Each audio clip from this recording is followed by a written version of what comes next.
East Tennessee. I've canoed some good rivers in those parts.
This morning we're gonna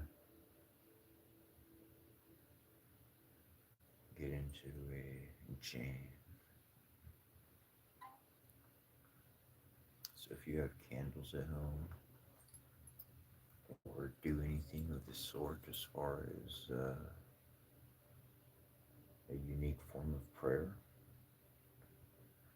your own style, then jump in.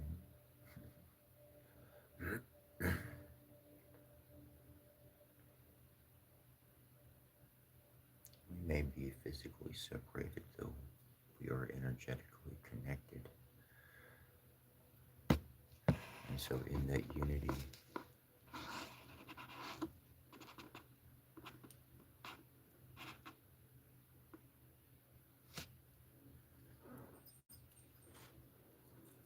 that's what we're doing is we are raising the vibration for the unity. If you are somebody who views this channel regularly, or perhaps somebody just strolling on through, but connecting, in the past, you may have seen yourself surrounded by a group of spiritual masters, and they guide you. They're your guides. You have your team, your spiritual team.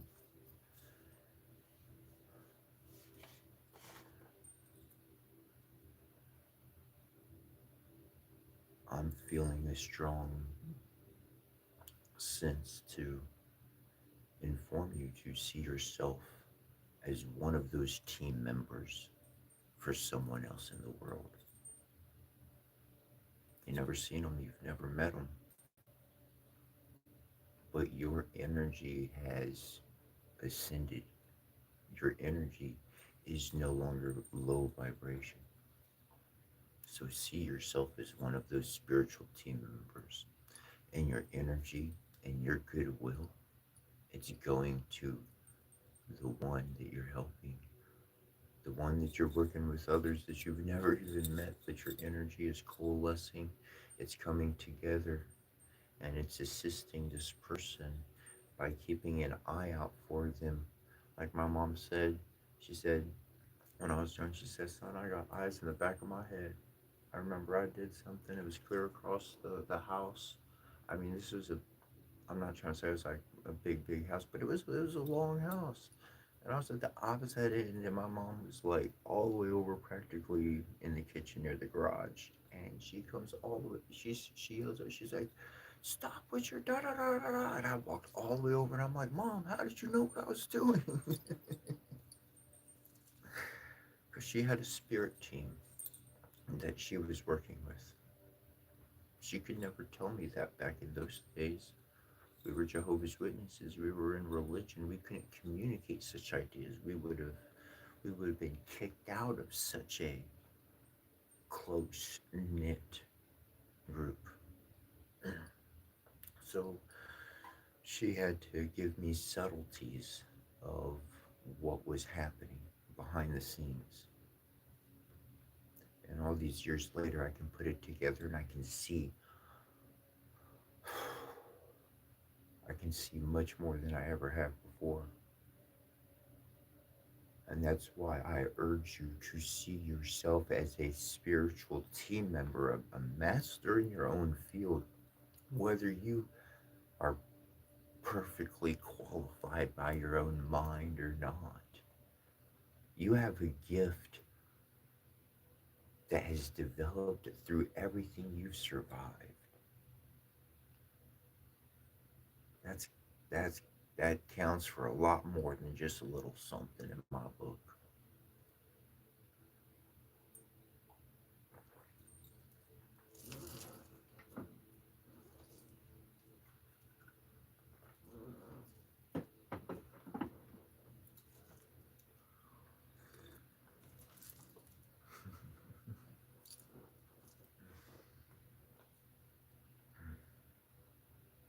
And it is important.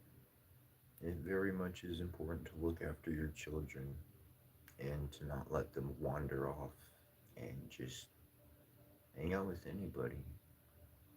It is important to watch their association because who they're associated with is going to present certain things to them, and those certain things could be drugs.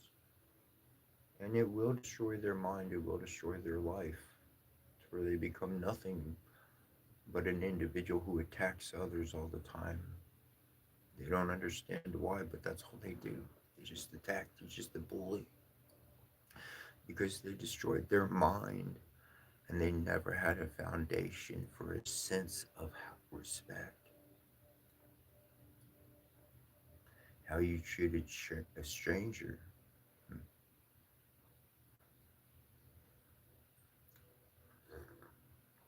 tells me a truth about someone's heart.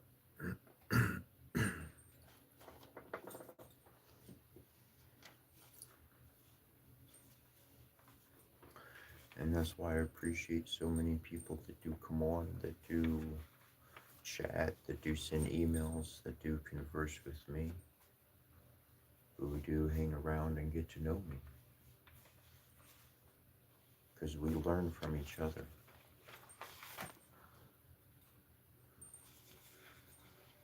We learn from each other. We associate with each other. We have similar ideas.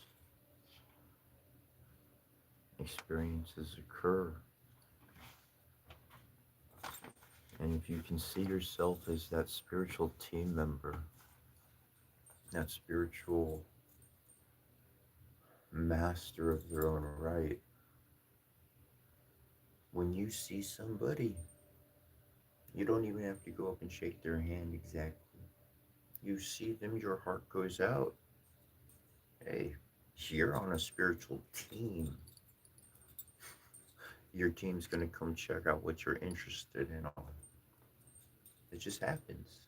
That's how awesome the spirit is. We don't even have that to think about half of these things. Our heart's yearning creates the quantum connection.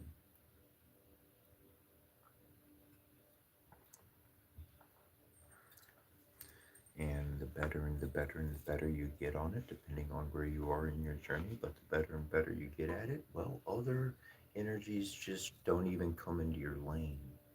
It's like bowling. Everybody's got their own lane. Your bowling ball goes down your lane. Whoever's on your team going down that lane. You know, so you learn how to not let other people's energies confuse you or throw up or disrupt you.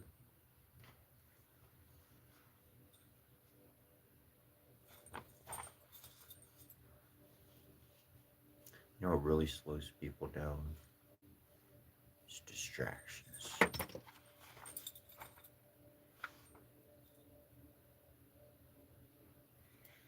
So in your character, in your life, hmm, you happen to be perceived as a distraction, and you just keep moving on with whatever you've been up to. You're going to be successful. You're going to reach whatever you're looking for. And don't ever give up. Don't ever give up.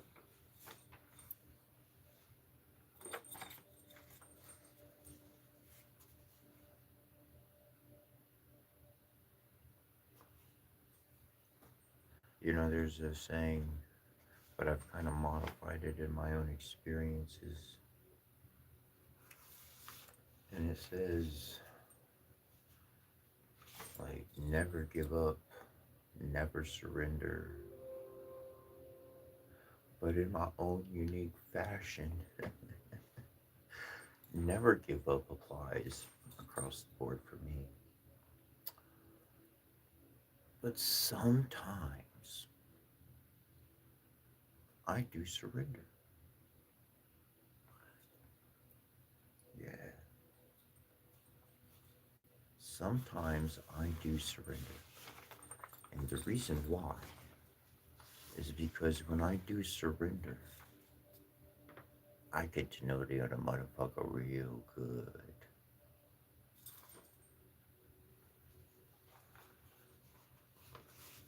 If you can pay attention to the way someone treats another, then you can be aware of the state of their heart. Lack of respect equals lack of concern for other life, equals lack of self thinking and contemplation on what one has gone through in their own life. Easy. 1 plus 2 equals 3.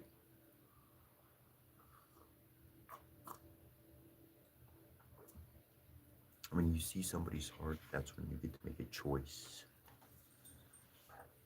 Whatever you've done in the past, that's the past. Today is a new day.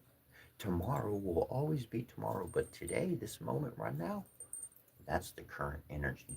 And you could change anything you want from however long something's been a certain way. That's a great thing. You got what? Free will.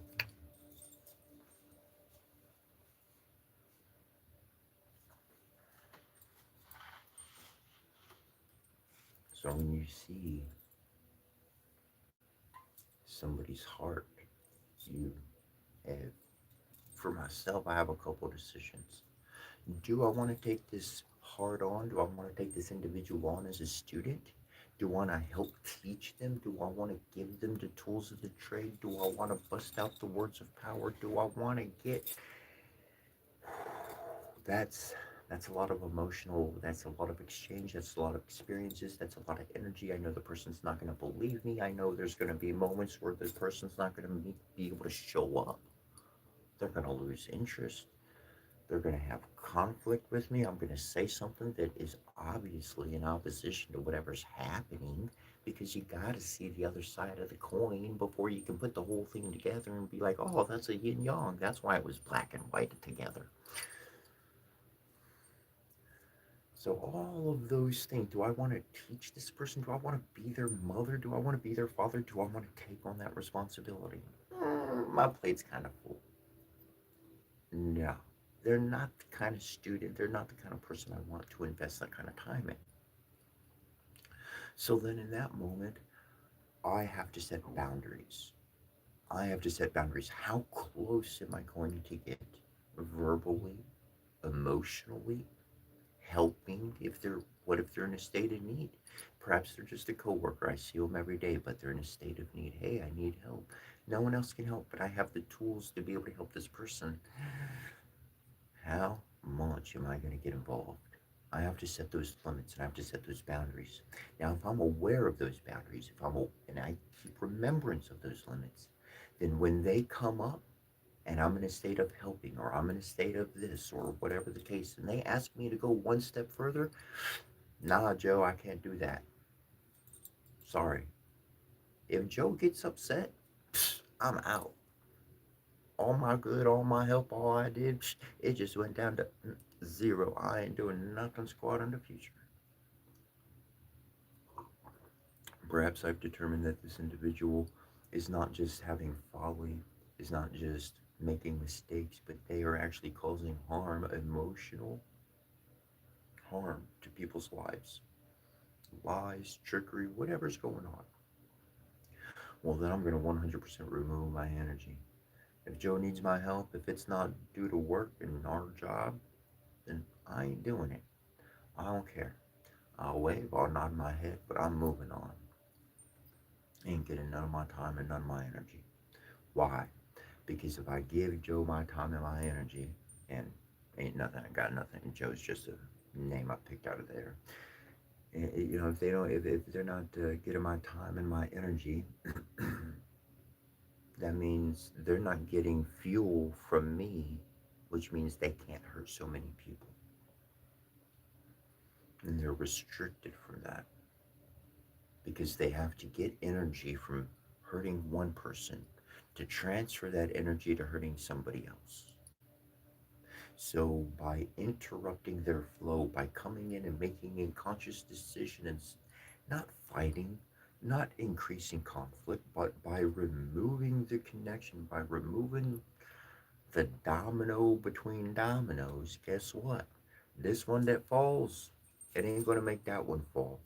That dude that was next on the list, they're going to pass right on through. They're going to be okay. I don't know who it was, but that bad energy ain't going to be able to hit that person. They're going to start that bad individual with bad intentions. They're going to start losing their influence because who we decide to put our energy into is what we're going to grow, is what we're going to develop. The Divine Mother has many names across the world: Gichi, Marito, Nut, Freya, Nu, on and on and on and on. One of the ancient Egyptian names I found for the Divine Mother is Kinemetonket. Kinemetonket translates into the water of life. And truly, it is water. An individual, they are likened to a tree. We've heard about the tree of knowledge and good and bad. We've heard about the tree of life. People are trees. Some are full of knowledge.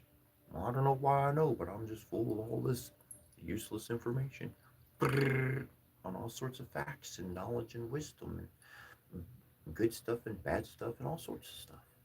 They have, they are a tree of knowledge. And then we speak about the tree of life. The tree of life is an individual who doesn't care so much whether anything is good or bad, but they want to put all of their efforts into producing life.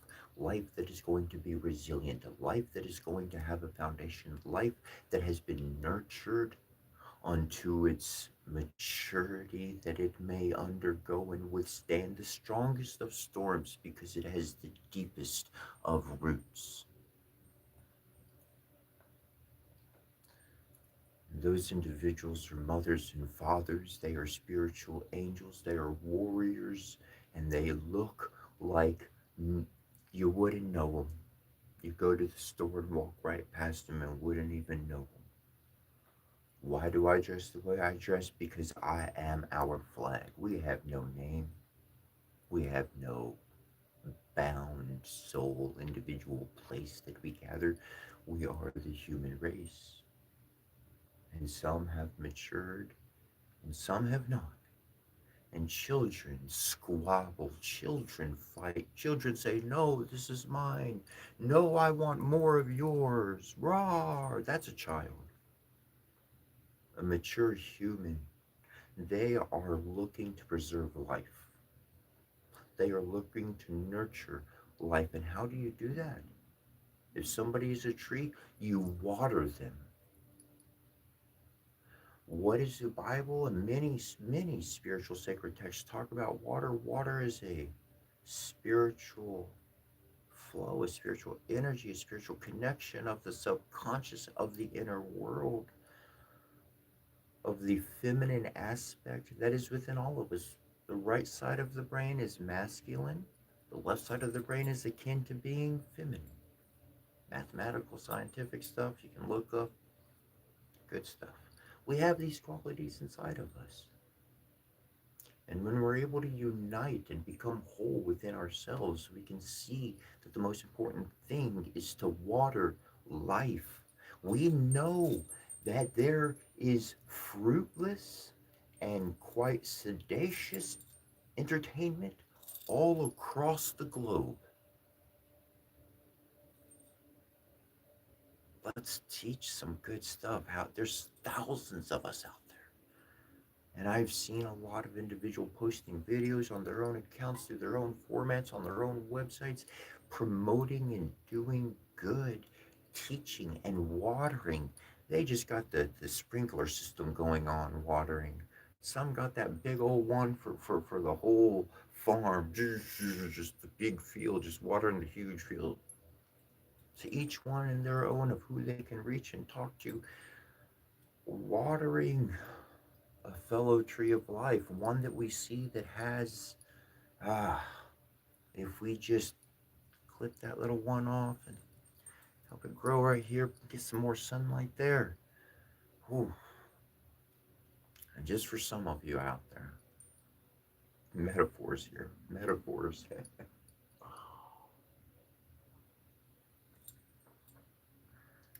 Throughout my travels, I wound up having these within a short period of time. I had moved from Texas to Michigan, and I had associations with one grouping, and the word that was so prevalent was reroute. Reroute. And it was like my roots were being, this is rerouting my plans. I gotta pitch it somewhere else.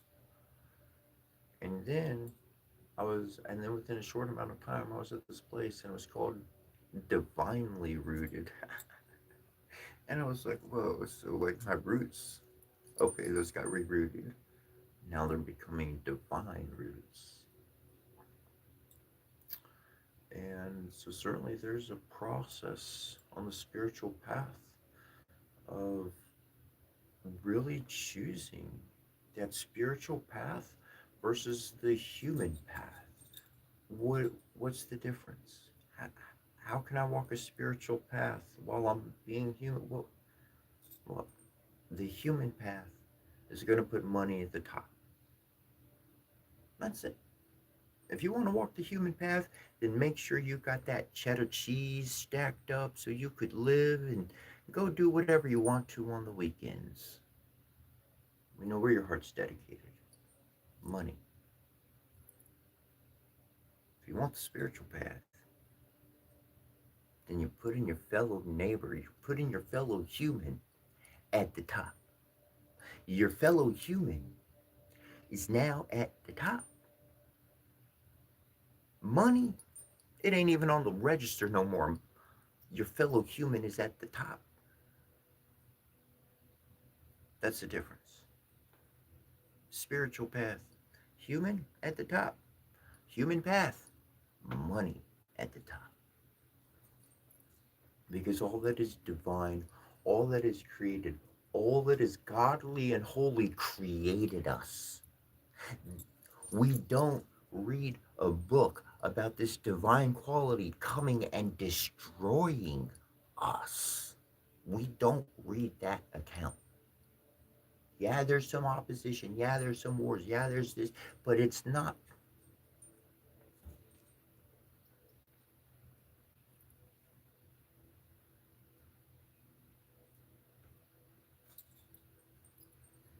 If we don't clean up our own world, guess what happened in the past?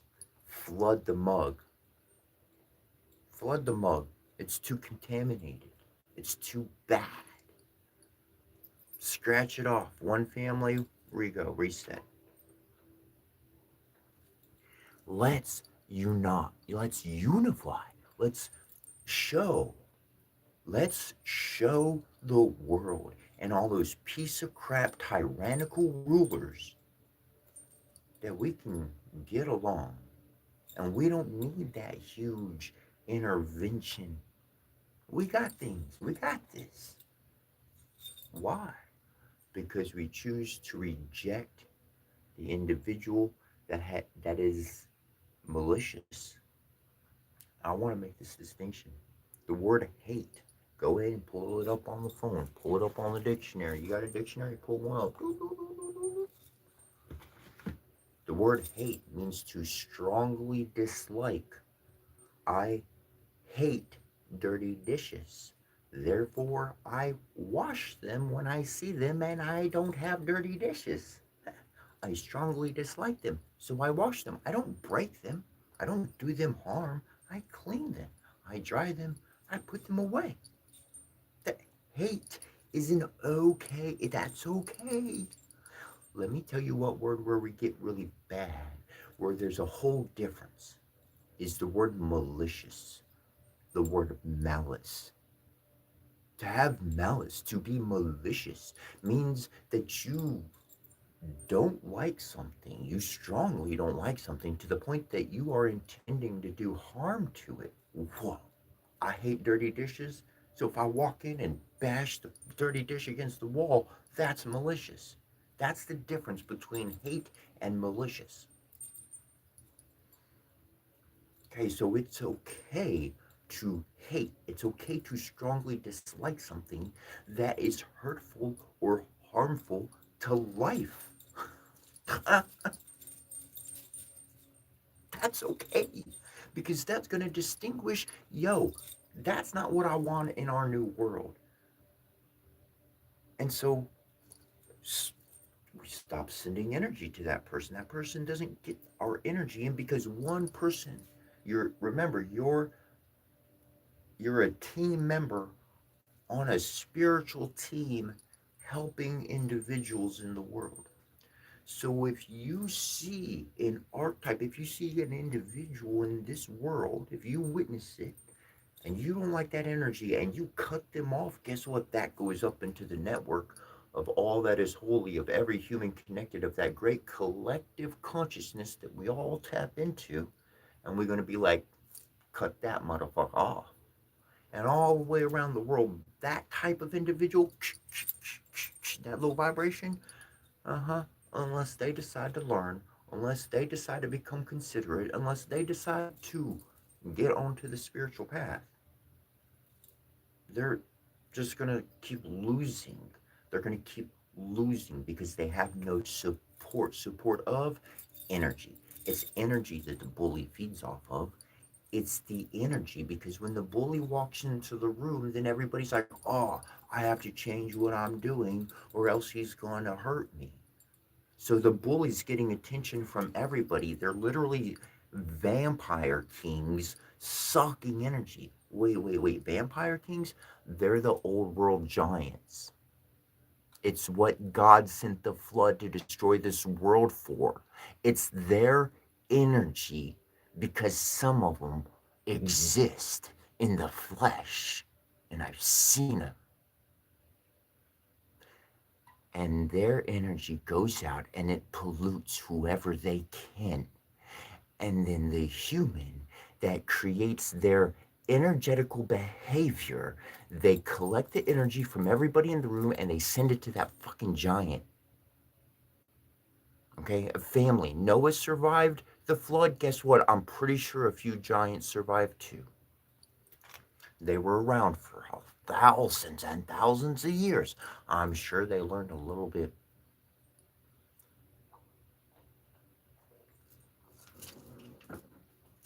That's who this fight is against, if you were unclear.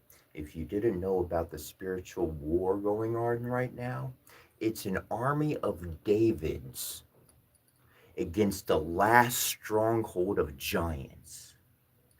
Yeah, them one percenters. That's the last little group they got. We got the numbers, and they used to have the numbers. They had the numbers, and they were bigger. Now, they just as little as you or me.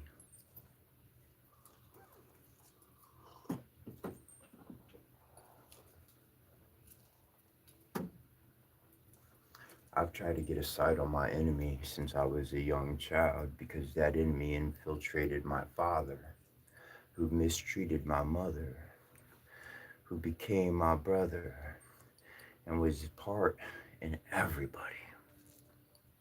And I said, why do people keep attacking me like this? I know that's not my brother. I know that's not my father. It, I know the dude walking.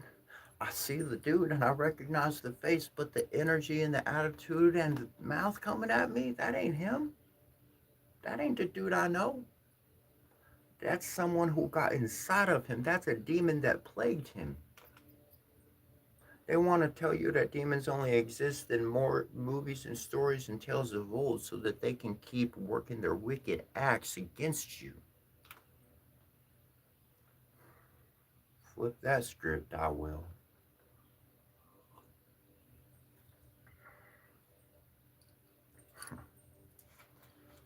I found the Wicked Witch of the West,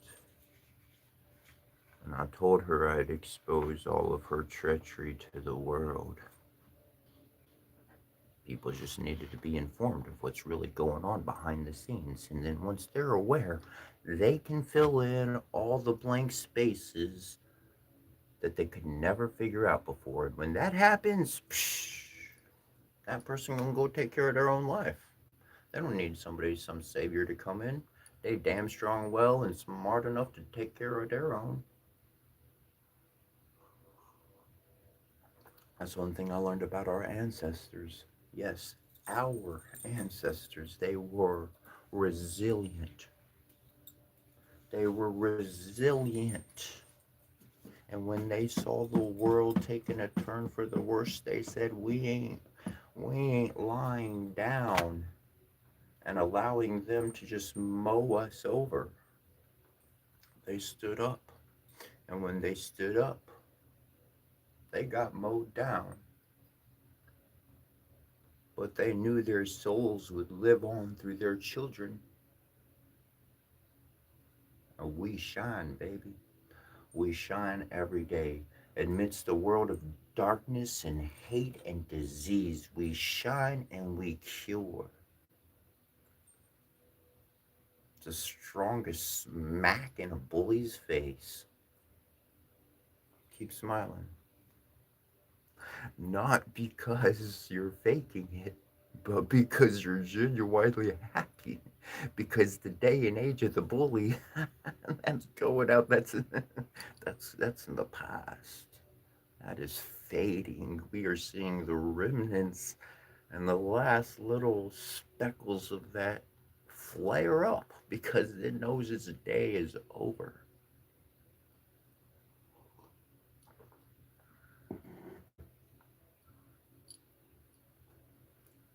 Know that you're not alone. Know that in this world you do not walk alone.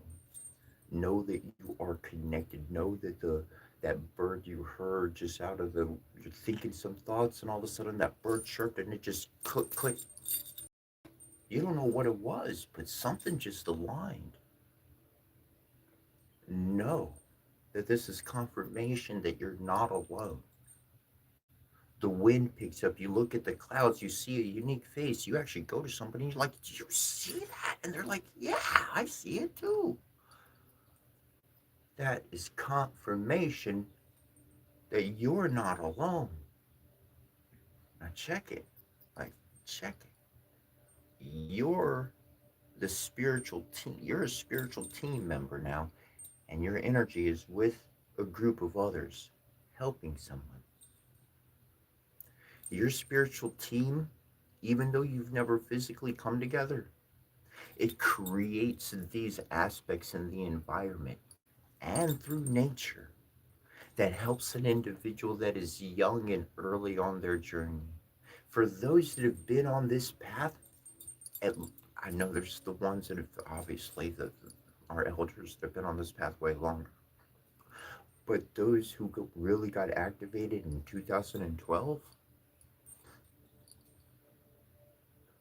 it's been a journey. It's been a journey from there to here, and the whole world slowly but surely they catching up, little bits there and here. We see the world events happening.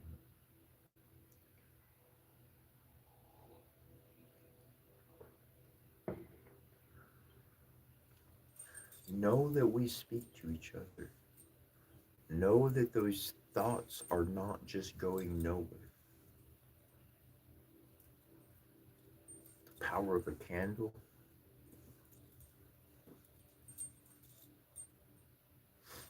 It's interesting. You have a happy birthday, right? Put the candles there. You make a wish and you blow the candle out, right? I always got a candle going. You see my candle? There it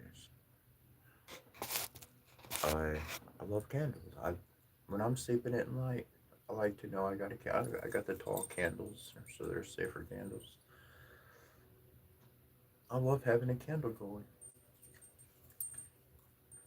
It's in a safe spot and all that good stuff, stable. There's something about that flame that comforts me. Like a connection is open and energy is open. Like something's actively working to to allow a flow of energy. Currently, fire above water, fire next to water, fire and water.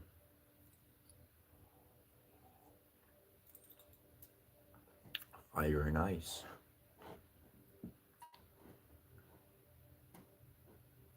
It's interesting what we can create.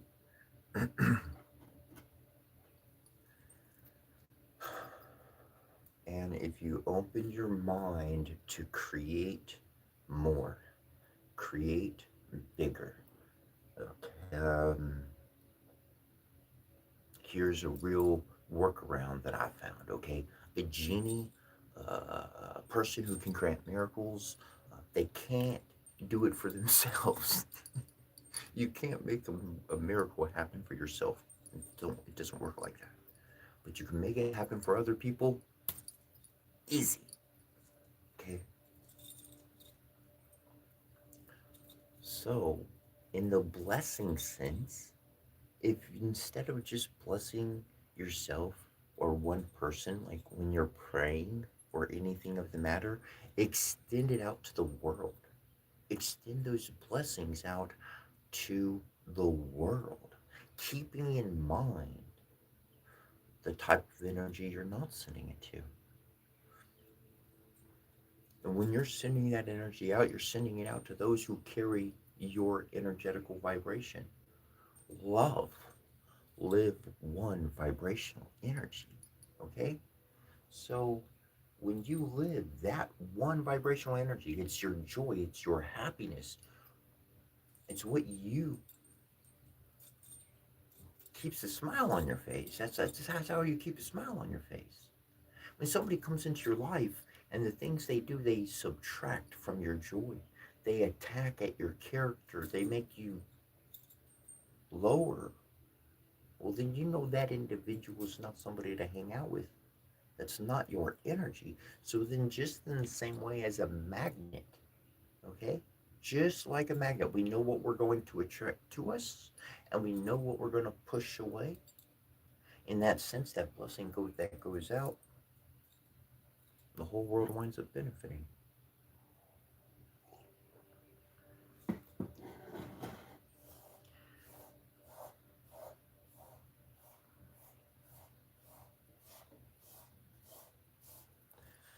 As much as one may want to save everybody, and I have been there. The old expression, you can't teach stupid. You can't teach stupid. Okay? Maybe you know, maybe you don't.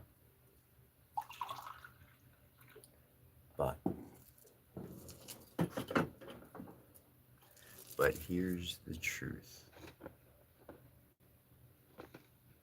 And here's to make it simple.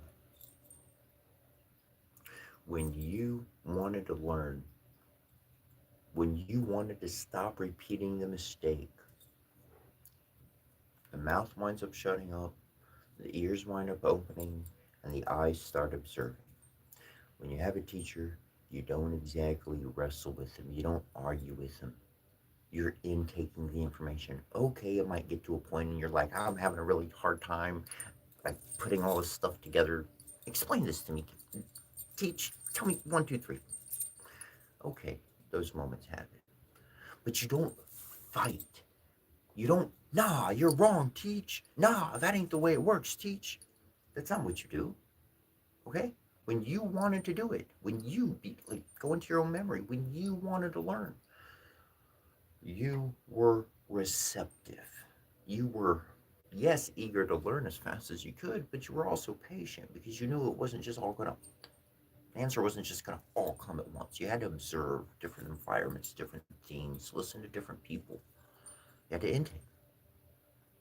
So when you're trying to, if you choose to help somebody, or you see somebody and they're refusing and they're being hard, see, a teacher does not have to struggle with a student. If the student truly wants to be a student, that means they're a student. Some people sign up for a class they don't want to take. And some teachers started teaching a class they never announced that they were teaching. And then you got a whole group that's a bunch of charlatans out there just taking your money because they care about money and not humans. So,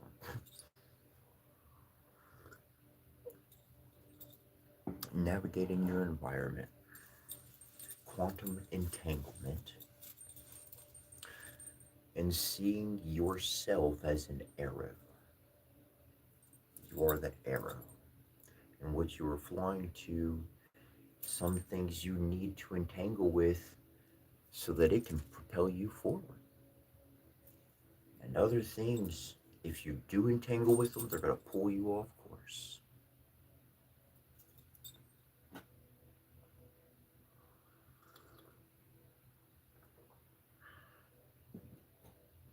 That course and that path truly is something that we must feel along the way.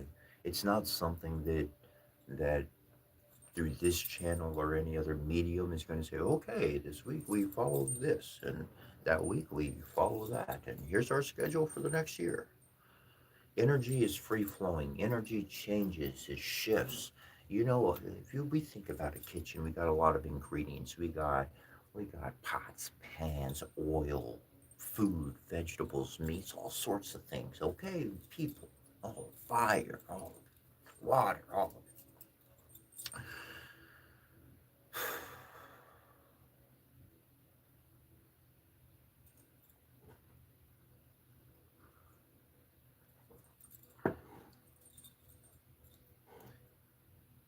if you see yourself as a chef, you're going to understand that there are a lot of different things that play in life. And there's arrangement for that. There's time when things come out. There's times when things are arranged. There's times when all that other stuff is stopped and we're washing dishes. We're going to feel our way through life because we don't know when that kitchen is going to get full. We don't know when rush hour is going to come in. I'm talking about the soul behind the eyes that mind that you think with, that you're thinking with right now. That's the sight I am talking about. To be able to see each moment as it is required. Well, this is called for us to pull out the freezer, okay? Okay, let's be very specific. We are the arrow. We identified what we need. We sought it, and we now we're putting it together. Boom, and then it served and moved on. Okay. We don't stay emotionally connected with what that did because we answered a particular call. We answered a particular need in the spirit, in the moment. Now it's time to redirect our energy somewhere else.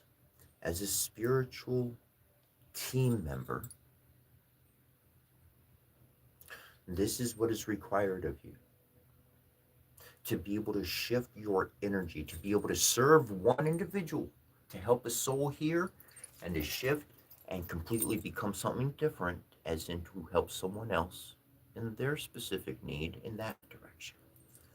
To be able to shift and shift and shift into any direction, like the chariot of God Himself, able to move in any direction wheresoever it wanted, and it was always moving forward at every moment.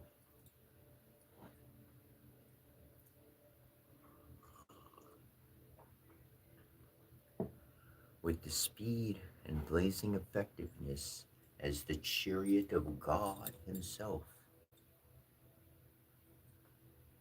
Last time I checked, God's resources were unlimited. Whatever divine creator you see as it is, Gichi, Mani, Tol, Nu, Ra, whatever name for God you got, they got unlimited resources, right? So if they got a special chariot that could do heavenly things and you're on a team that's supporting God's mission, he hands you a chariot too. Your whole team got their own chariot. Bringing these realities into mind changes what your soul is capable of when you meditate. Expand what you can do within the framework of your mind. Pay attention to the cues of the environment. When you see people who are, let's say it's one day in particular, and you see people and they're rushing and they're hurrying and they're upset, that that particular day, you see that happen one, two, three after one after the other, total random and different people seemingly. That's a day to go. Whatever happens today, I'm taking it with a grain of salt. Look here, a lot of stuff going on, a lot of funky energy out there messing with a bunch of people. So I'm going to go just a little bit slower and not care so darn much today. I still got my morals and I still care and all that good stuff, but take your cues from the environment and pay attention to how other people are responding.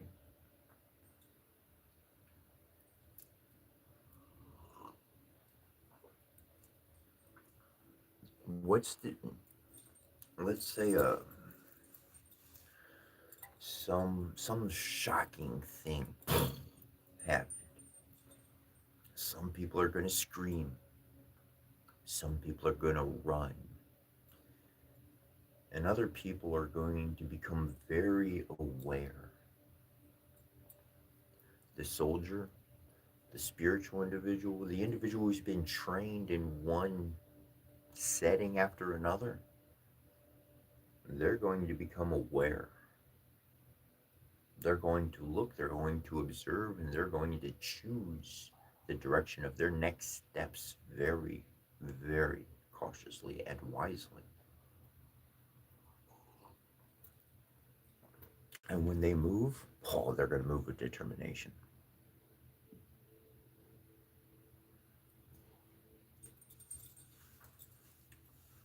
What we want to ascend away from is animalistic responses.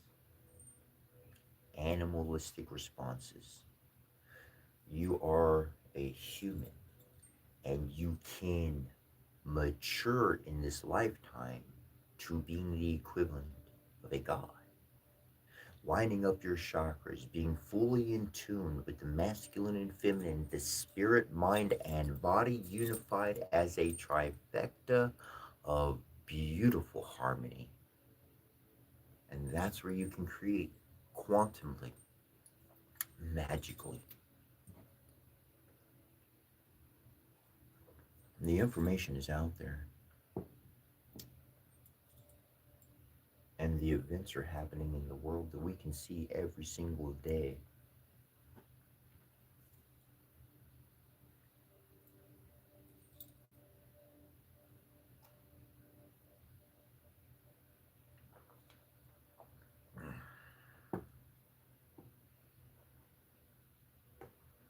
Now, if you combine a chef and a healer,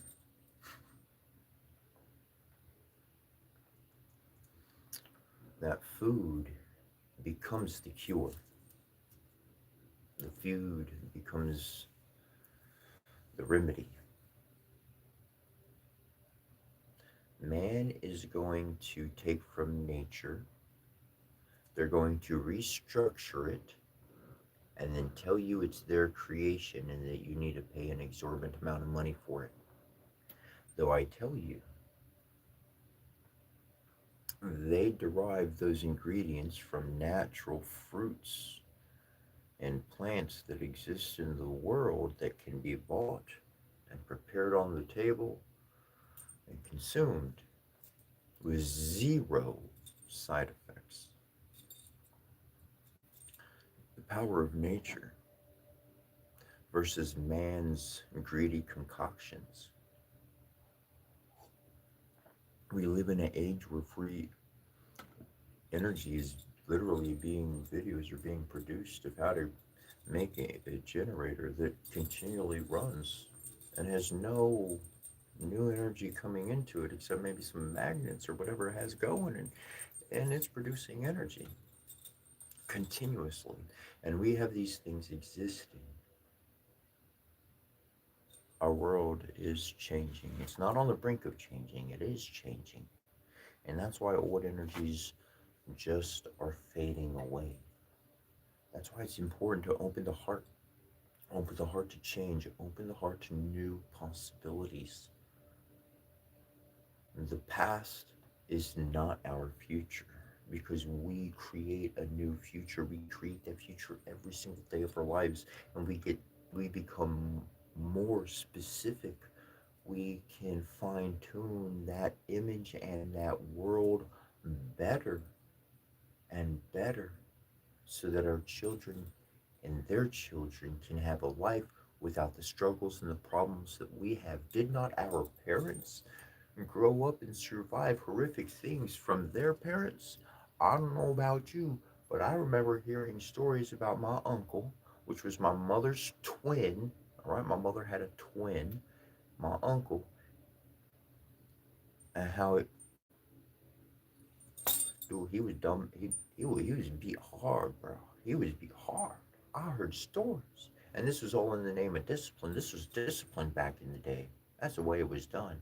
I won't even go into any detail because it gets pretty. It's hard to stomach. But our parents have striven. Not only did they survive, they've striven to make our lives easier. And at some point, we said all it needs to be even easier than easy. That's where we messed up. All right? Look, we messed up. Life is not meant to be easy. Not in the beginning. That's work. Life is work. It's development. It's teaching. It's instilling lessons because at the beginning of a life, a person, if left without anybody to teach them anything, will be just as an animal. They will be disrespectful, unharmonious, They had no one to teach them anything. They had no manners. They did not know how to relate with another individual. They never had that community or that culture. It takes a village to raise a child, and the child never had a single human. Ah, okay. See, that's where, by seeing yourself as a spiritual master, as one of those spiritual team members, and those who have joined in that weren't here before, I'm urging individuals to see yourself. We know we have a spiritual team that works with us. We've heard about these spiritual councils, okay? And I'm urging you to see yourself, especially for those that have been on this path for some time, especially those who have been on this path since 2012, especially those who know it within their heart and soul and mind that they're there. See yourself as one of these spiritual team members, and you are on a team, and your energy is going out and it is helping someone in this world. It blesses them with miracles. It blesses them with, somehow they were aware of information that otherwise they would have been taken advantage of, and they don't know how it happened. And we don't even know it happened. But because of the goodwill of the group of, it created a future and a possibility. See yourself as the spiritual team member that is one of many looking after someone specific. A group of teachers looking after one. The student is the eye of the storm. The teachers will stop the chaos around the student, around the one and the initiate in the middle. The teachers are like the elephants backed up, and we create the storm because we're stopping the chaos from getting to the one who needs to have their connection with Holy Father, Holy Mother, whatever they need to connect with, so that they can learn a thing or two and have some confidence for themselves. And that's what we're doing, is we're on the outside creating the barrier, the fence, the breaking the waves of energy from the world, so that one person, an initiate, a student, someone we never even met, can learn. We are elephants. We are tribal. We are human. We are divinity in the flesh. See yourself this way and represent every moment of your life. This is our life. People have joked. People have pointed the finger. Go on. I want the attention. The world needs to see. The world needs to open its eye. And only with the beaming brightness of God Himself, through the unity of so many millions of us across the world, could we force the entire world to be fully illuminated once more with the glory of all that is divinely righteous.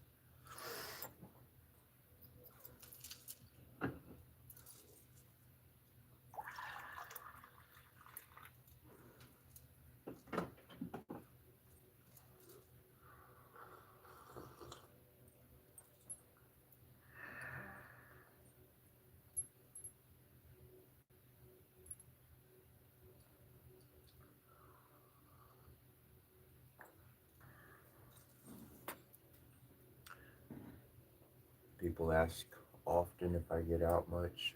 I used to get out a whole lot. I used to be out all the time.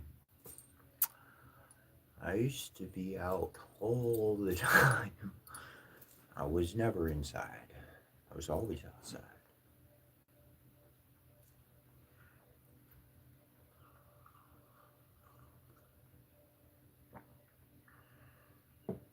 Now, for those individuals who've been following this channel, who've been following and developing on their own as well, you remember I talked about creating your own portal, your own stones and talismans.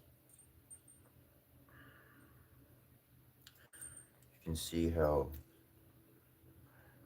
not exactly seems like a normal room, but this is my room. This is where I sleep, do my stuff. This is like my studying den. It's like my cave. It's like my hermit's hidden cave, right?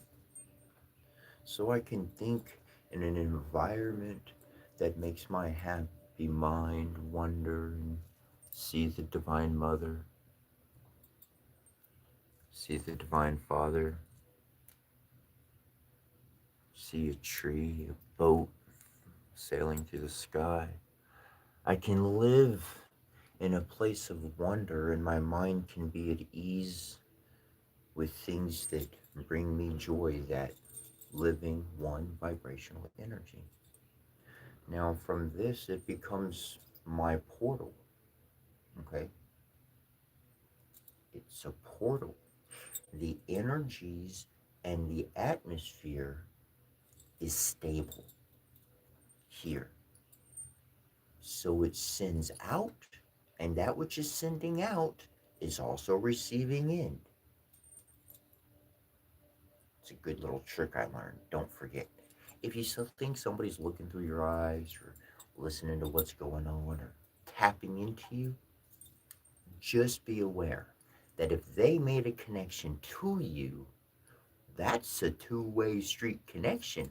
You can go right through that connection to its source and start fucking with it immediately.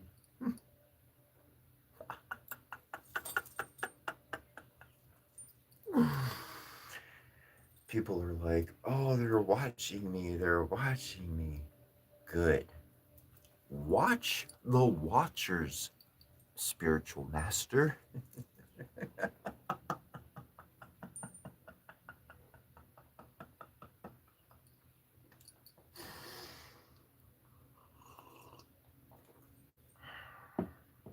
Then you'll always be more than a few steps ahead of the game that they want to play.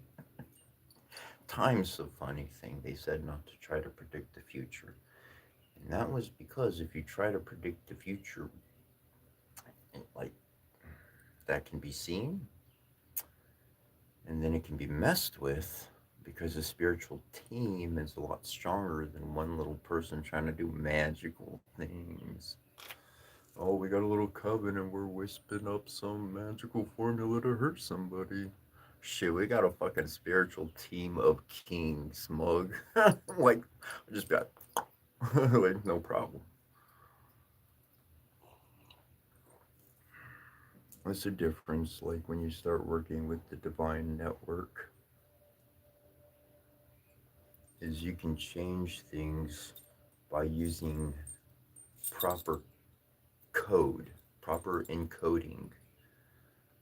But other people who want to do like silly, vengeful, bad magical things, like harmful magical things, they're they're trying to manipulate the encoded system. So they see the encoded system, they see that, they can't mess with that. So they come mess with these other things and they're like, maybe we could interject some things, knock these little points out and make what we want work. But when a spiritual team is on it, that stuff is seen immediately, like a hacker watching their own systems. Like they're gonna know if somebody's in their stuff right away. Like boom, they're watching their stuff right. And that's mind, body, soul unified into those elements, becoming the fifth element, able to create lightning, electrical charge, electromagnetism. You are an electromagnetic being. You can push away or draw to you anything you desire. Anything. The fact of becoming aware of it allows this to happen. And I do encourage you, if you have any ounce of doubt as far as a human being being electromagnetic, go look it up online, or even right now if you'd like. It is a scientific reality. You are electric and you are magnetic. So depending how your polarities are shifting, depends what you're going to pull into you and what you're going to push away from you. By doing the correct behaviors, by tapping into meditation, by doing all the things on a positive nature, it increases your awareness. The moment you become aware is the moment that you're, as a spiritual master, you can start changing the encoding, not by hacking the system, but by properly readjusting it through the network of divinity connected with the Almighty Divine Father and Mother, who essentially has put Karma as queen of the earth. Karma's queen and Murphy is king. If you ain't got the update, that's what's going on. So no matter if you got the money, if you got shit hitting you, yeah, that's because Mama Karma and Papa Murphy, they going to town on this world. Do every single one of us healers, we letting them know. All the spiritual teams, all the spiritual masters, Karma and Murphy are connected to. Okay? Mama and Papa, Mama Creator and Papa God, they kind of off, not exactly on a honeymoon, but they haven't had any time for themselves for a while. So they doing their own thing. And that's who's really in charge of the earth right now, if you haven't heard the update.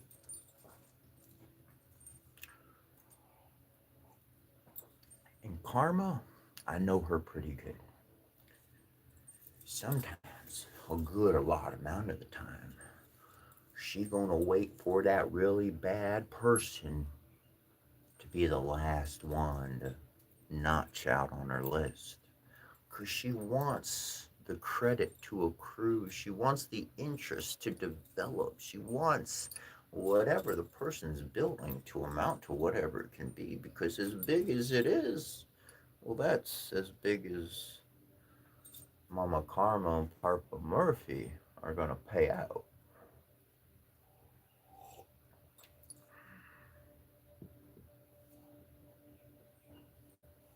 You cannot escape God. Can't do it. Because every single human on this planet is a God.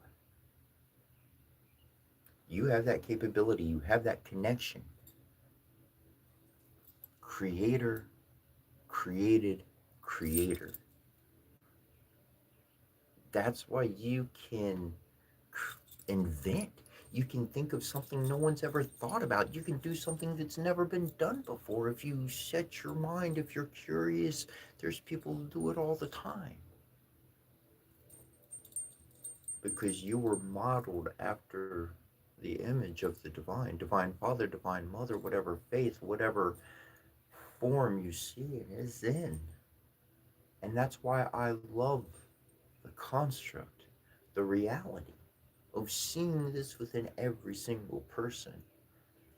Because that means that divinity can dress up a billion different ways. I don't know how many different, how many billions of people are on our planet right now. But that's how many different forms the divine has alone that we can see and interact with. To see each other, to elevate each other, and to open the mind to greater possibilities and greater limits will immensely improve every aspect. We want to widen our possibilities rather than narrow them. Here's an interesting fact. Scientifically, it's interesting how a scientist will describes time. The going backwards in time is the reduction of options. So to actually go backwards in time means events like they collapse into like one aspect. But moving forward through time, more options open up, more routes, more possibilities exist. You can look into it. I would suggest you do the science of time, how a scientist truly sees time, understands time. And that's how we can change our world and the direction that it's going. See, what has been happening in the past is that events were condensing into one closed reality where somebody controls the world and everything's fixed and all this kind of collapse happens. Though through the network of divine creators, you and I and we around the world, as our minds expand, as it sends out positive energy, as we do come together in one form or another, we wind up opening up possibilities by seeing oneself as that spiritual master on the team.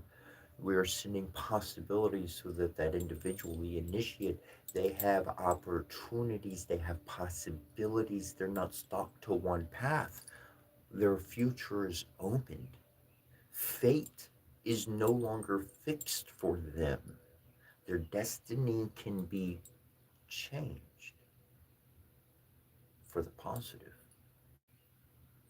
This is the reality of the power of the ancients, is to be able to actively change an individual's destiny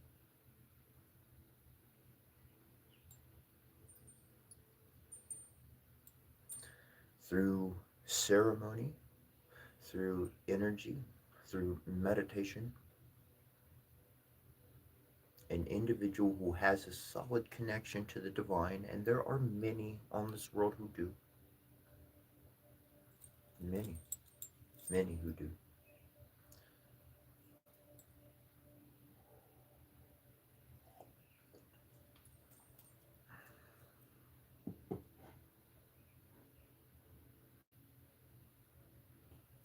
And we can all access, we can all,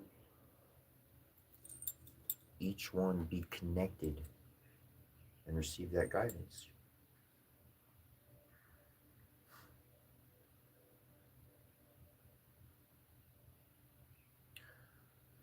The guidance to be able to change somebody's life, somebody's future.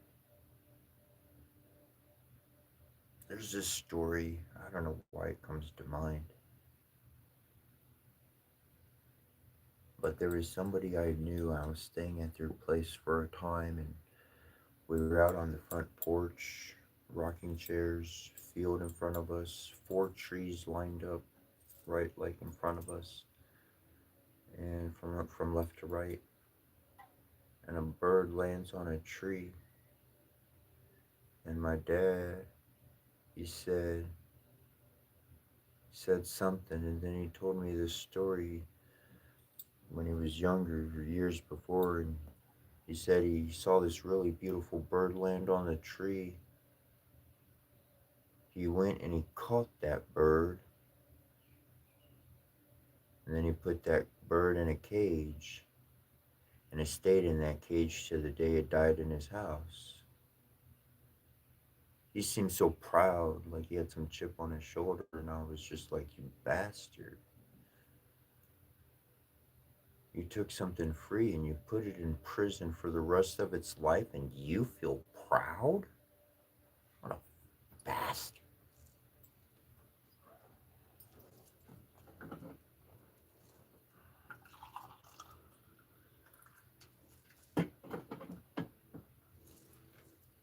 But that's the prevalent energy in the world, is control.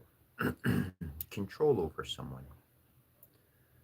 And that's not what we desire. That's not what someone of divinity is marked by. We are creators, and we water life. We protect life. We provide a way for life to occur. If the plant is in the soil and its roots are growing deep, then we do what we can to make sure that there's no obstructions from the light. If the light is too bright, we put enough shade so that the plant does not get hurt. On and on and on and on. We provide for that plant until it grows to be the tree or the vine or the flower that it's meant to be. And then once it's solidly rooted, then we don't have to worry about it. we can move on. We can go take care of someone else, something else. We can go plant something else. Because that one's firmly rooted. It's going to survive the storm. And that's why, at times, you'll go through life and you'll be completely protected. And it's like, man, life is going so good. And you're making all these spiritual progresses and bomb, bomb, bomb. And then all of a sudden, boom, you're hit. And you're like, whoa, what happened? I thought I made all this spiritual progress. You did make that progress, but you had a spiritual team of kings and queens surrounding you, and they were holding off the storm so you could grow. And as soon as they knew you had grown enough, they had to move on. They had to go help someone else. They had to go protect someone else from the storm because you could weather it now. It's not, and when that happens, it's not because you lost, it's because you need to stand on your own 2 feet. They're not going to babysit you until the day you die. That's where religion is a bunch of bollocks. Trash. You don't babysit. You know, look, check it out, okay? Every single parent knows you don't be a helicopter parent. If you stay a parent, hovering over that child's life, all the way to their 60, they're going to be a fucking child. They're never going to get any experience in life. The parent has to be absent so the child can become mature. Through experience, resilience, and confidence in themselves from what they learned from their parents. That's why you stand up solid, you make spiritual progress, nothing hits you, and then all of a sudden, boom, you're like knocked on the ground. You can stand up. Stand up.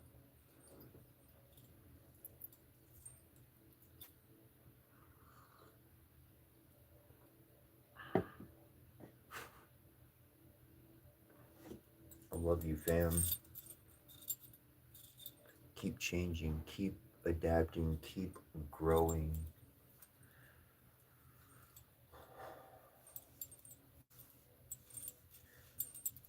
How do you know something is truly poisoned?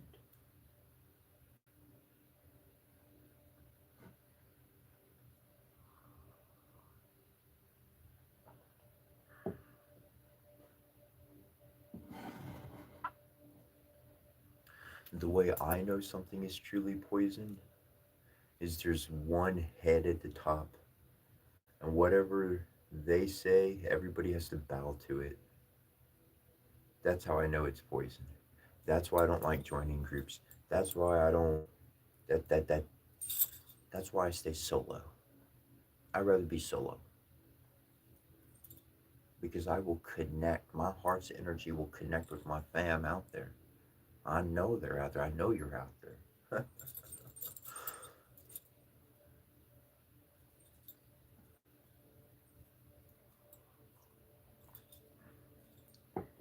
And the network that we're creating is for our children to have ever much more of an environment. If I can exist coming live on YouTube, talking about the stuff I talk about, and I'm being thrown in a jail cell for it and tied up to a stake and burned alive, can you imagine what's possible for the next generation when they grow up in 10, 12, 15 years? If we feed them wisdom, if we feed them the water of life that exists within us, that water of life is the resilience to not give in to becoming a piece of shit ass trash just because some wrong been done to you. It is the ability to have stability, unwavering,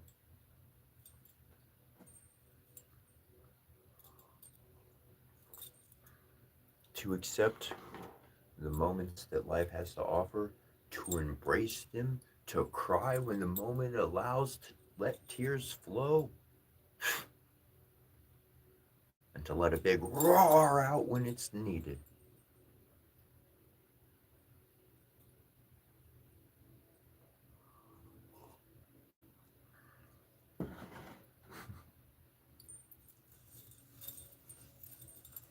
Hey, I got a business idea. You want to hear it? Okay. Somebody's going to make a lot of money if there's any people here. So if you do, remember me later down the road and shoot me a few bucks or something. Look, so the idea is you create these rooms. They're like a regular size of a room, and then they're soundproof rooms. So it's a business. And so somebody who's like really angry or upset, they go to this business, and then they're like, you could pay for options. So like you could pay for like plates and dishes or a TV or whatever. And so like essentially the room is filled up with those objects, and then the person, like, they pay however much, and then they go into the room, and then they can take those objects and bash them and smash them, and a baseball bat, and break and scream and everything. They can lose their crikiness and not get arrested for it and not get in trouble for it. They could literally pay to go into a room and release their rage. And you could even make like video cam it, and then so like you sell them the little video feed of it or something. You know what I'm saying? It'll be some cool stuff. And people need to release. It's important to be able to release this.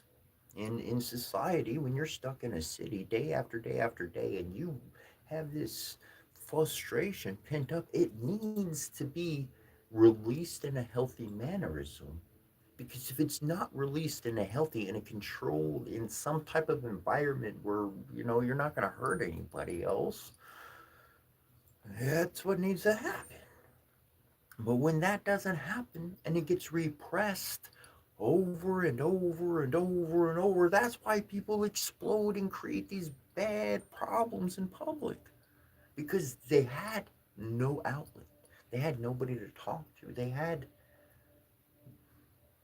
nothing.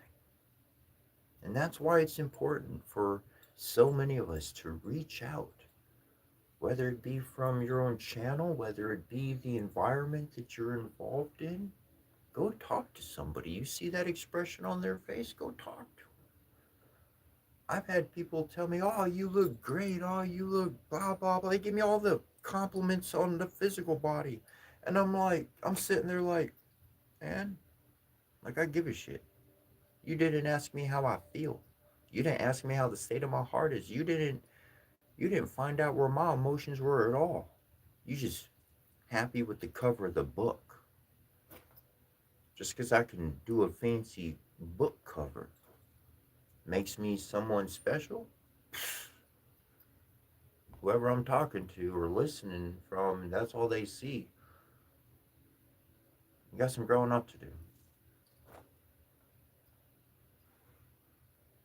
When I lost my mother, when she passed away, I was so happy that I got to know who Rosemary was versus who Mom is.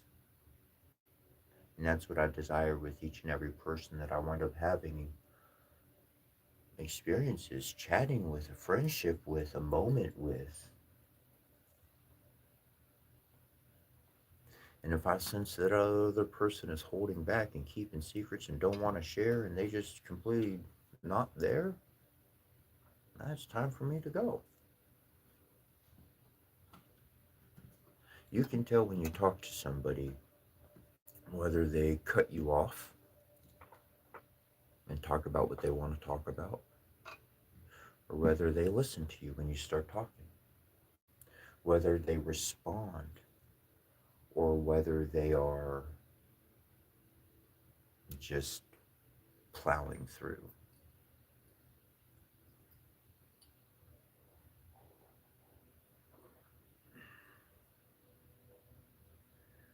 We naturally want to help people fix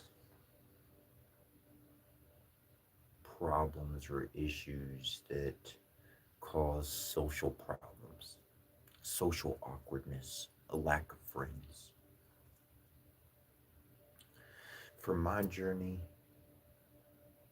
I stopped wanting to teach people on that level, and I went towards seeking for those who I could actually interact with at my level. I want feedback. I want somebody else with their own expertise. That expertise is experience. That expertise is something they've been through in life. Now, here's where I made one of the biggest leaps of my development of my spiritual life. When I stopped, people would come to me. A real experience.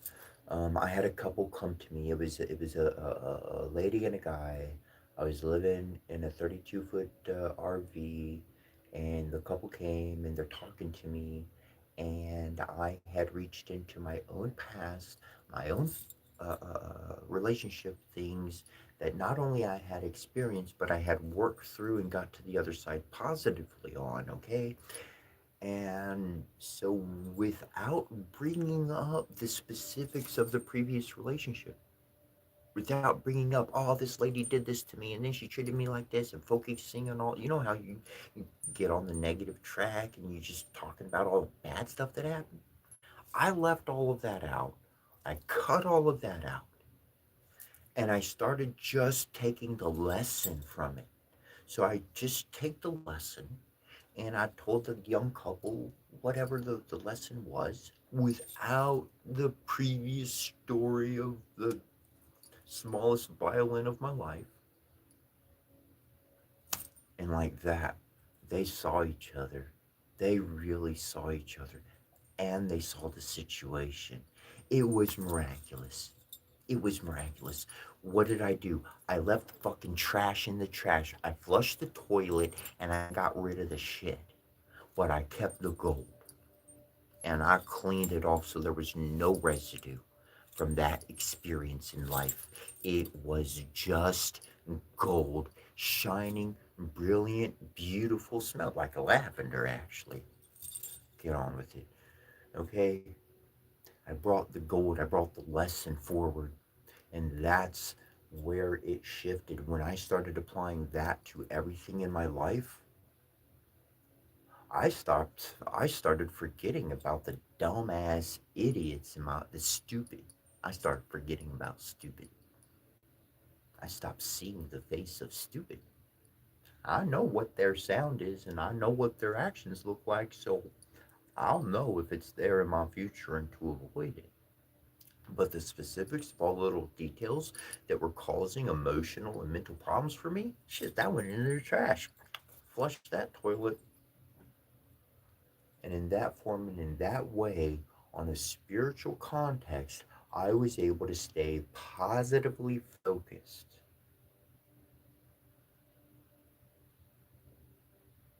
Positively focused. My shadow, right? Got the shadow, right?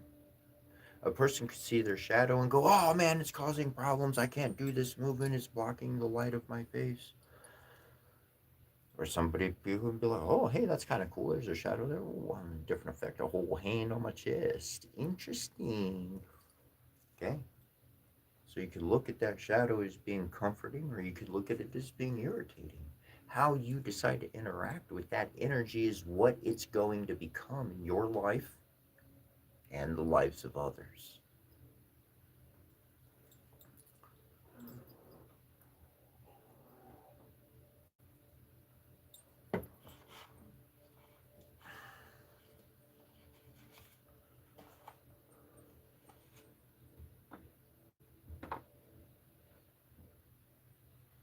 I see I see individuals in my mind's eye. I see an individual, and like I've been talking about, seeing yourself as this spiritual team member, helping an initiate someone in the world, seeing yourself in this light. I see a fountain of energy. Like from one source, there's many different aspects of energy that are going out. And those energies that are fountaining out are landing on the earth, landing on ground. And those are connections to individuals, different individuals. So, like one healer can be connected to 30 plus initiates in their local area. Okay?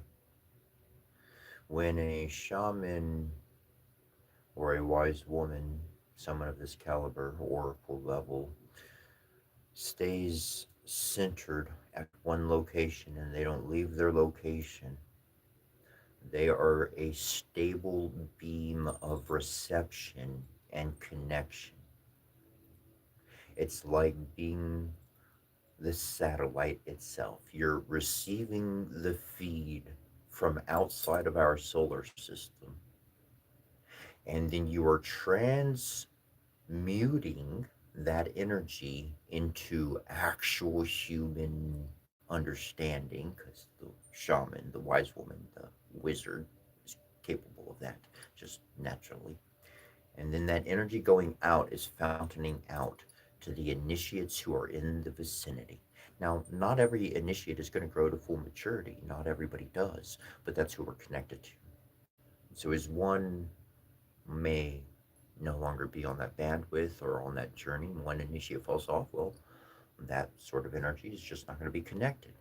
But if that healer, if that oracle, if that individual who is stable, all right, let's get real with it. The Jerti, the individual who is steady, the Jedi with your iPhone. All right, when you become stable, when you become the Jedi, then those individuals, their connection stays strong. Their prayers are actually going to source. We are the transmitters, we are the satellites, we are the receivers, and we are the senders. We are the transformers.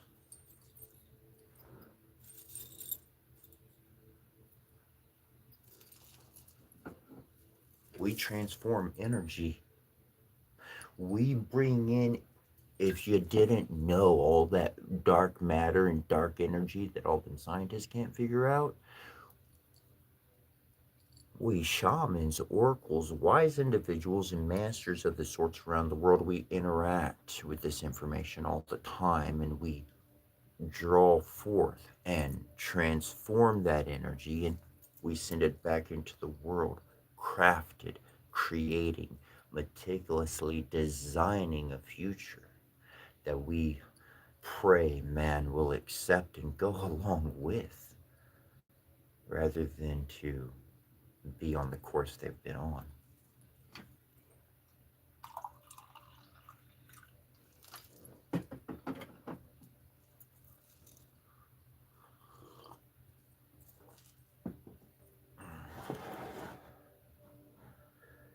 And that's your ability. That's how you see yourself, as the water of life.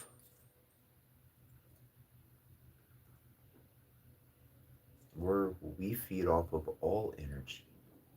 That's why love is powerful, because it's not discriminating. Bad, good, hate, love, death, life, give it to me. I'll take it all. Nobody else wants it. I'll swallow it. Go on. The energy's got to go somewhere. Someone has to transmute it. If they don't, then it's going to burst forth through human action that had no thought, raw energy bursting out of human hands who couldn't even understand the energy that came at them. That's what you call possession, okay? Let's get the idea of demonic or angelic possession out the way. I'm talking about an energy that exists because a group of people where somebody suppressed it and denied working with it. They denied cleaning that energy within the world. And because they denied over and over and over, and there was no person who was going to deal or care for that energy, it had to be transmuted. It had to come into this world. The egg had become mature enough to where the shell was cracking from what lied in within. All right? And that is what happens when shamans, oracles, and wise women around the world are not present, is those energies will attach to somebody, and then that somebody will become a living vessel to embody that energy. That's chaos in our world. That's why you're needed. That's why you're a spiritual master and don't even know it. And that's why you're needed. You're a tree of life. You're not just knowledge of good and bad. You know that sometimes the good thing, it ain't gonna get the job done. It's too damn good. There's something really bad out there, and I gotta pull down from the deep, dark depths of my past and motherfucker I put to sleep a long time ago. But in order to put that shit down to protect the rest of the people, well, let's pull that bitch on out.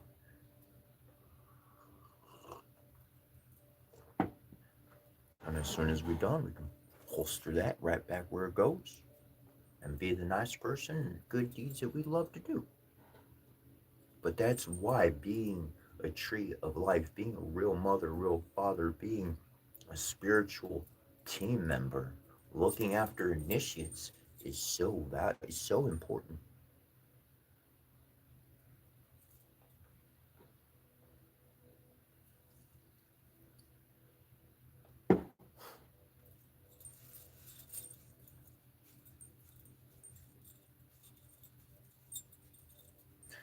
You've been seeing it. You've been seeing it. You've been seeing people who were not nice, people who've been doing the wrong thing and being rewarded with the top notch stuff, the top notch brass. And you've been watching for the past 2 weeks solid how things are not going their way. You've been seeing it firsthand. Ah,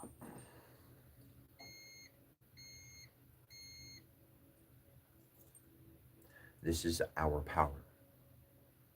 This is what we are doing. They came out our fathers and our mothers. They came out our grandfathers and our grandmothers, and they turned them into things they weren't. They created problems in them. And now we star children, we young ones, we new spiritual masters to this field. This is the kind of change we can effect without sword, without malice, with all interest of helping to love, to benefit, to grow and develop. This is our power. This is our ability. This is literally us changing our world real time.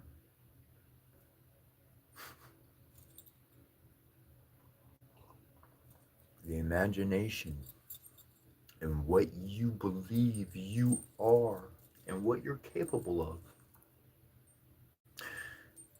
is the limits of what you can do with your life.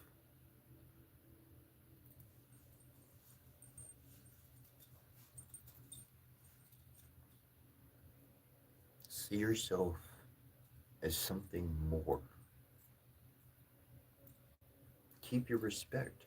Keep your love. Be who you are. Don't forget where you came from. Keep those roots divine and deeply within the earth.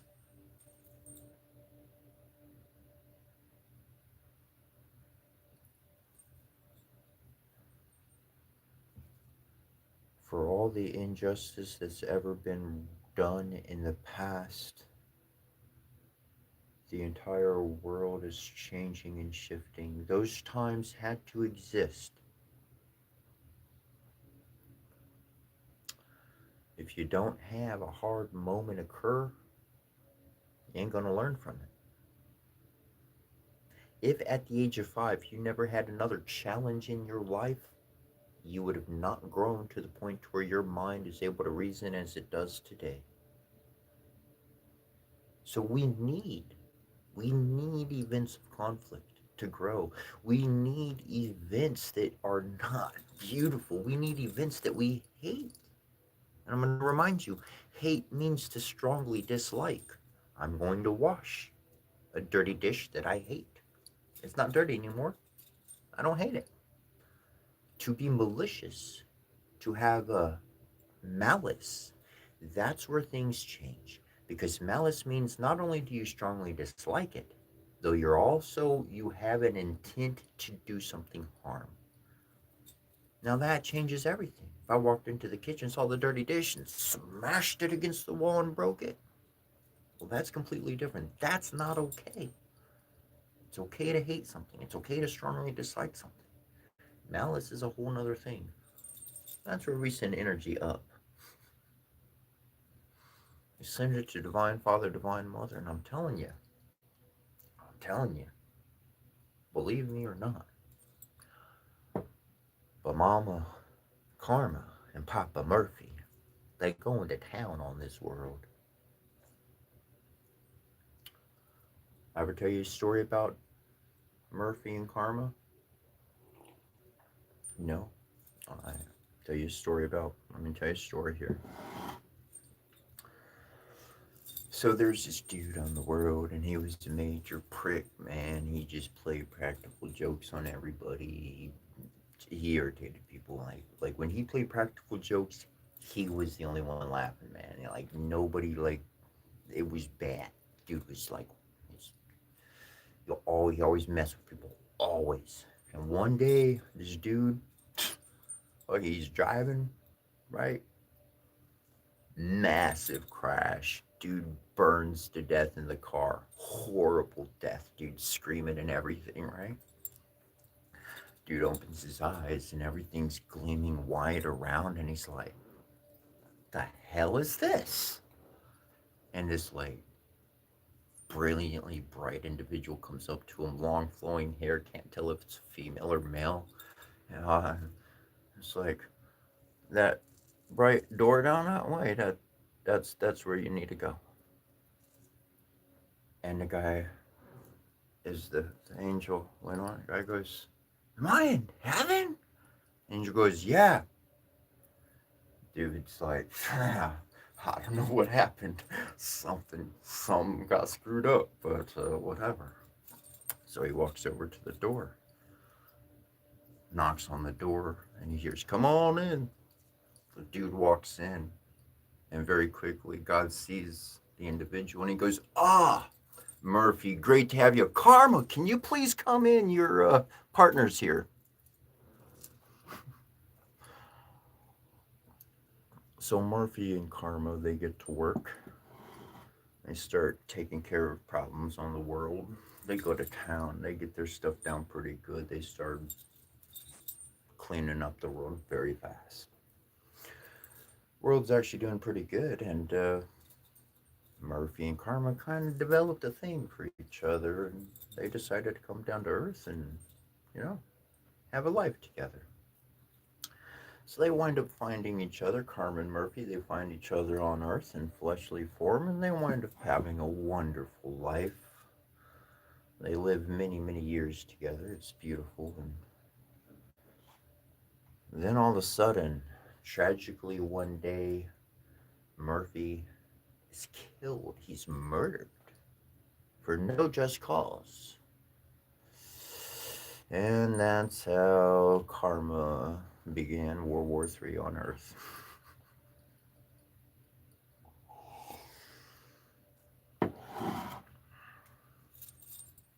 It's actually kind of interesting because we've seen world wars in our past, and they may not use that word today, but I see a world that has been at war with itself. Like they did something that they can't let go of, like they feel a regret. People talk about, oh, Jesus coming back, blah, blah, blah, Jesus resurrection, this, da, da, da, that. I ain't putting that down or nothing here. But what I am bringing up is that there was a group of people, and you could say they were faithful to some religion, or you could say, or I'll just say, they represented humanity. This group of people represented humanity, and humanity was gifted with a presence that half the world over people have fought, killed, and died to say that he was God or God's son. And humanity decided to kill him. They said that his injustice was worse than the person who robbed and stole from people on a daily basis. A person who went around trying to give life, trying to be love and kind, trying to provide liberation for others. And humanity decided that this person should die. Worse, the same death as a would be thief and robber and killer. Humanity has been dealing with that regret their entire life. That's not for God to forgive. It's humanity to reconcile within themselves. That's humanity to look at the past and see what they did with, call it like you want, though as if an extraterrestrial landed on this world, they hung him up and killed the motherfucker. And the bastards cheered and said, yay, thank you, that's what we wanted. And people want to walk around and be like, oh, Jesus this, oh, Jesus that. Look, he's dead on the cross. That's how we honor him. That's how we see him. Like, he's dead. They don't show him living. And if they do, it's back in the past. They don't show him resurrected. In all their churches, they show a dead skeleton, cross and bones. Cross and bones. Cross and bones. That's what they honor. On every person's necklace, they honor the device of torture and pain. They wear it as if it is prideful. Just to let you know the real, it was an ankh. You see that top portion? That's the inlet. That's the female part of the brain. Down there you got your phallus. You got your masculine aspect of the brain. So when you take that and you turn it sideways, you unify the feminine, the masculine, and the mind, the third eye, becomes the center of the crossroads of all the events of your life. Damn cross got two penises attached. Just to let you know. People got a problem with all that kind of stuff. Should you be loving so much?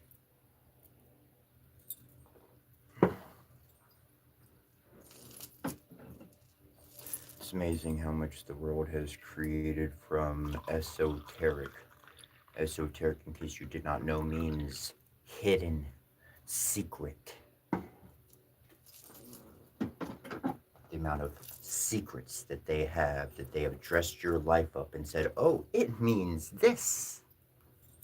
And you wear those things and honor those things with a mentality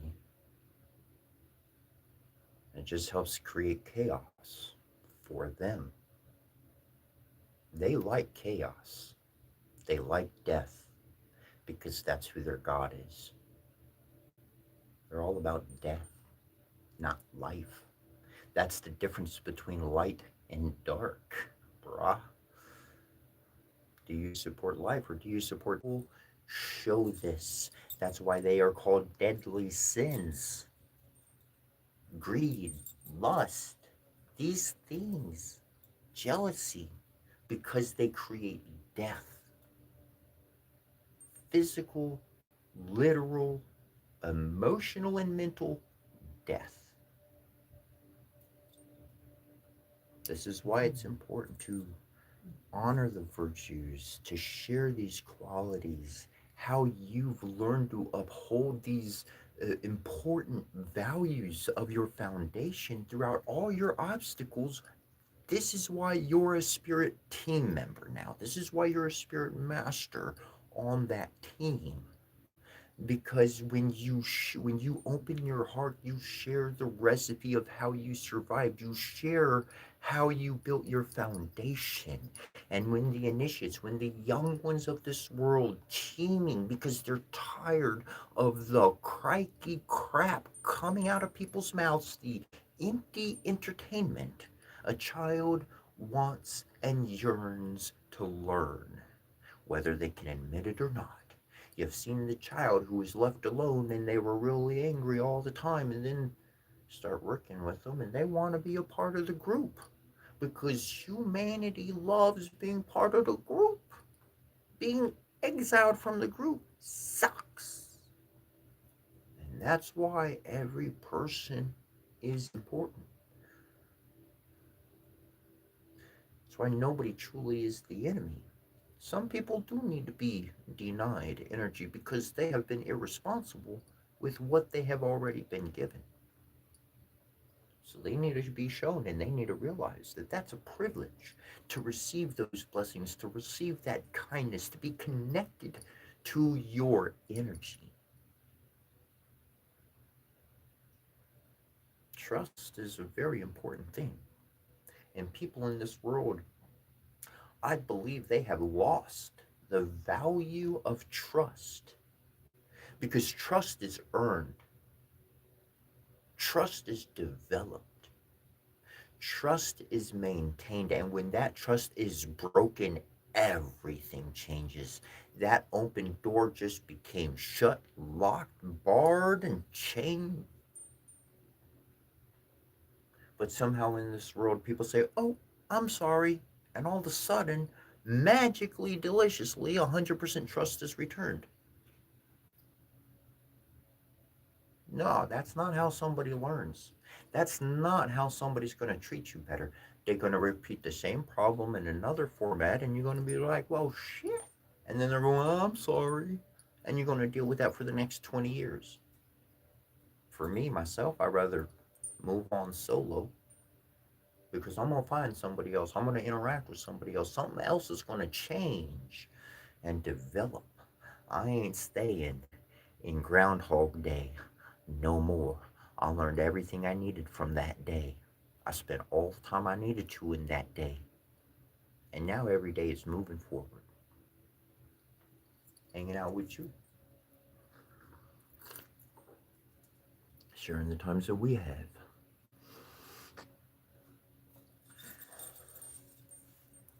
Here's a here's an idea if some things hadn't gotten through.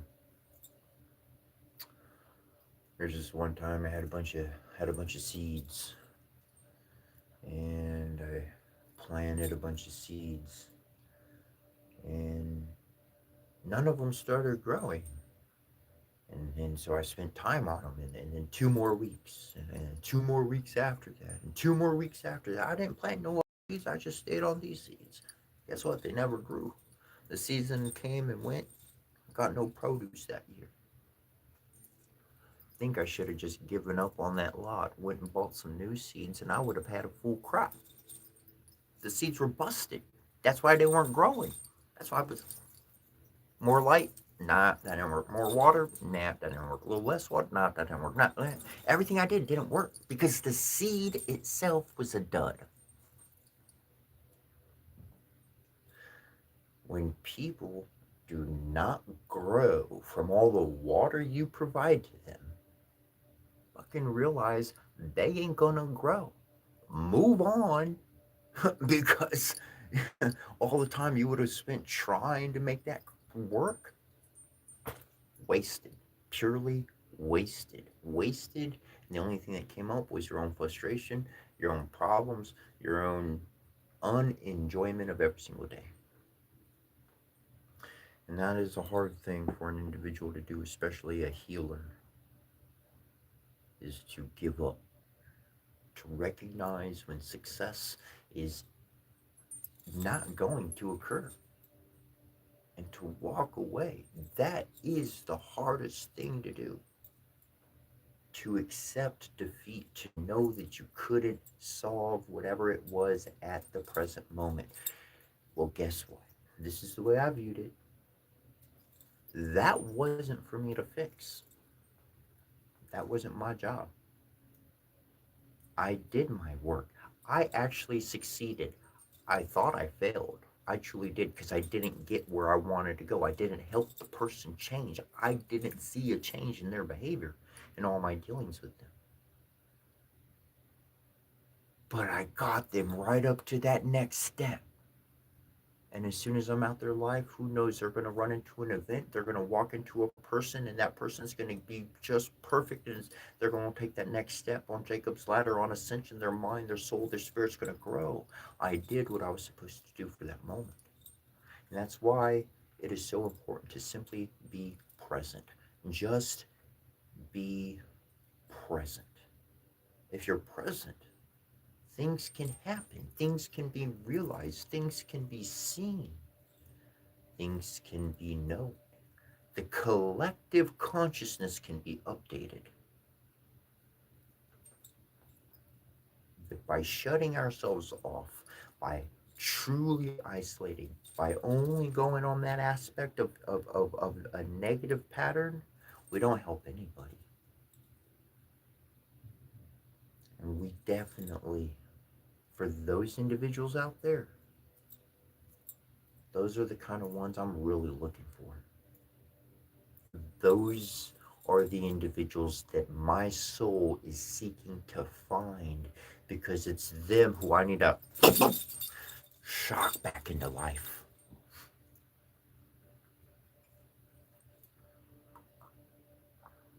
To light a fire under that base chakra and get their system working again. Not so that they do what I say or follow me or buy my book or anything of that sort, but that they get their life back where they want it to be and they're connected with divinity and all is can be seen plain and they start moving again. People in this world, they may be moving and you may be saying, well, that is life and it is animated and it is conscious and walking. But I tell you, the person inside is dead.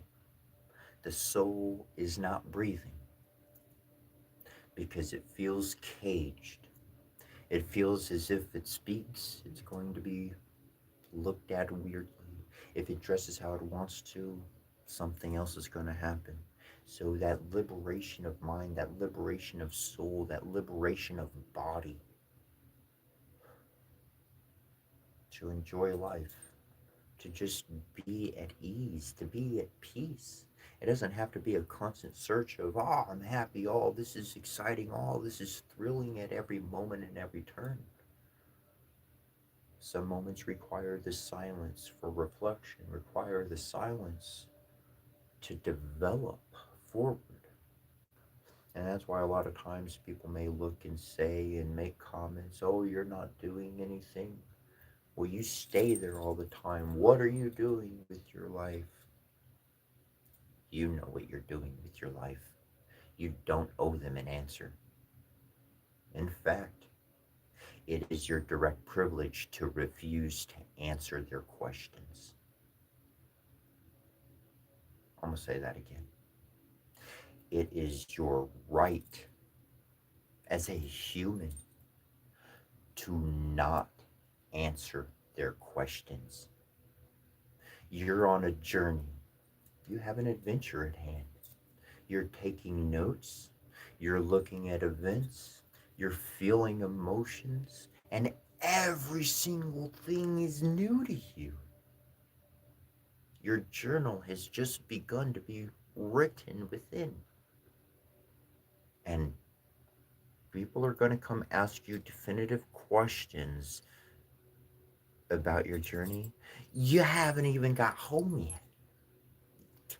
You didn't even format your work yet. You only have your journal of notes. You do not owe anybody an answer. Living your life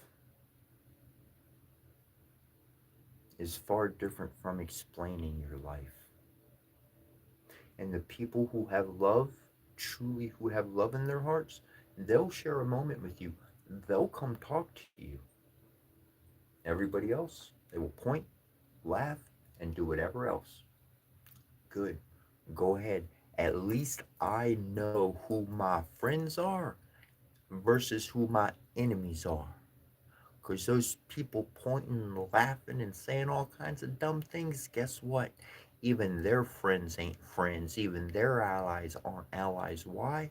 Because they themselves lie to their associates. Therefore, their associates lie directly back. There's no trust within their organization, and it is a me for me jealousy game that they're all playing.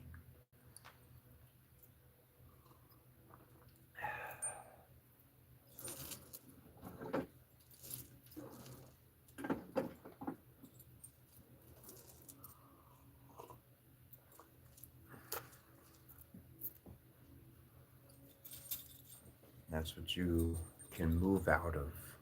That's what you don't have to stay within anymore. You don't have to fight it. You just have to turn your back on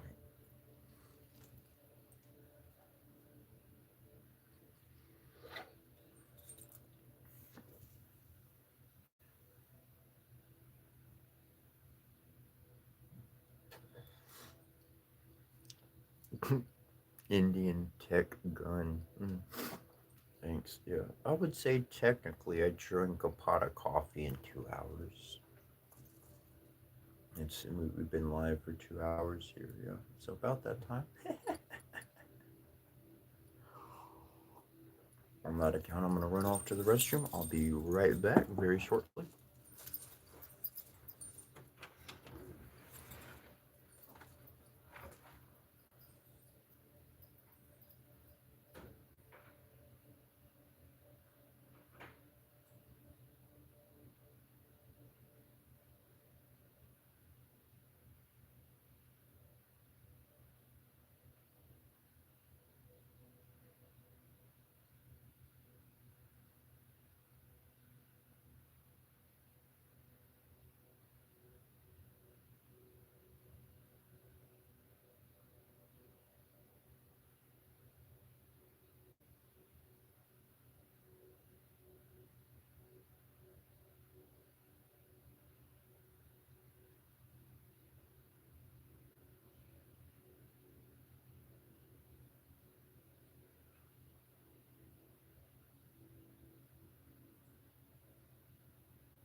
All right. Gotcha. Let's see.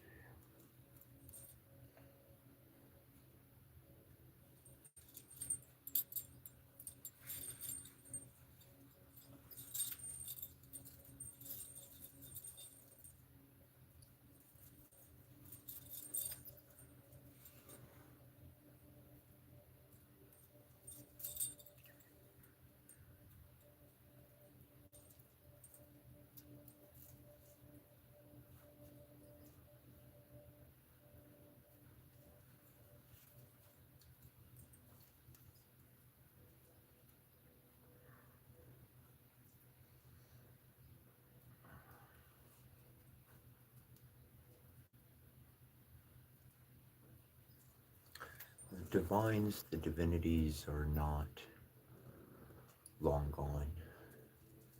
The old gods are very much present. and our ancestors were very much connected with them.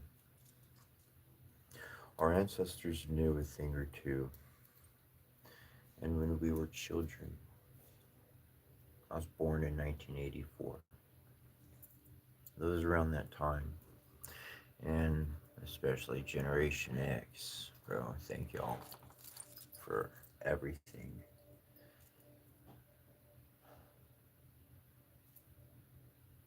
I was in I was in grade school, and Generation X was like 1 year before, like a grade up above me, and I would have been in that grade, but I started out school in a different. I went to preschool. I could have went to like first grade or pre. I could have went straight to first grade, but they decided. But because of the time of my birth, I was put in preschool anyways. But I was able to make contact with the upperclassmen as those school grades went on, as those years went on, and I learned a good many things from that generation before the individuals who truly, and they learned, and I was able to be on their coattail. And a lot of what the previous generation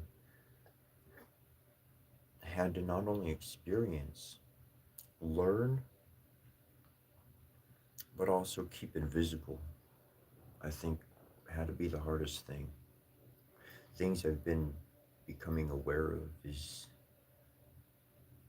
how much they couldn't speak about what they were definitively learning and doing. Completely silent, completely unseen. And that sucks. That kind of suppression sucks. To not be able to talk freely amongst your brothers or your sisters, that's difficult. Though our day and our age is quite vastly different, and the unity that we can come together, that we have been coming together as, has been beautiful to say the least.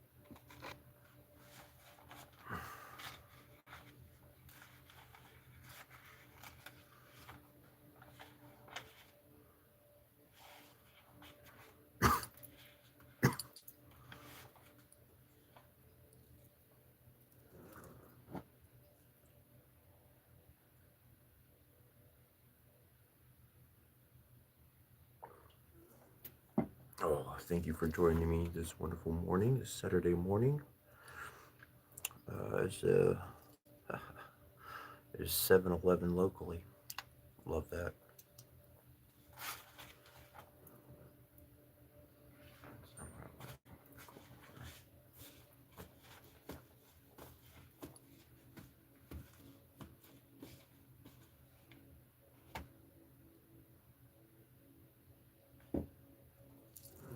Um,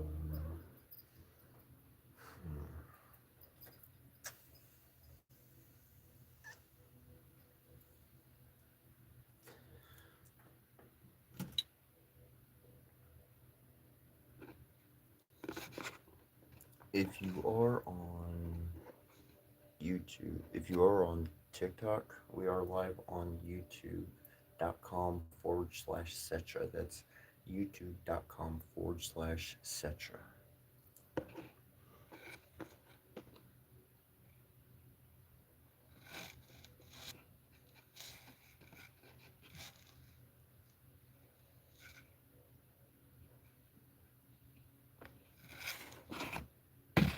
All right.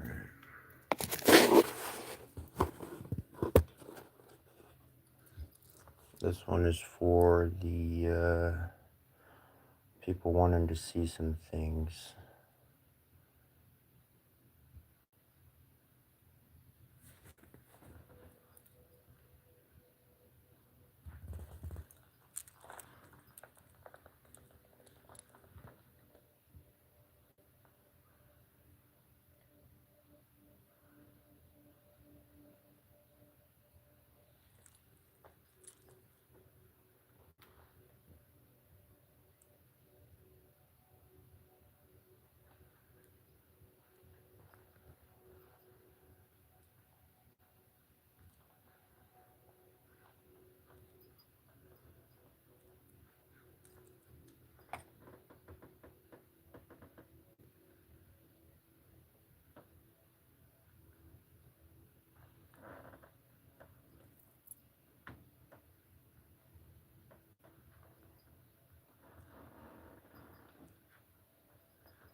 Now this one, you can see that she has something around her neck, and as he's reaching out and she's extending it towards him,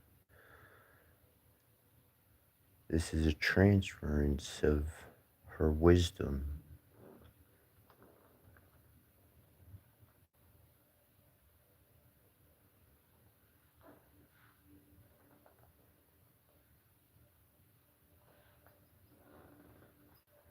Would be set chaos.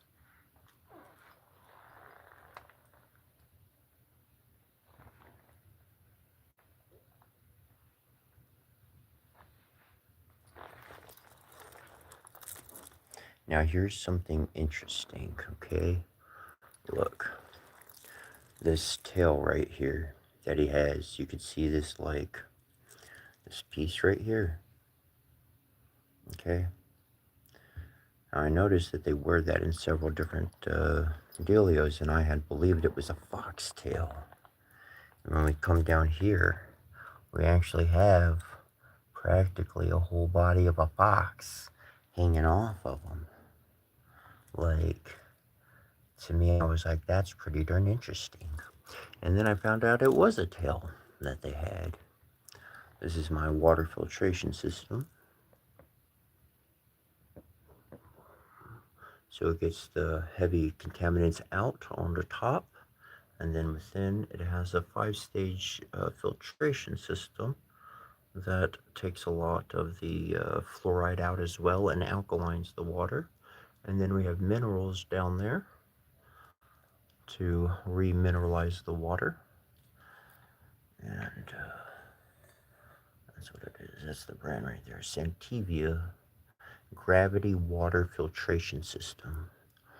And this portion down here is actually hollow, but I fill it up with stones so that the energy from the stones can actually go up into the water.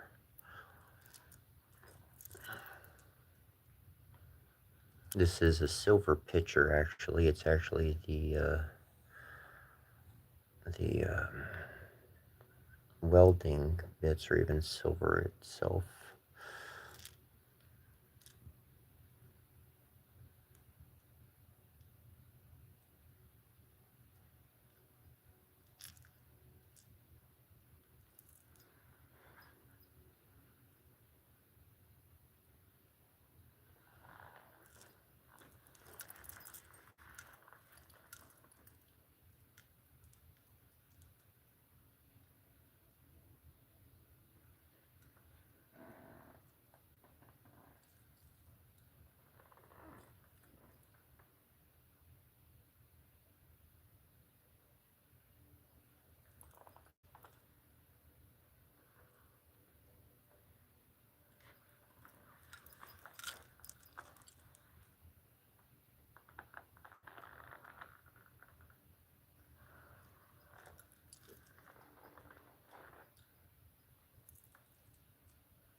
Let's do this.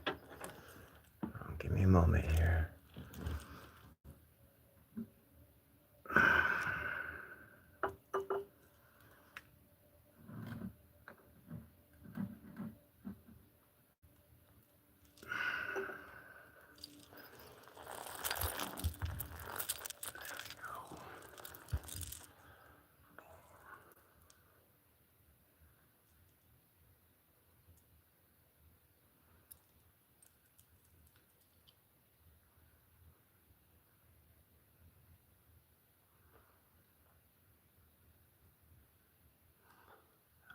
Maybe I can. Well, I can't exactly get a good image in there, but it's like a kaleidoscope, literally.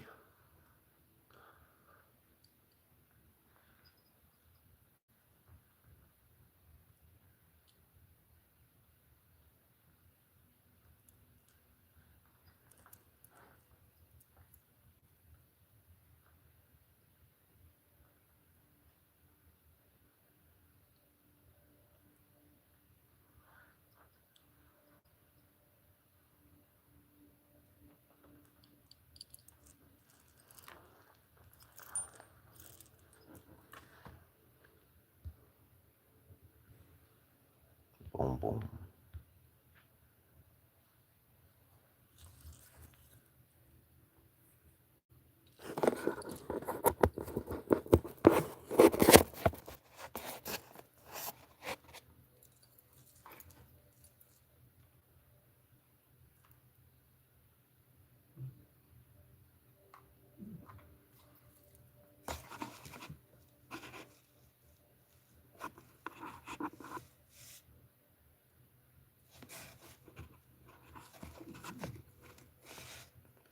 Mm.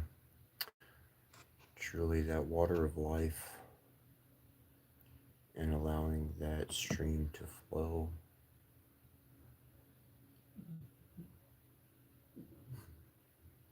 in your own life. It's raining outside, making me think very much about that flow.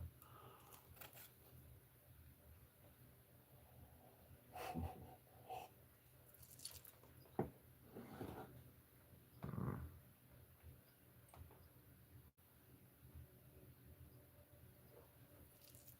that's interesting.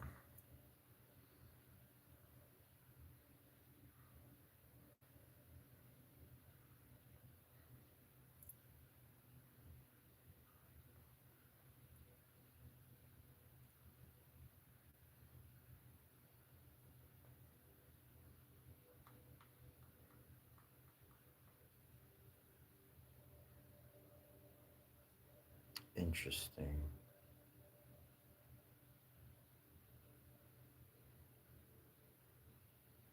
Okay.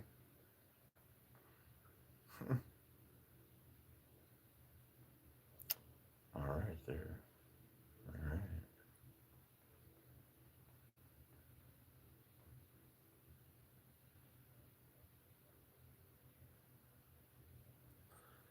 Very interesting.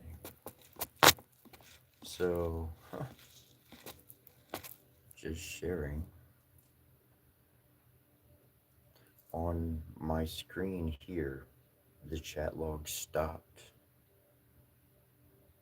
There ain't nothing being shared on. There's nothing on the chat log. Uh, no new updates, but I'm hooked up to another system here, and can log in there.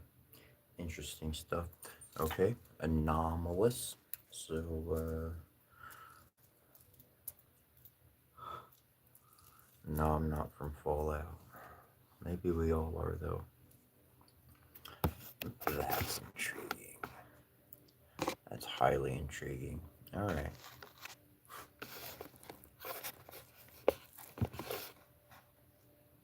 Boom.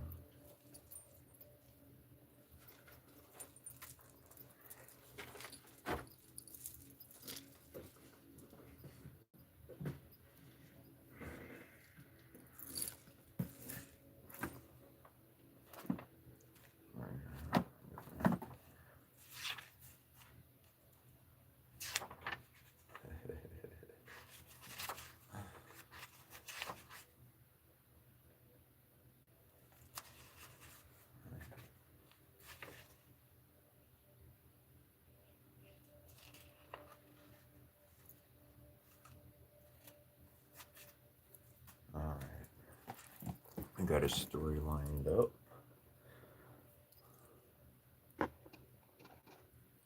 This is so intriguing.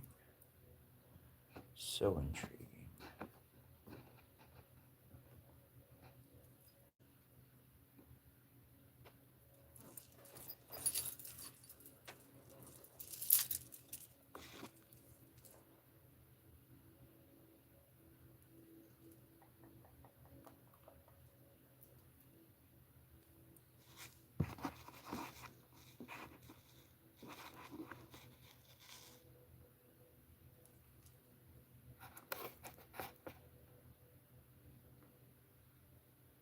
Oh, that little Buddha that I had, Morgman, is actually Kubera. Kubera is a lord of wealth, and I looked him up, and he actually has a pomegranate in his right hand. I thought he was a little Buddha too, um, but But yeah, interesting thing that when I had found that connection wind up occurring. Knew that was gonna happen.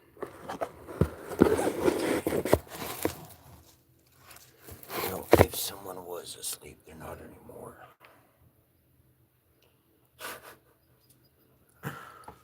Yeah, buddy. That's okay. I'm gonna check that. That's okay. All right.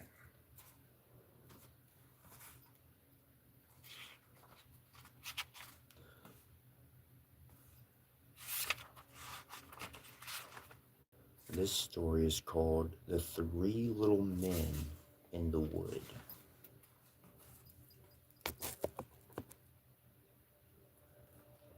There was once a man whose wife died and a woman whose husband died, and the man had a daughter and the woman also had a daughter. The girls were acquainted with each other and went out walking together, and afterwards came to the woman in her house. Then said she to the man's daughter, Listen, tell thy father that I would like to marry him, and then thou shalt wash thyself in milk every morning, and drink wine. But my own daughter shall wash herself in water and drink water. The girl went home and told her father that the woman had what the woman had said. The man said, What shall I do? Marriage is a joy and also a torment. At length, as he could come to no decision, he pulled off his boot and said, Take this boot, it has a hole in the sole of it. Go with it up to the loft and hang it on the big nail, and then pour water onto it. If it hold the water, then I will again take a wife, but if it run through, I will not. The girl did as she was ordered, but the water drew the hole together, and the boot became full to the top. She informed her father how it had turned out. Then he himself went up, and when he saw that she was right, he went to the window and wooed her, and wedding was celebrated. The next morning, when the two girls got up, there stood before the man's daughter milk for her to wash in and wine for her to drink. But before the woman's daughter stood water to wash herself with and water for drinking. On the second morning stood water for washing and water for drinking before the man's daughter was well as before the woman's daughter. And on the third morning stood water for washing and water for drinking before the man's daughter, and milk for washing and wine for drinking before the woman's daughter. And so it continued. The woman became bitterly unkind to her stepdaughter, and day by day did her best to treat her still worse. She was so envious because her stepdaughter was beautiful and lovable, and her own daughter ugly and repulsive. Once in winter, when everything was frozen as hard as a stone and hill and valley covered with snow, the woman made a frock of paper, called her stepdaughter, and said, Here, put on this dress and go out into the wood and fetch me a little basketful of strawberries. I have a fancy for some. Good heavens, said the girl, no strawberries grow in the winter. The ground is frozen, and besides, the snow has covered everything. And why am I to go in this paper frock? It is so cold outside that one's very breath freezes. The wind will blow through the frock, and the thorns will tear it off the body. Wilt thou contradict me again? Said the stepmother. See that thou goest, and do not show thy face again until thou hast the basket full of strawberries.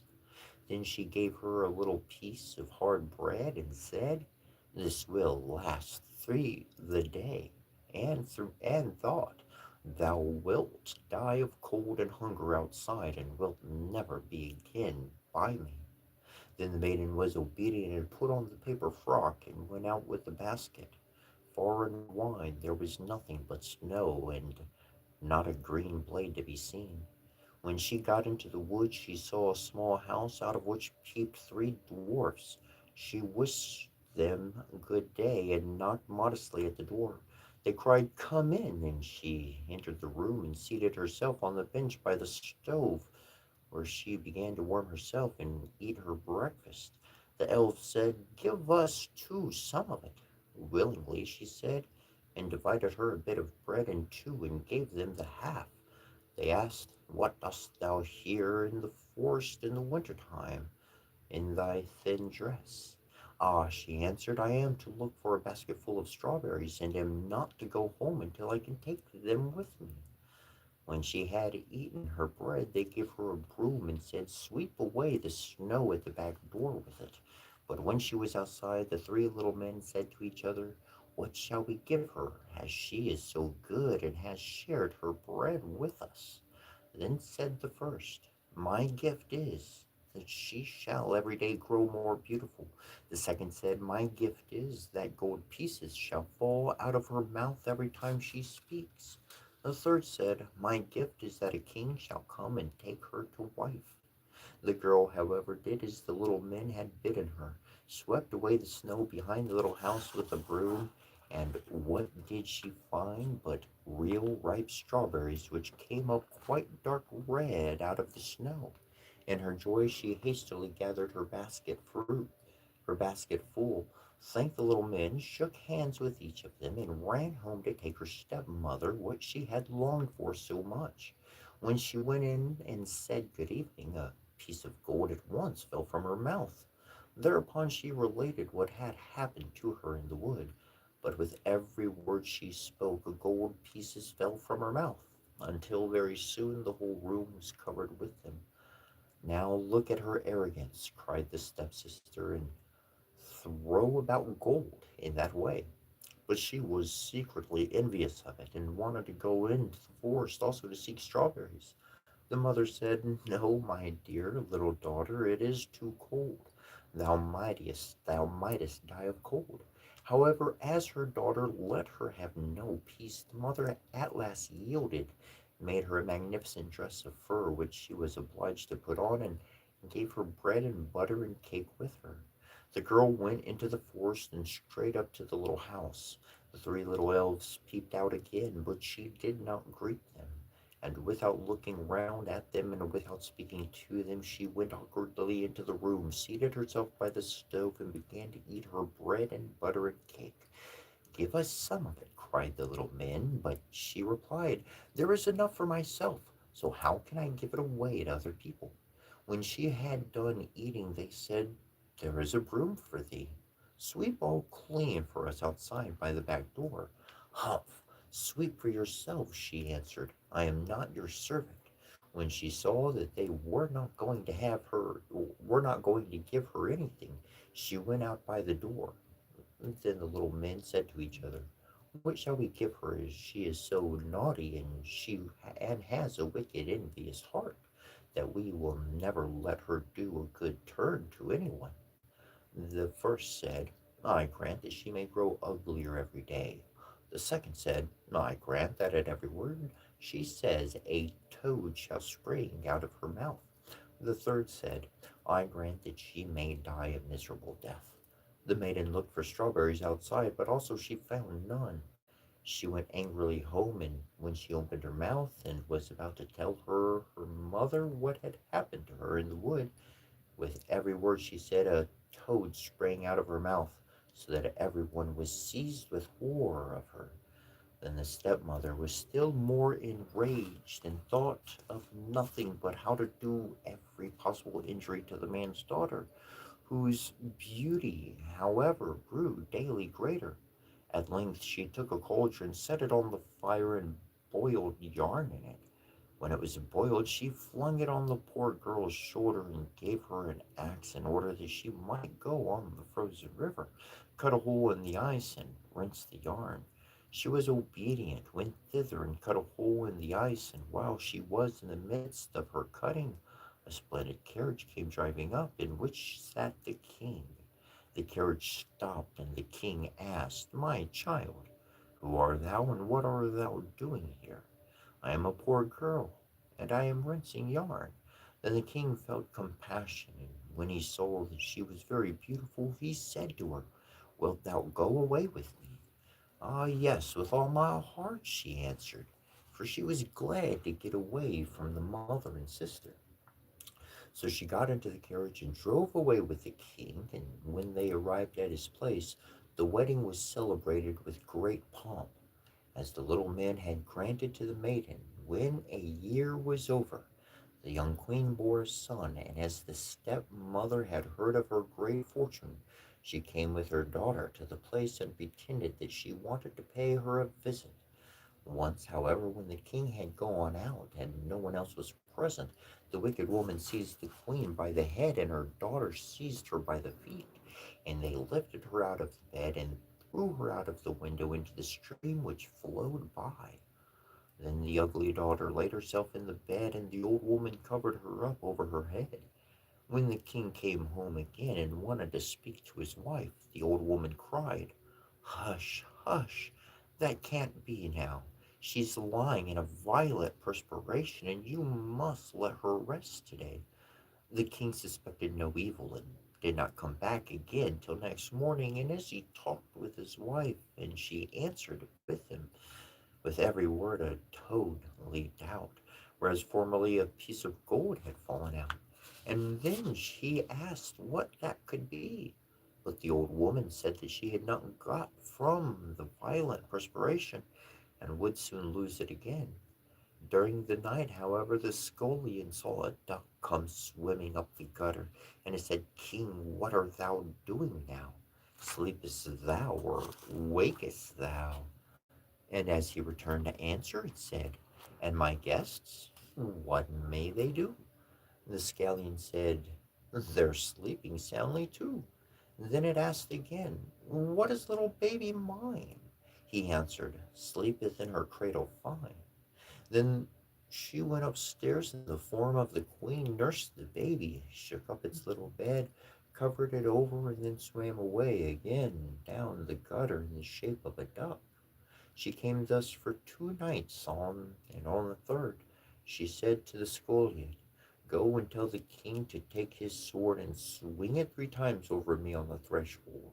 Then the scullion ran and told this to the king, who came with his sword and swung it thrice over the spirit.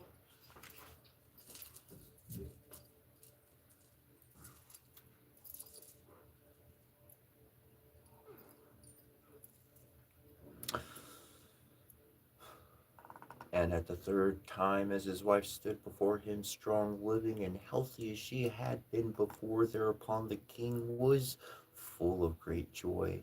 But he kept the queen hidden in a chamber until the Sunday, when the baby was to be christened.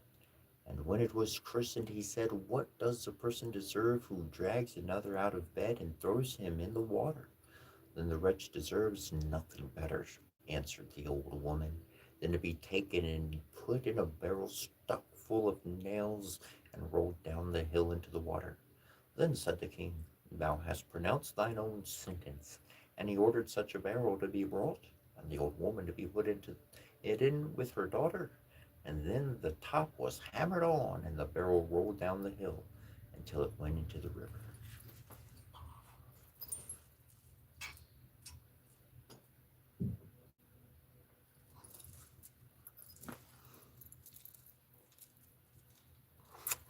That book in particular is Grimm's Fairy Tales. Boom, boom.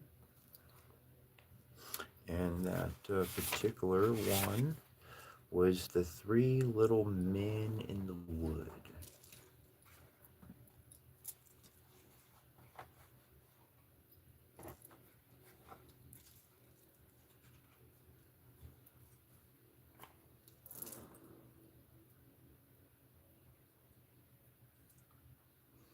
Oh, just to let you know, my sword is actually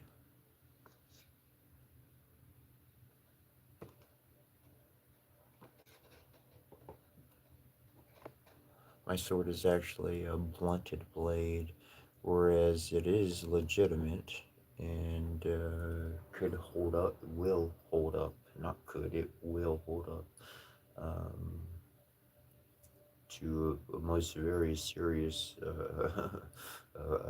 with whatever it comes into contact with. It is historically and authentically crafted, um, though the blade being blunt is something that allows me to train with it and use it And I'm not trying to necessarily slice anything, but I do appreciate the martial art aspect of utilizing the long sword. Trained in that for I want to say many years, but it wasn't. Uh, anyways, yeah. So you don't got to worry about that happening. I won't cut myself with it.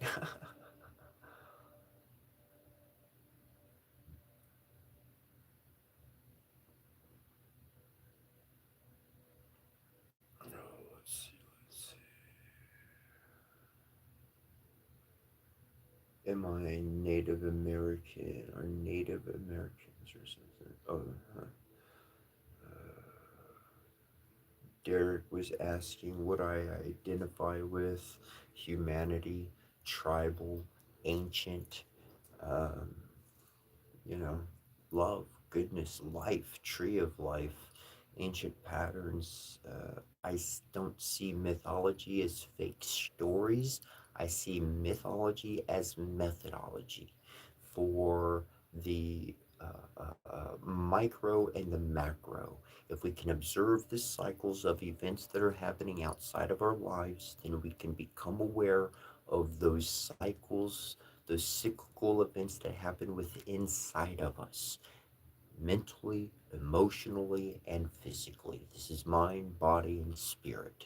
And so, in that format, when we unify these three events, we can actually see a lot more of what's happening and make a lot better choices in our life. Um, Definitely. Um,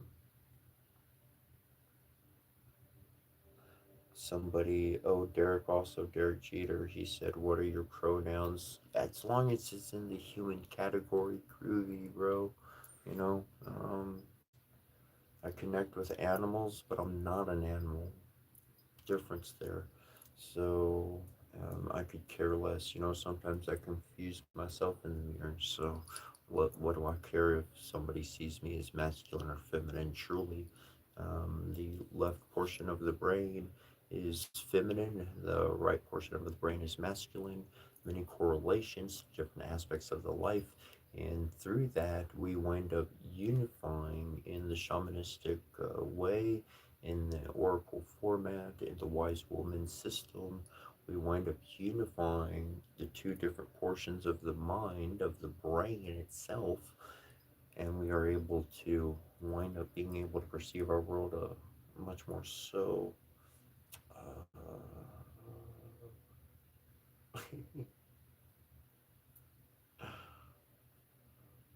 Thank you for the compliments and all that good stuff. Uh,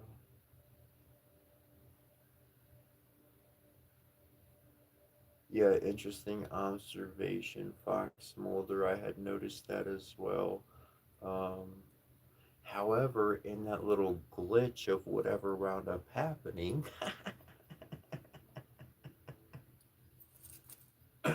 what wound up occurring was like I got the tablet over here, right? So, boom, I don't have to be all up on the screen, up in your face, being like, "What's it say?" Trying to read the stuff. I could stay back here and actually see the comments, and so that's actually that's a good little glitch.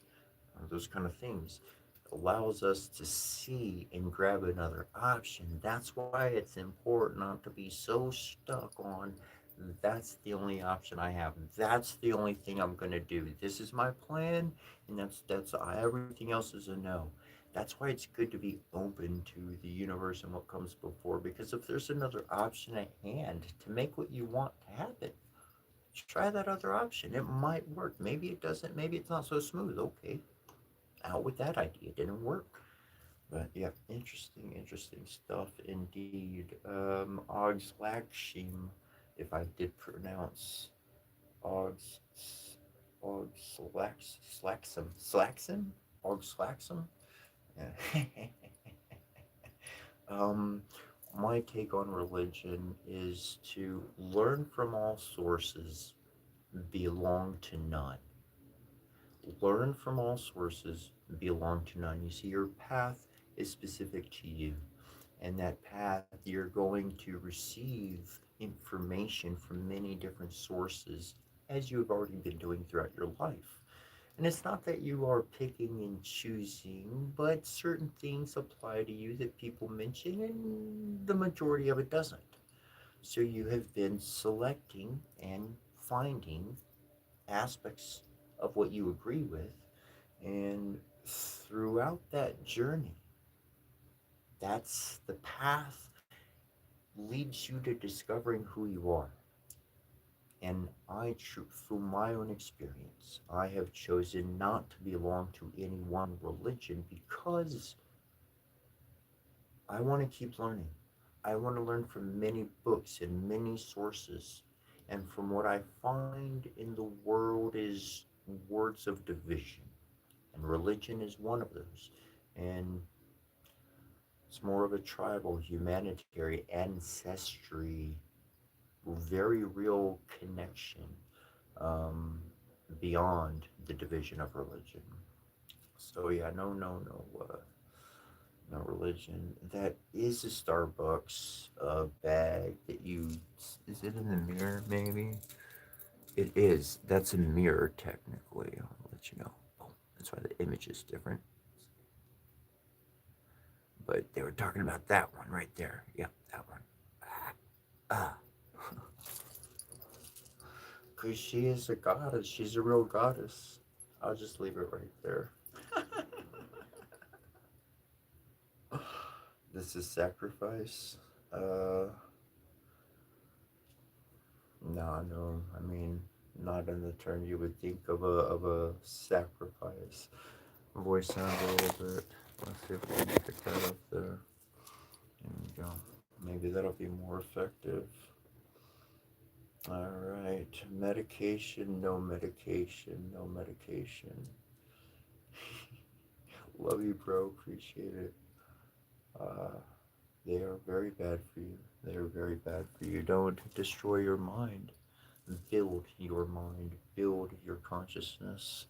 This is very fine indeed.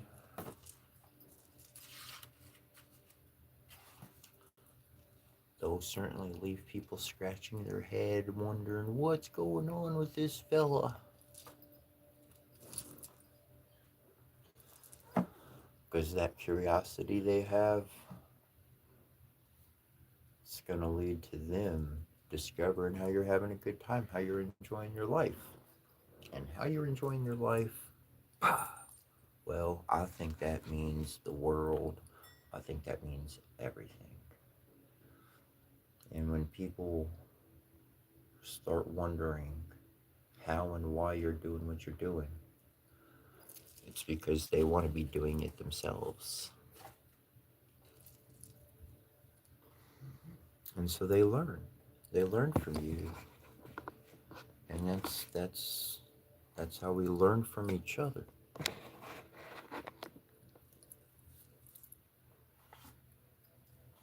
Let's see, we got another book here, another story. The Three Spinners.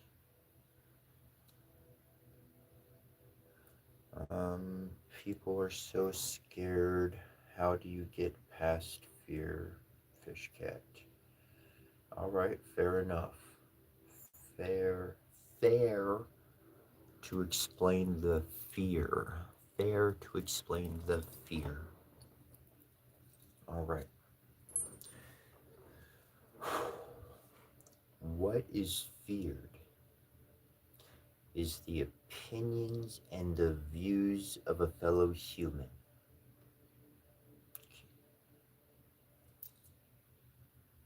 Let's, you might have something to connect with this or not, but follow the metaphor.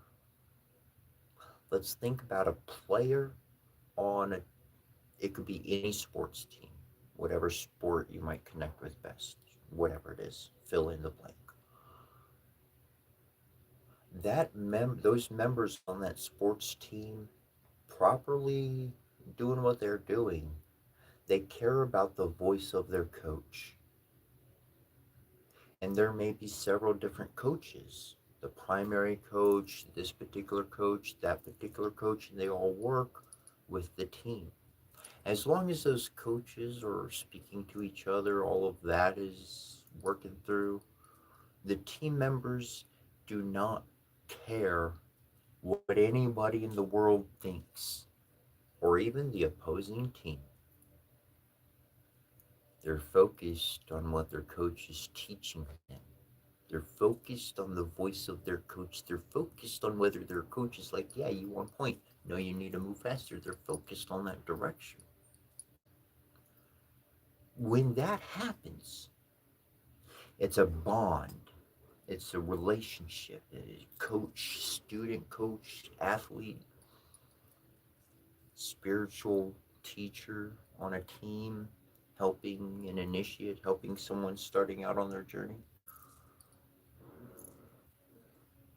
When you value the voice of your spiritual fill in the blank teacher, God, whatever you want, whatever. When you focus on that connection and their voice, you're no longer thinking or caring about what somebody else thinks, because the fear that lies within is not that I'm going to die from this engagement. Naturally, the fear that exists within a person is the opinions of somebody else. But would you join a team? You don't care about nobody else's opinion. You're on a team. You're on a team of the Divine Father, the Divine Mother, the Divine Angels, the Fae. That team you're on. However you see it, however you connect, where that is in your faith and your connection, that's your team. That's whose opinion you should feel value, that you should value. For me, when I started valuing the voice coming through within, that divine connection,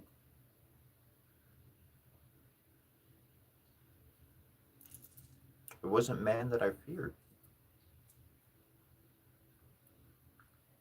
And after enough years, one way or another, I'm going to survive today. So it wasn't death that I feared.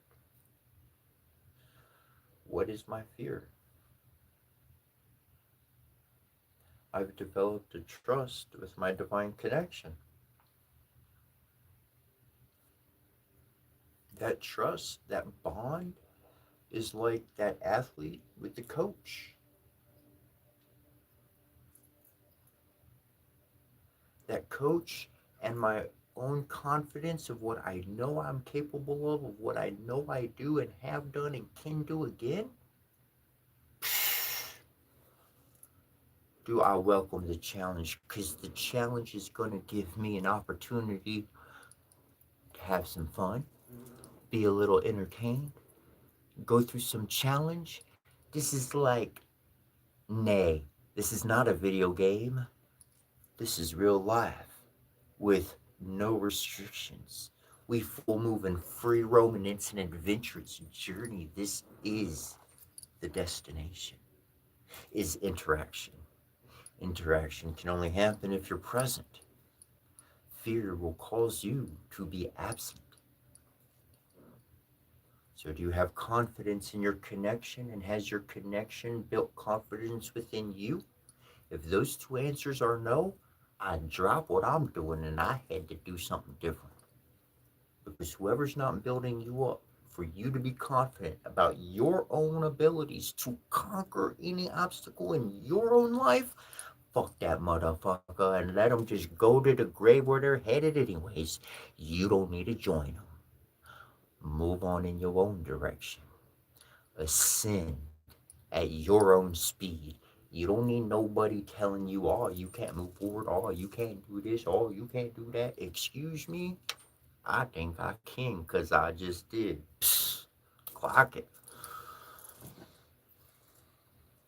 The limitations of your life are what you put upon yourself, and what you put upon yourself as far as the limitation is what some other motherfucker wrongly put into your brain and your matrix to govern your abilities as a creator. Don't let that happen. Don't be subject to no man.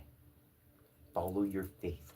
Follow your connection. Follow your king. Follow your queen. Follow mother. Follow however you divinely see it to be, and embody that.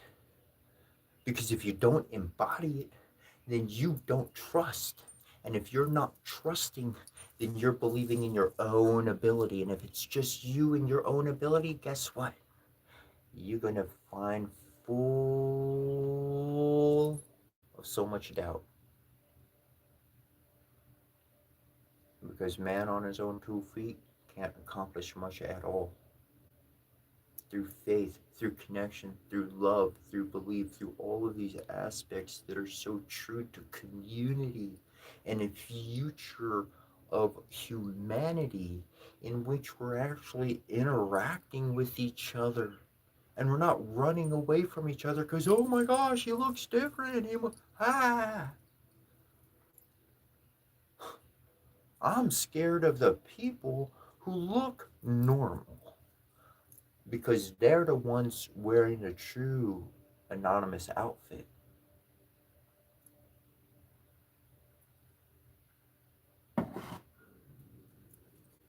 Every day that who I am is what I am, that's who I'm going to be. I ain't dressing up for somebody else's event. People ask me all the time when I go out. One of the top questions people ask me when I go out, they say, what are you dressed up for? I'm dressed up for my life. For my life. That's what I'm dressed up for. This is what I do. You're not dressed up for life because you're dead. You're dead stuck following somebody else's 1, 2, 3 point plan. Break out of that. Go off script. Go on an adventure. Check out the free roaming game, the land for what it is, and see the world more than what a video screen is going to say other people think. It's amazing if you put just a little bit of time into learning somebody else's language and then walk into their community as a guest. And you might butcher the language on, you're trying to do it justice, but you do it, but they can understand you and they can see that your efforts are sincere. They're going to come, they're going to treat you different. That lets you be brought into their celebrations, their religious aspects, their faith, their culture, their community. That, sharing that moment for as many days as one may be able to, that's the gold in the world. That's where it's at. Coming together. What do you prove by being able to conquer somebody else? What truly? That you're the strongest animal on the block? Huh. That proves nothing to me. Anybody can build their body, become physically stronger. But where's the love? It's in you. And you can teach that love to other people, not directly, but through sight, through seeing, through presence. Your peace that you carry with you is what people want. That's why they'll come talk and share things with you, because they see when they feel that peace coming off of you, the non-worry. So they come to you and they talk to you and they tell you their problems because just maybe something you've been through will connect with what they've been through and they can share what's going to bring them peace.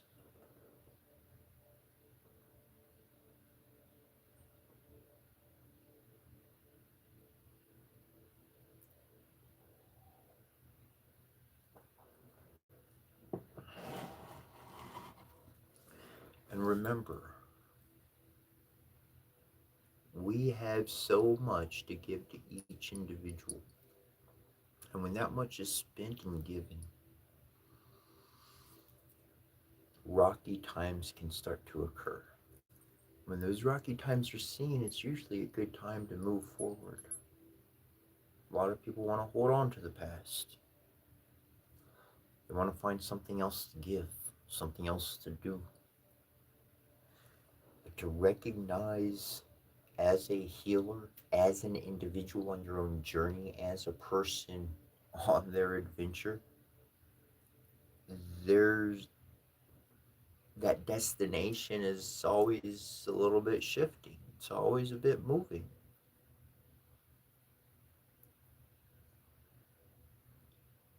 Some of us, we do find a nice spot to really anchor down and stay for an extended period in which we can wind up doing a whole lot more work than we're used to on the good side of things.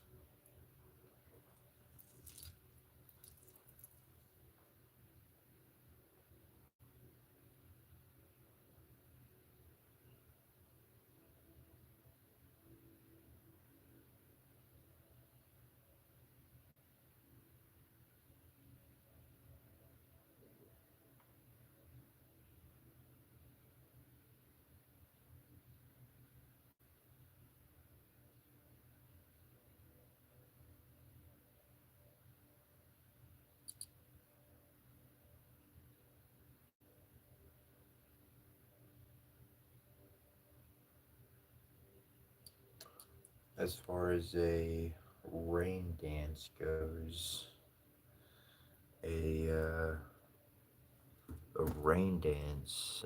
I know some individuals who can affect the weather, and I'm a natural amplifier to that, so they're able to affect the weather much quicker. And one of them, they just sung. They would sing their little tune, and that was what would bring on the rain. Um, Actually, kind of raining right now. Though when I want to bring forth the rain, I have my own methods of connection, and I've done it before, and I've done it over and over, and I even found out how to make the rain stop. There is an old saying, some old tribes, and they would say, "We can make the rain, we can bring the rain, but we have no business in being it. We don't know how to make it stop. We can bring it, but we can't actually stop it. I can bring it. I can signal it to come. I don't. I'm not controlling anything. I kind of send out my signal. I sing. I send out my pulse, my vibration,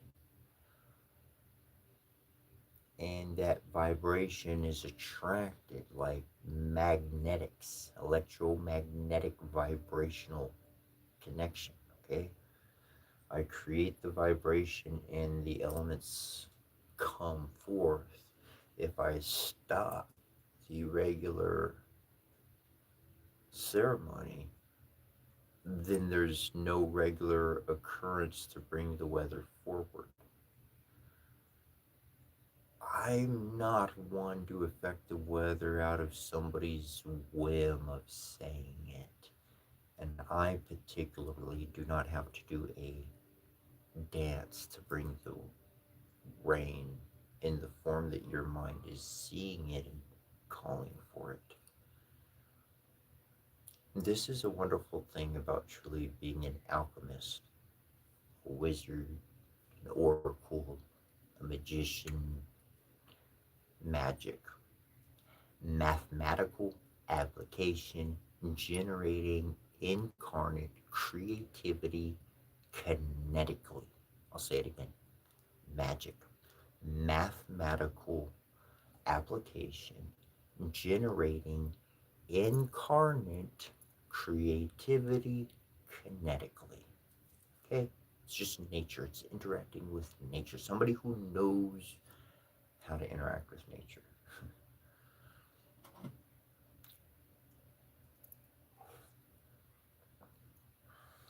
That's an alchemist, one interacting with nature. They learn how to speak to nature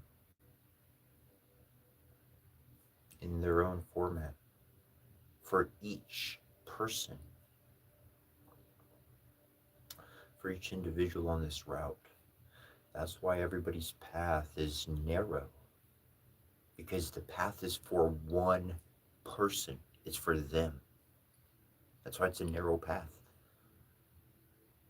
It's not meant to have a group of people. It's not meant to have two or three people on. It's meant for one person because what they see, what they perceive, and how everything formulates is for their unique connection.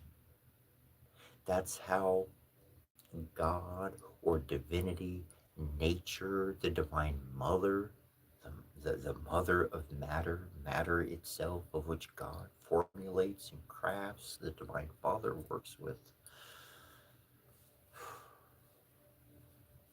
It's because everybody has a unique signature to connect. There's no freaking group entrance. There's no big flashing sign that says religion with whatever name you want it to be under it. That does not exist for the workings of heavens and divinity.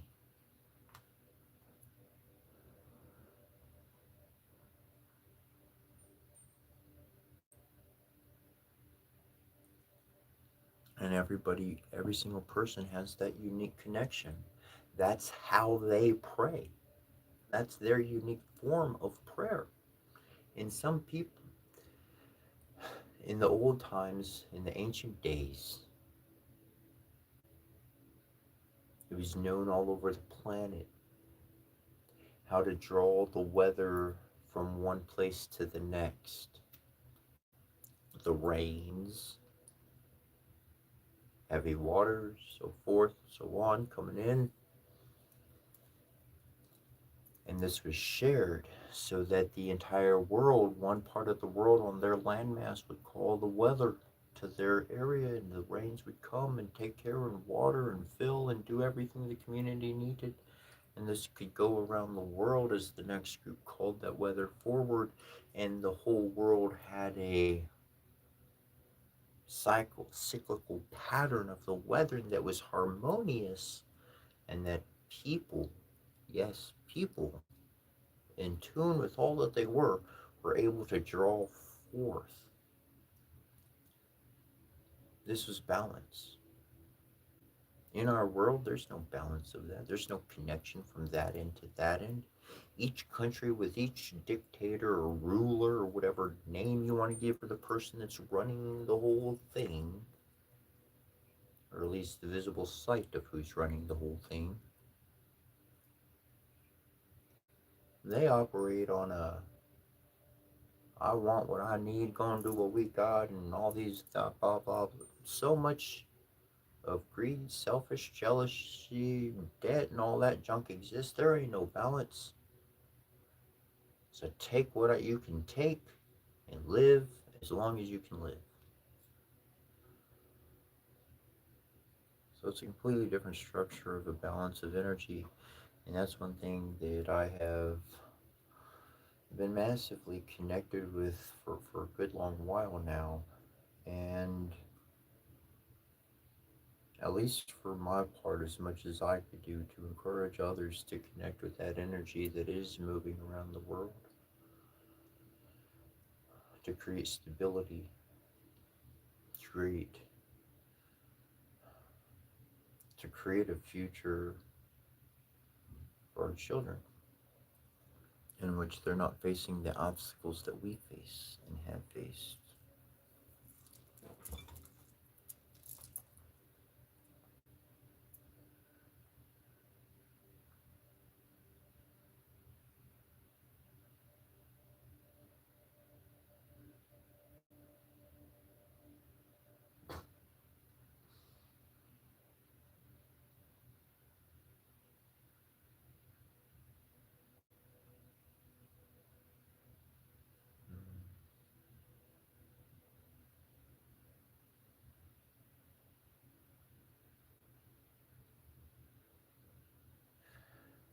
Dudes B2s, can you tell us what has made you who you are today? Actually, pretty good question, man. Or inquiry. I went on the much love, faith, and grace. I really went on the journey of following my faith through and through, and valuing the journey of what I saw as what spiritual connection could be. Everybody's like, I got this answer, but I didn't hear people prophesying. I didn't see no wizard before me. I didn't see no priest before me. I saw a man wanting people's glory, dressed up in a three-piece suit and nice shiny shoes because they made a buck or two off a motherfucker's kindness. And I said, there's something in this world with what they be telling everybody, and I decided to walk the walk rather than to talk the talk. And 12, 13 years later, I happened to go viral. I happened to have this open and available. My journey, it saw it saw the completion. I experienced the fulfillment. I got what I was looking for in this life, and then the universe said, "Oh, remember that other dream you had that you wanted to do? Yeah, let's do it." And I was like, "Well, sheesh, I'm still kicking and swimming in this world, so why not? Let's take a swing at it."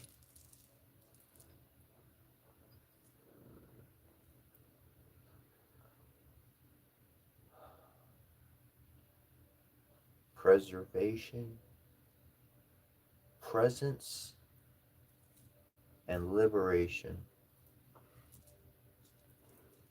If you can be preserved through the tumultuous times,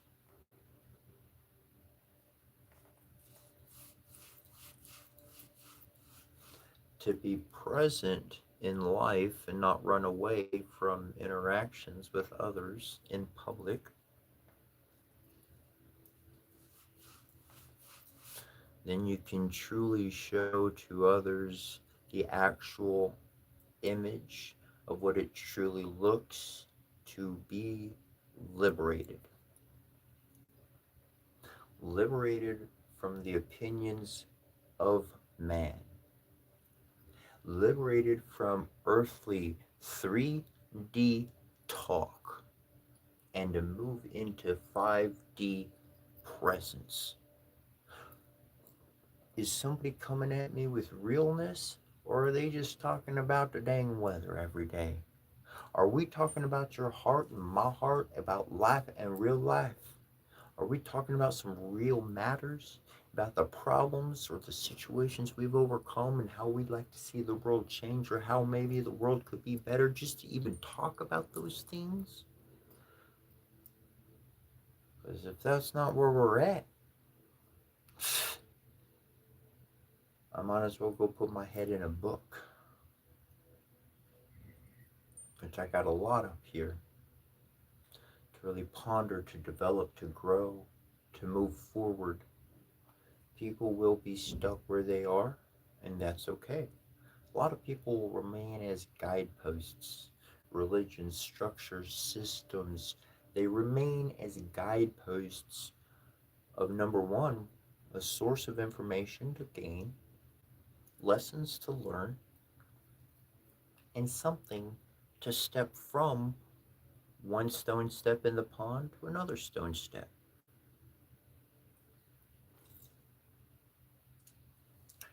I am no more or less than one of those stones for you to step on pond to walk forward. And I don't mean that in a negative way, as you can feel the positivity from that. What I'm impressing is that everything you experience and become involved with in life, it is a step so that you can seemingly walk on water. But what you're walking on is wisdom, guidance. You are walking on top of the subconscious waters, knowing what they are, knowing what exists there, because we acknowledge that it has presence. We're not falling through it.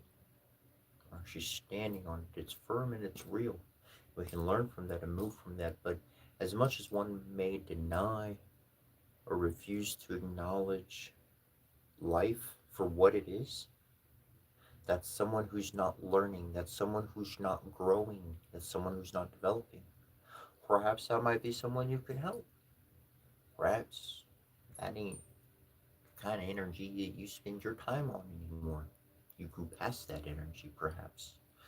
You've kept making progress. And I do believe that is a real point, that is a real degree, that is something that people lose sight of, is they stop making progress. And in this life, regardless of what occurs, the losses or the gains, make progress in your own life. Because then you're going to feel confident. Every day you're going to feel like you accomplished something. Like, yesterday I did a little something. I'll do a little something today. And then that next day you got the energy and there ain't nothing else to do and kind of tired. There ain't no new shows. You've been watched all the TV shows you like. So then boom. 2 or 3 days of doing a little something something. Positive, structural, growing, improving your environment just a little bit each day. And then that third day, fourth day, maybe a month down the line, you start make big changes in your environment. And when you want your physical life to make progress, if you want to have change in your physical life, making that progress, it does include changing your environment, changing your physical environment around you. And so all of those things come through intuition and come through channels and those natures.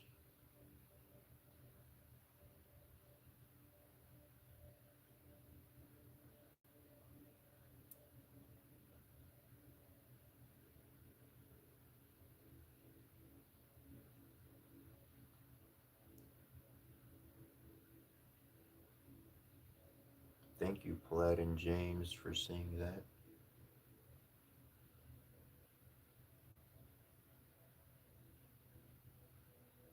Oh, hello, Michelle.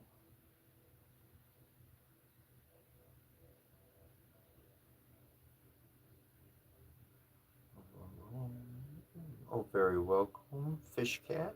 So thank you for answering. Let's see, endless effective asked something, what they asked. Let's see.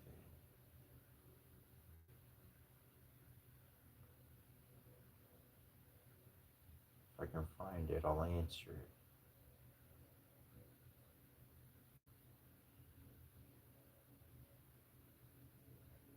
Oh, well, not that one. There's certain answers I won't entertain.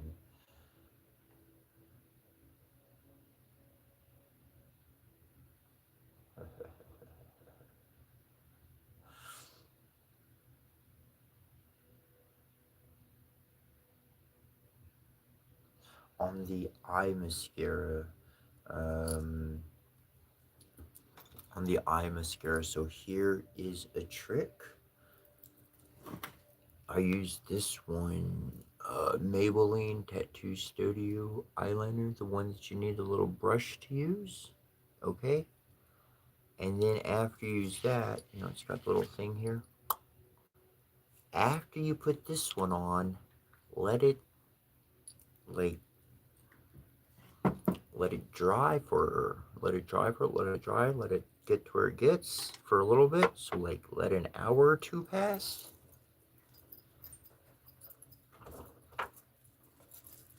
And then go get any old liquid eyeliner, right? Just the liquid one, matching the color that you have or whatever the case. And put the liquid eyeliner, like the 24-hour liquid, whatever it is, whatever you use, put the liquid one on top of this one. And it'll stay on for like 2 to 3 days or longer. It won't come off. 24 hours will turn into 48 hours. Just saying.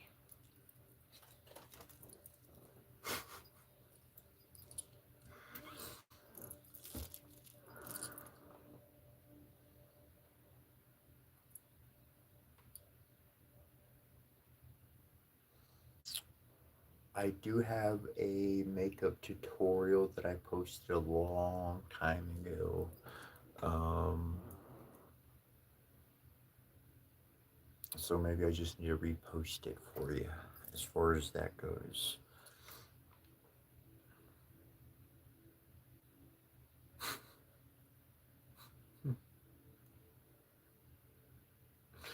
Thank you, Fox Mulder, and the other moderators for your assistance. I appreciate that.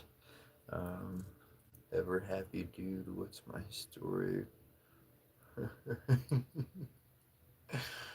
uh, my story is an adventurous one, certainly indeed.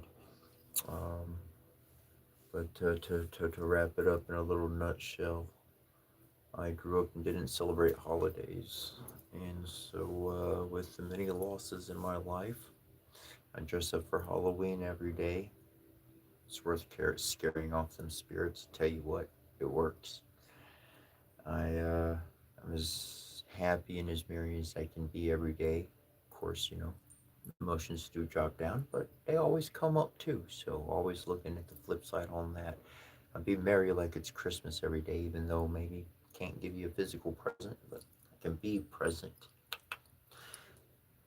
And Thanksgiving can be honored through truly appreciating and being full of thanks and giving as much as one can throughout their life. And so, honoring these aspects every single day of my life has become a new way of life, a new way of living for me.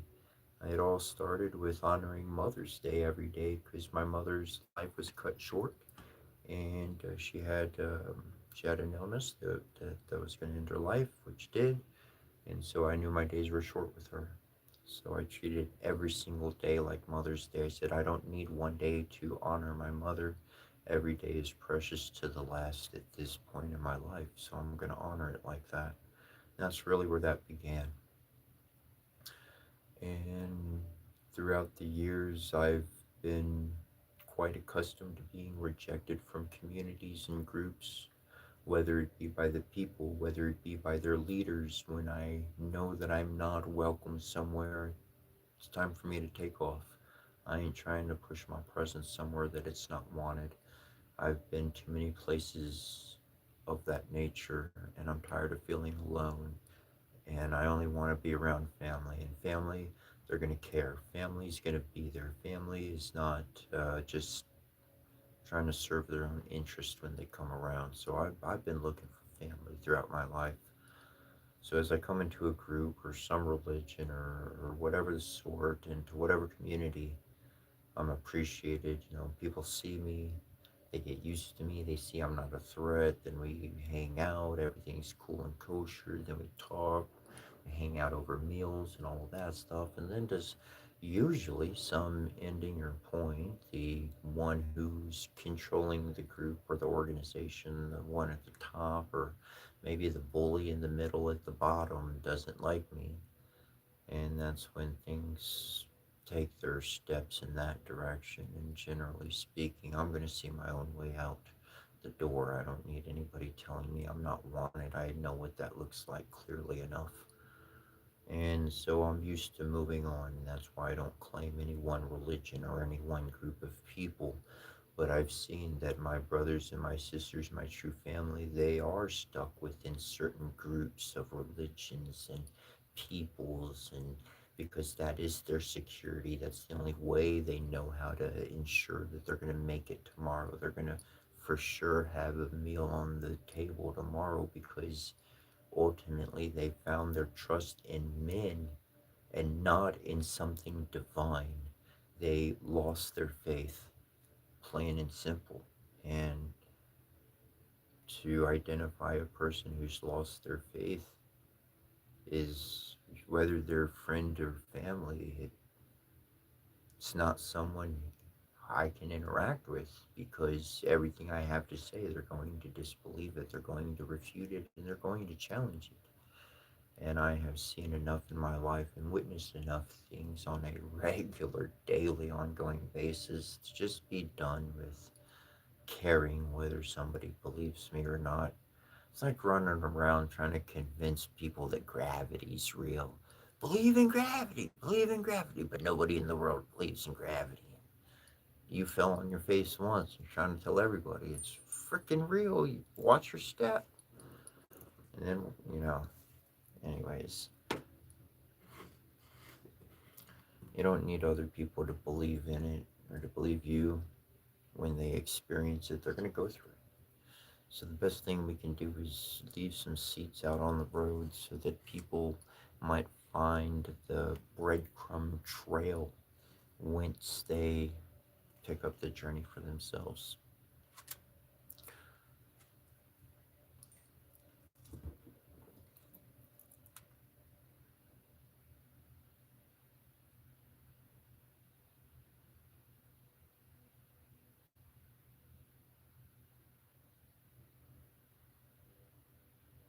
Thanks, Silver Fishing. I appreciate that.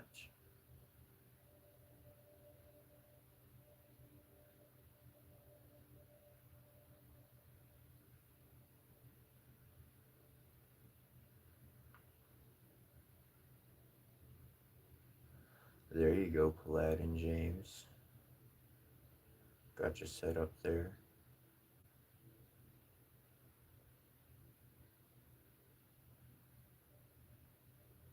Hmm. Pedro Malone.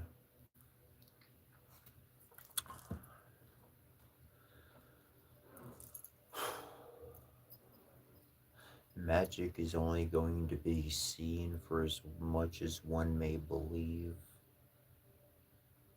For there where people do not believe, they will not see. Even a scientist who brings credible information that's been verified by other scientists, people won't believe it.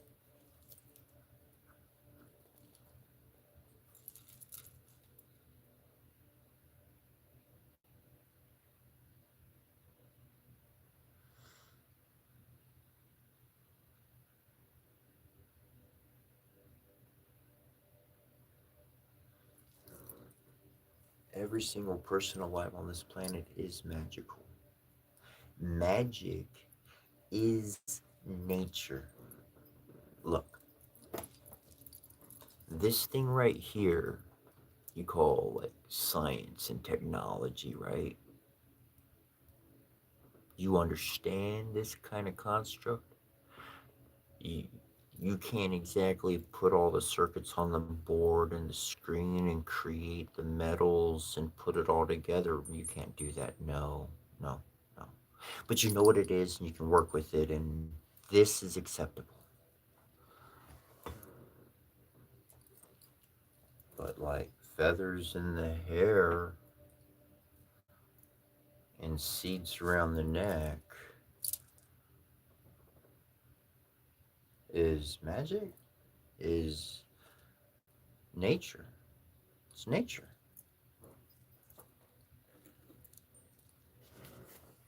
This came from nature, the elements of nature. The plastic and everything came from nature. And truly, I don't understand everything that makes this what it is. I don't know how to build one of these myself. I don't. But people call this technology.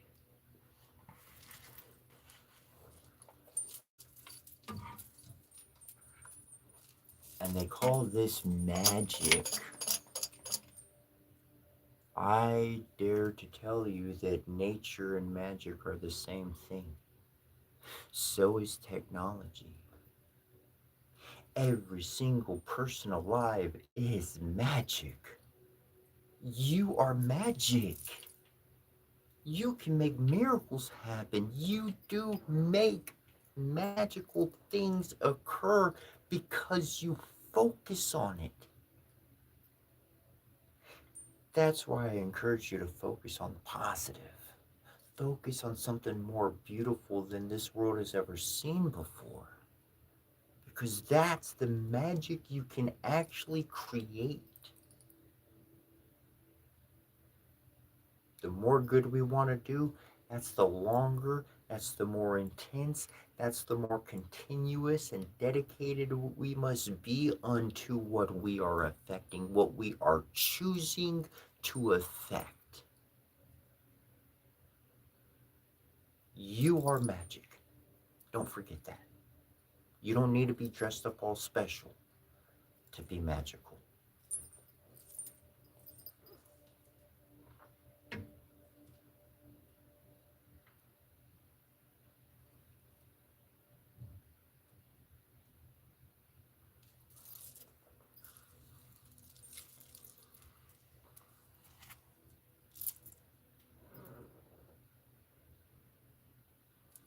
Somebody asked, what's a mod? The moderators who help assist the chat log.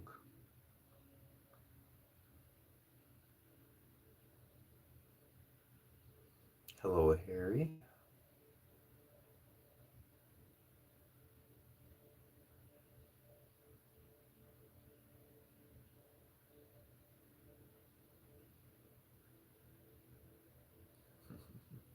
Thanks for your response, Fox Mortar. Appreciate that.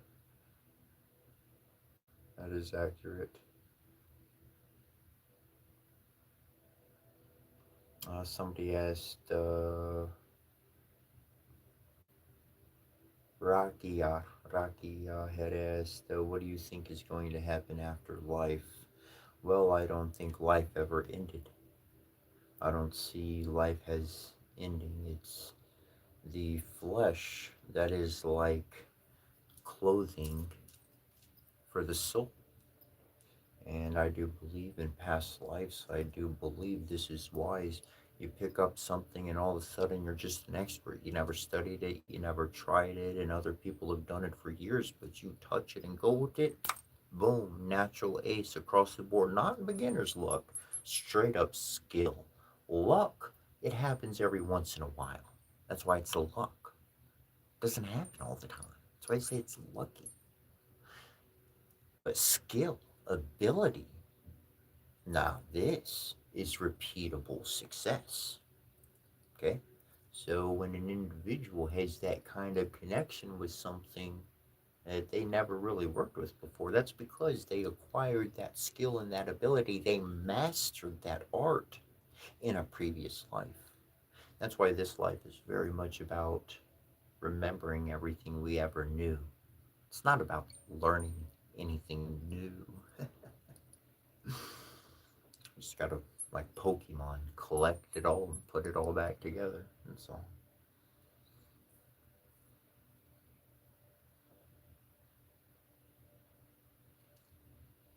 Hello, cute waterfall.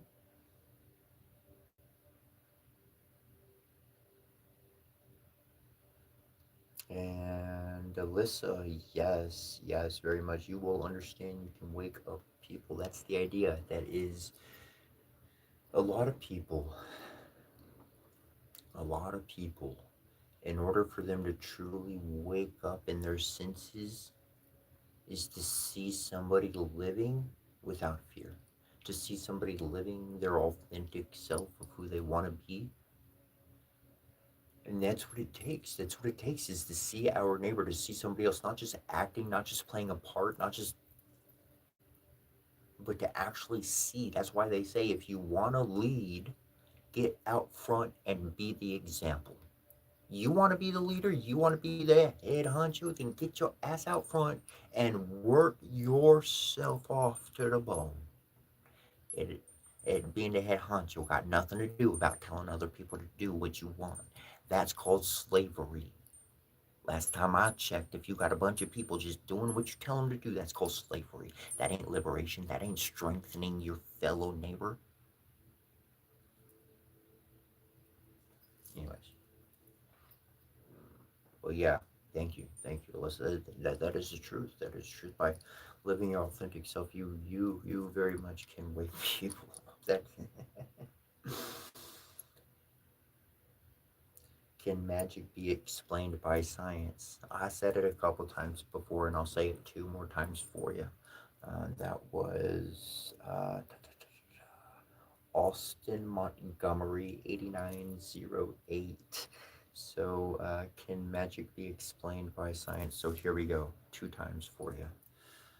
Mathematical application, mathematical application generating incarnate creativity kinetically. Magic. Mathematical application generating incarnate creativity kinetically. There's your magic explained.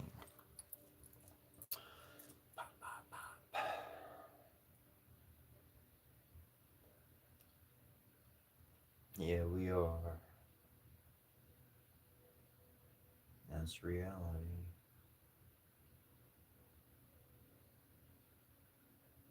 That's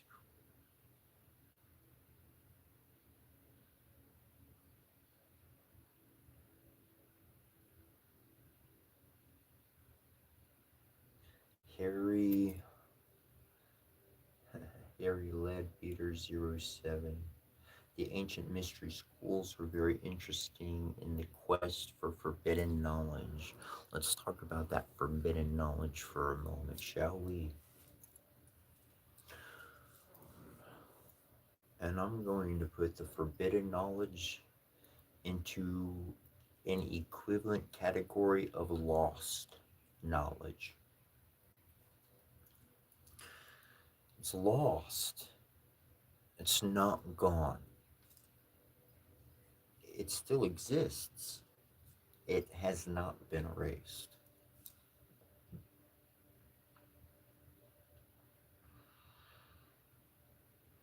What I would encourage is to do a search, a deep search into the Temple of Silence. That's where you can begin to truly find the lost, the forbidden knowledge. It's accessible by anybody attuned to that vibration.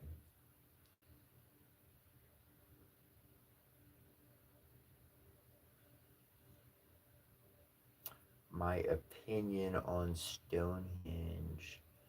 So, Stonehenge, like many other uh, things that have been built on this planet by other tribal groups as well,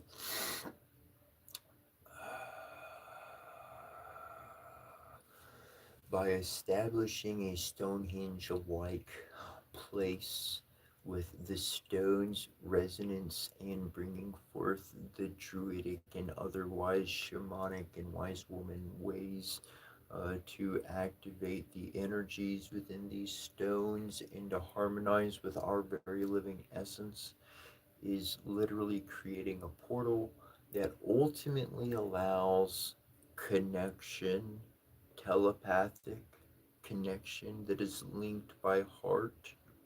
Okay. And so, in that, we're able to get downloads, updates, as information can be sent and received in those spaces that act like energetical bubbles that that keep the outside worldly influences at bay. Real, I'm talking about. I'll just leave it at that. When we can create that type of space through acoustic, stone, and living vibration frequency, we're matching the frequency space on another planet in another star system in which we can receive and send communication and souls. Or if a soul comes upon this planet through those communications and is born into a body, it will look very human and yet would have been accustomed to its other world. That's why many humans are born on this planet full of love and goodness just from the start and get go. And they're presented with a life of people even blood relatives who don't seem to share that value of goodness, who don't have that love, and the person is always seeking for that love, seeking for that balance, seeking for that family, of why people are not showing them love. And this is because the planet that we came from, we were all love over there. And that's why we came to Earth, because love had become absent here. That's why we came here, to teach humanity the value of love. That would transform them. That would allow them to elevate beyond destruction.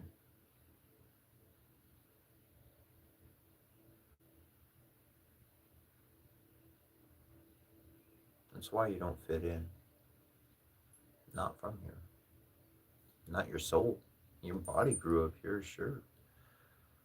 But you know the family you grew up around was just not those ones. Some some had that family full of that love, full of that goodness. Some from youthfulness all the way up, they were surrounded by those ones. How fortunate they were to come in and have otherworldly family already established, to give them a foundation, to become stable in this world, to give other people a foundation that they may become stable in this world of chaos, this world in which you do not have to be the effect of anymore. You can become the cause. You can become the influence. And the most likely reason is because of the goodness of your heart, because of the wrong that's been done to you by other people in life. Your very thoughts have power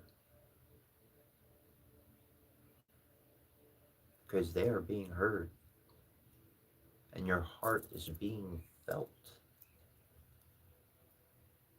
and you're not alone. Know that you're not alone. Physically, you might be. In that room full of people, emotionally, you might be.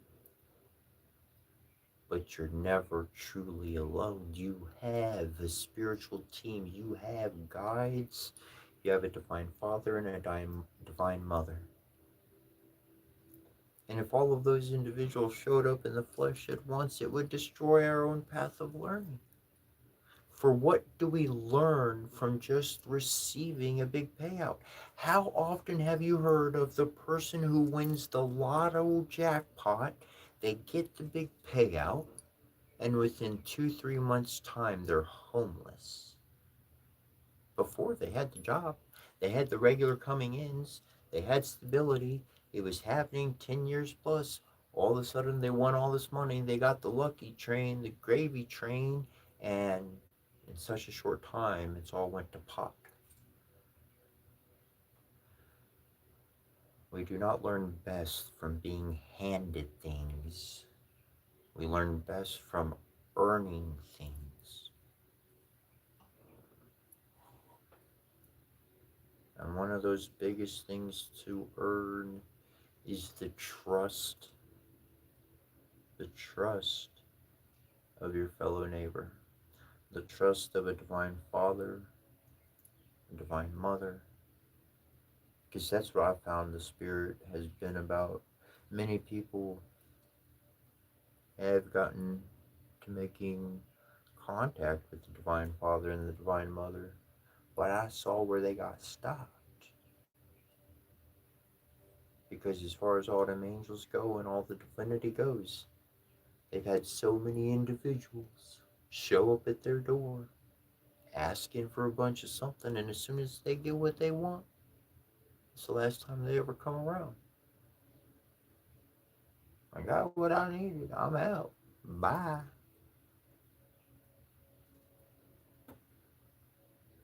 Divinity looking for family, real family, real family.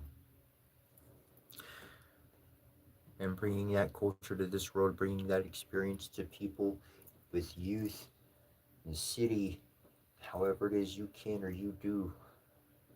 That's the aspect of the outlet of your life that you can do. We all have limitations.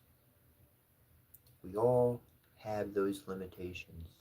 And I'm a big one for breaking limits. I love to break limits, but there's certain circumstances I've been presented with life and here or there or wherever it may be, and I recognize that that's a limit. That's a divine limit. That's something like going outside of it's going to do harm rather than good. I want to heal. I want to do something good. If I'm not doing something good, let me do nothing at all. I'd rather not be causing problems.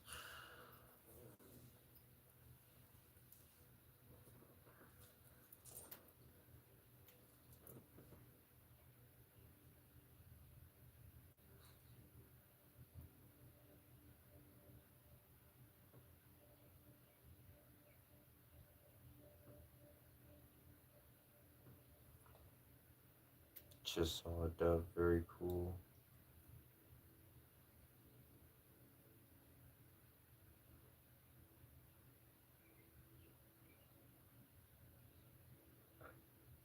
Thanks, Paladin. I appreciate that, bro.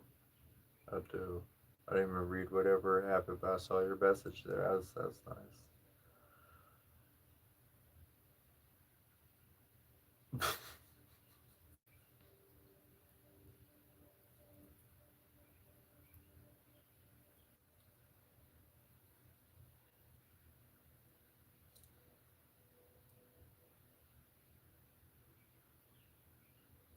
I'm scrolling through the comments here. I'm checking those out.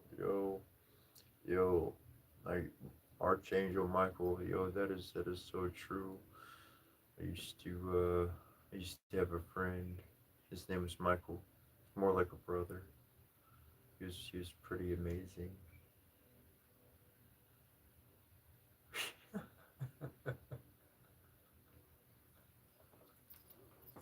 Welcome to the after party in the early hours.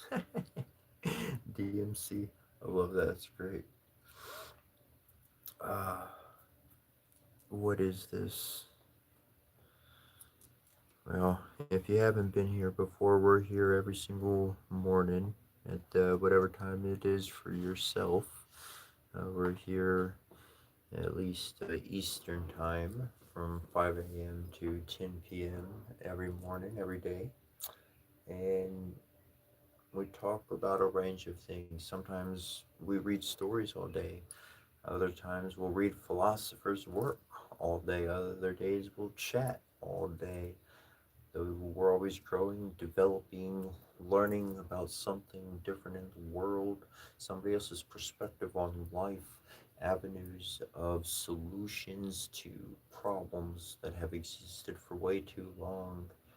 And in these aspects, learning, developing, coming together in a new way, a new state of zen, safe space for the individuals who have been on that path of meditating, of developing on the shaman, on the wise woman, on the oracle path of life.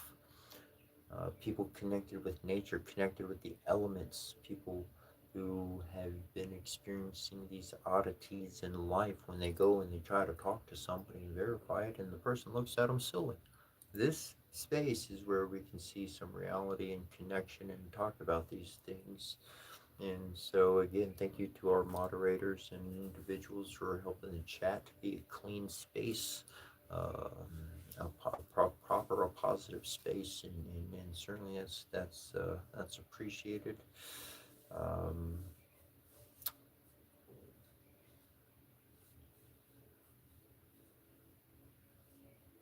a paladin. I'd like to share a little bit about a paladin. Um, I'm going to start with my own first memory of when I read that word or saw that word. It was in a video game. And I was playing Final Fantasy 11, and I played that role for a little bit, leveled up there. And that's a defender, that's a guardian, a protector. And then as my life went forward, I started learning a little bit about actual history, and I got into knights and armor and swords and all that kind of stuff. And I learned what a real paladin actually was. And a paladin was, see, a knight in armor, on horseback, that he did certain things. He did not train to fight on foot as much as he did on horseback. He was a specialist on horseback, or the knight, was a specialist on foot. And some individuals, such as the paladin, was trained equally to fight on horseback, and they could dismount and fight on foot just as well. Paladin was more multi versatile uh, than the others, and so thank you, thank you. A tank, absolutely.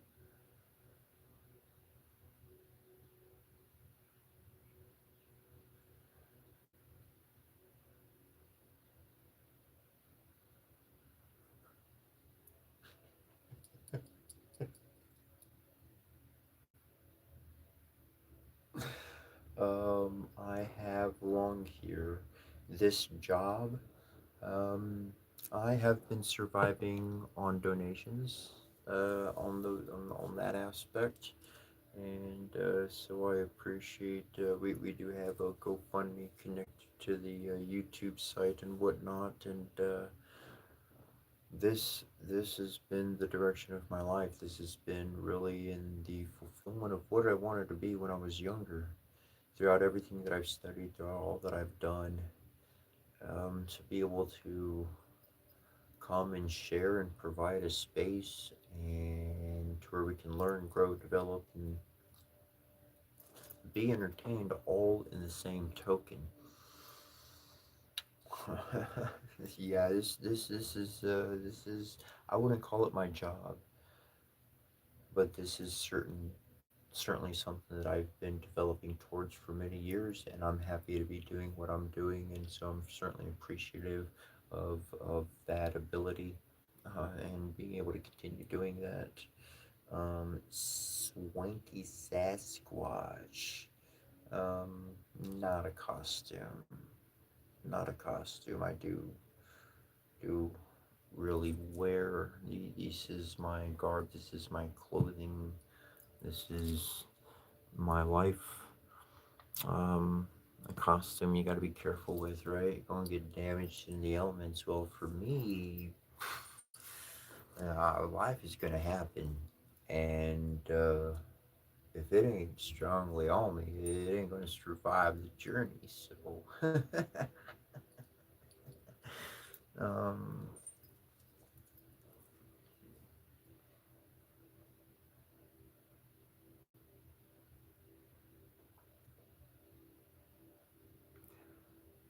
people keep. Oh yeah, the bat. Ooh, 62% Choctaw. Josh Gators. I got a bunch of Cherokee in me, bro. I got a bunch of Cherokee.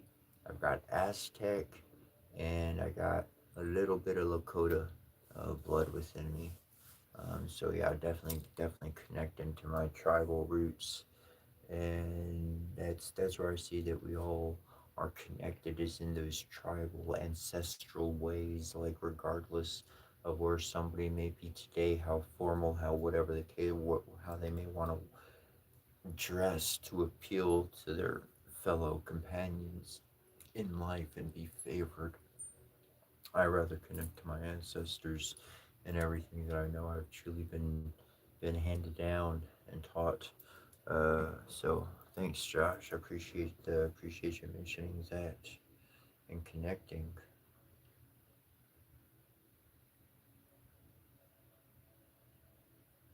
Afternoon in Britain. Good afternoon.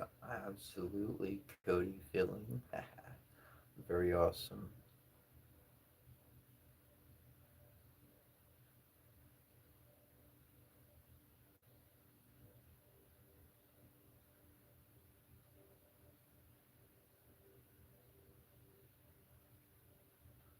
All right. So we have DMC 86X. He said, "You're white." We all got white around our eyes. We all got pink underneath our fingernails. And go on and pick up your foot. I don't care how dark your skin is. I don't care. Pick up your foot, and I will show you a part of my body that matches the color at the bottom of your foot. We are the same color. All you seen is division because you've been ruled by the man. The man who implanted jealousy and pride and all those horrible aspects that cause death.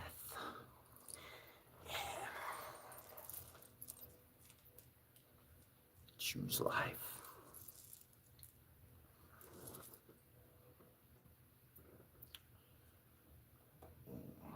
SEAL Army, thanks, bro. Thanks. Yeah, those stay on. These, like, they don't come off. Um, it was actually kind of interesting because after I had done that, after I had put these necklaces on, I had read something about how the tribal elite they had that going up and how it was actually protective, supportive to the energy and all that stuff. So it's pretty interesting how those things wind up coalescing and showing how important they were to be, like as it was meant to be.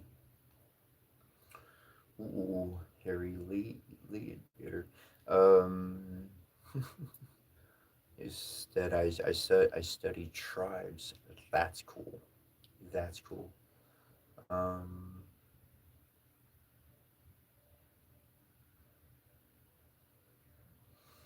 so like I generally speaking am dressing to connect more to the Egyptian. I love the Egyptian style of things. Though truly, like whether it be Mayan or Aztec or whatever format, they're tribal. We're all tribal. And so, as much as I've tried to look Egyptian, I wind up connecting with tribal. I've walked into a Hindu temple, trying to look as Egyptian as I could, and had everybody asking me why I was dressed up to look like Shiva. Like I'm like who's Shiva? What? And it's happened going to other places as well. And sometimes I wear more feathers. Sometimes I don't have feathers. Sometimes I've got my headpiece. Sometimes I got my cap. Yeah, I have different formats. I have to dress up different ways, so forth, so on. But generally, this is the necklaces and my skirting and whatnot is like what it is. Um, let's see if we can bring that down just a tick. Um, but and so that's like the red and the blue. Oh, gotta represent.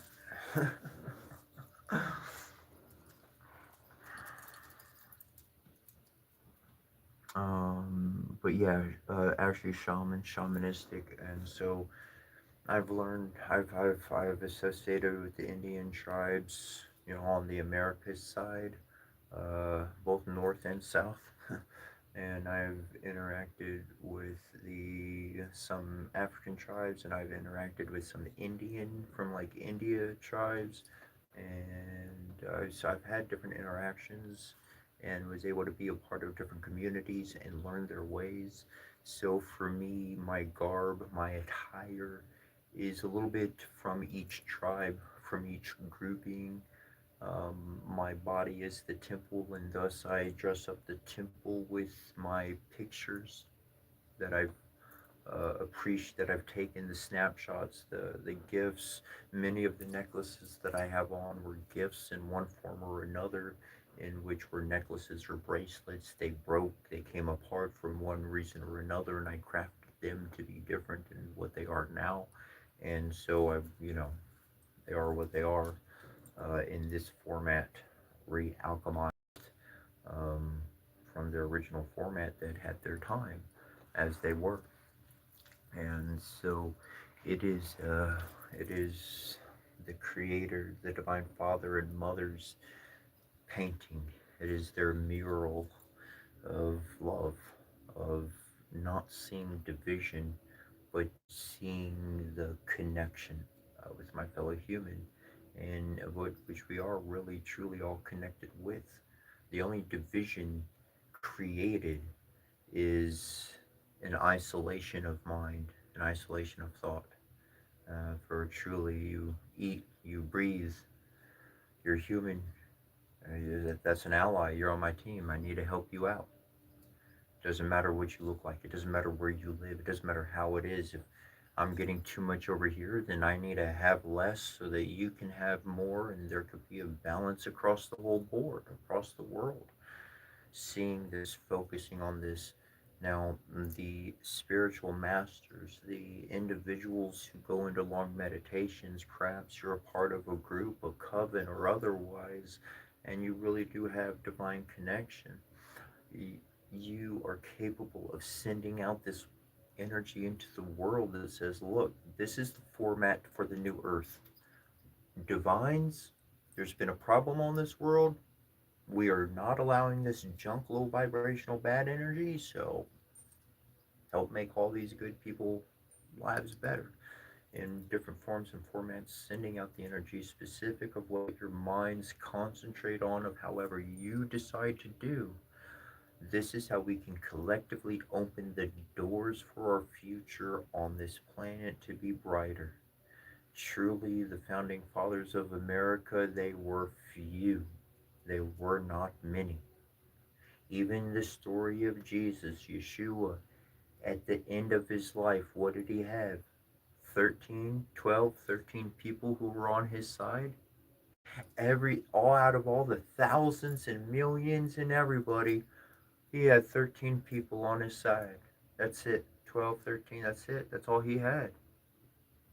The crowd and the world cheered and voted and assemblage and said, nah, this dude is worse than a stealer, a thief, and a criminal. Kill this mug in front of all of us. It's up to you to change our future. You are the crowd. What you say goes. What you want, they will enact. And that's why I call for that love and that unity and that goodness. And that's why I dress the way I dress. Because somebody got to be waving some sort of flag of unity. And that flag of unity don't look like just material, but it breathes and its heart beats, cries and screams and lives. That's the family. That's the human nationality, humanity.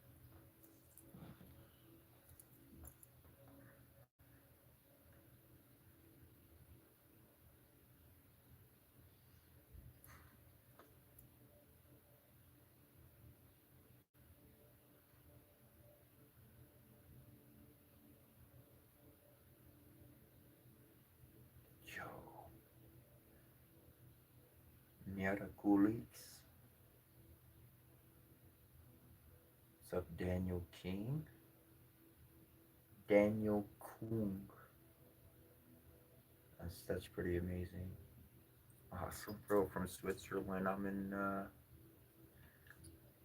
the states up north.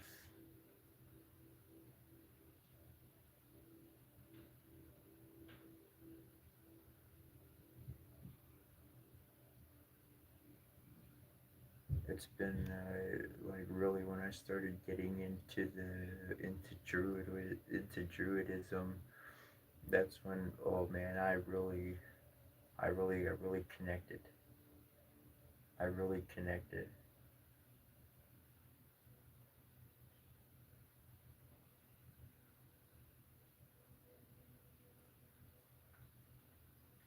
And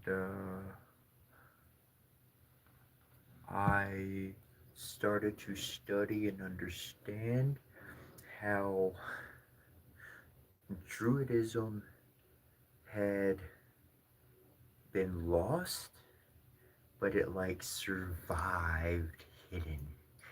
And everything was done to essentially obliterate the old shamanic way, the druidism, the druid, that system, that connection with nature, the influence that we each have with each other. And when I got into druidism, I saw and found out it was not lost. It was not gone. It had not been stomped out. And very much they live, and the whole group of them are eager to be present with as many individuals have risen their vibration. The druids are an army of spiritual titans, and they never went away. They just been waiting. They just been waiting. They just been waiting. Cycles. Everything is cyclical. Everything. If the good goes away, there is going to be a time when the good comes back. So out one way, stay low, explode when the time is right, pop out. That's where we all come together. That's where we can conquer the divisions of man, and we can see beyond. We can see beyond their limited sighted plan. We can certainly see with divinity's intuition that you're my brother and my sister, man. I care about you as much as I care about myself. I want that peace for you.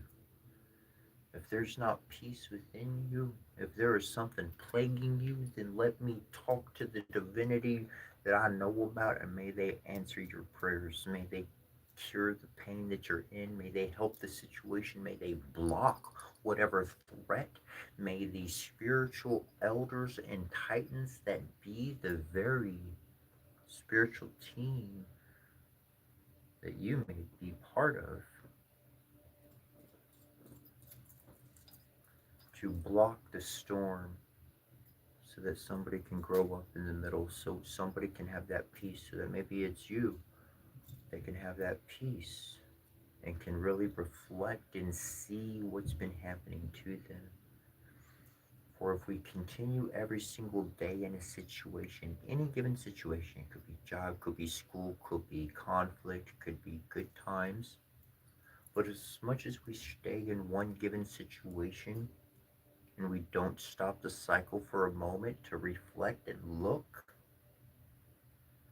we're going to miss details. Details that are impervious to our success. Details that otherwise we would have blown up in a moment and done a lot of harm that we never needed to do.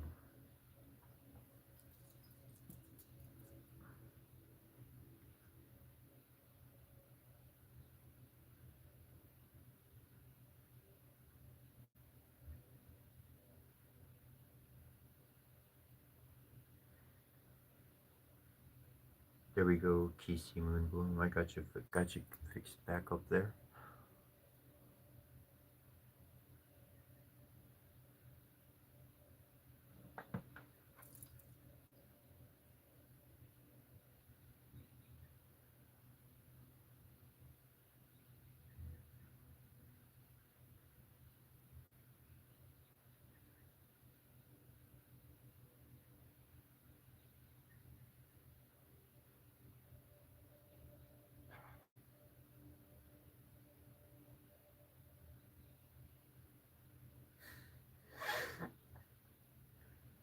And this is, I appreciate the positive comments.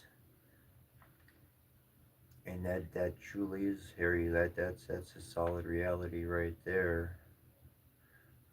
We'll do that too. And it is a movement of enlightenment. It is a movement of change. In our past, what we've been used to is competition against competition. One thing I learned about real warriors,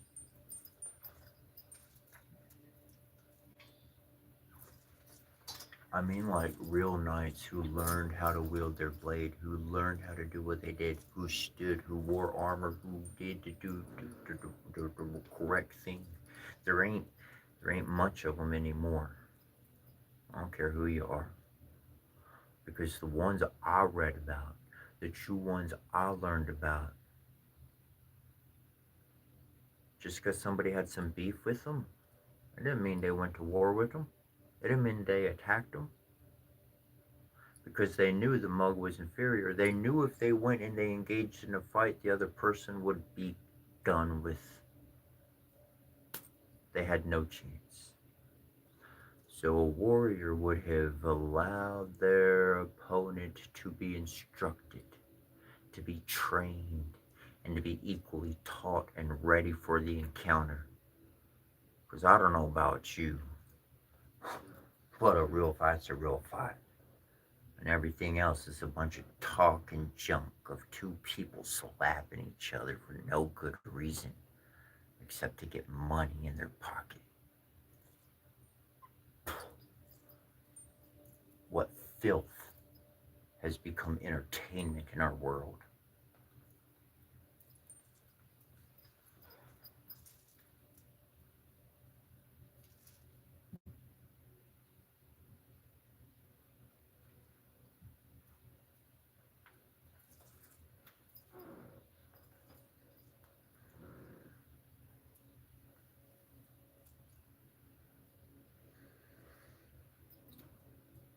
The dude who's supposed to be my biological dad,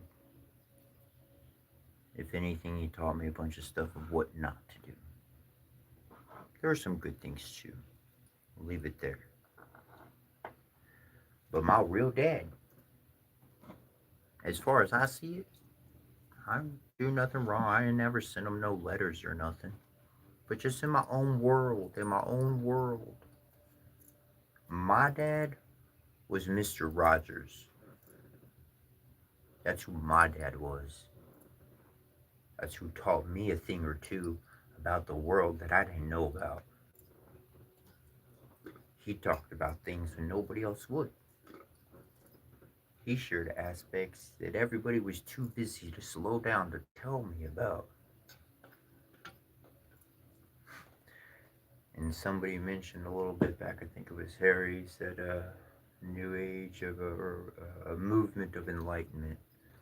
And what I saw was like Mr. Rogers had like a million children, and they were just like having a movement across this world. Here, let me teach you. Stop swinging at me. You ain't doing nothing. It don't even hurt. Let me teach you how to really swing. Now, when you train for a year, you come let me know. I'll be ready to check you. Because we're going to survive. We're going to survive, have a drink afterwards, and we'll be some family. Because I know you're real. I know you ain't just posing and saying a bunch of crap that you're not.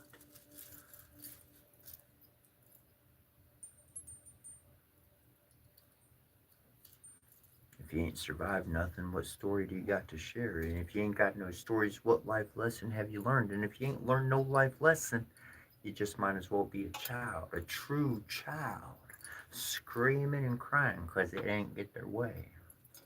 Guess what? Life ain't fair.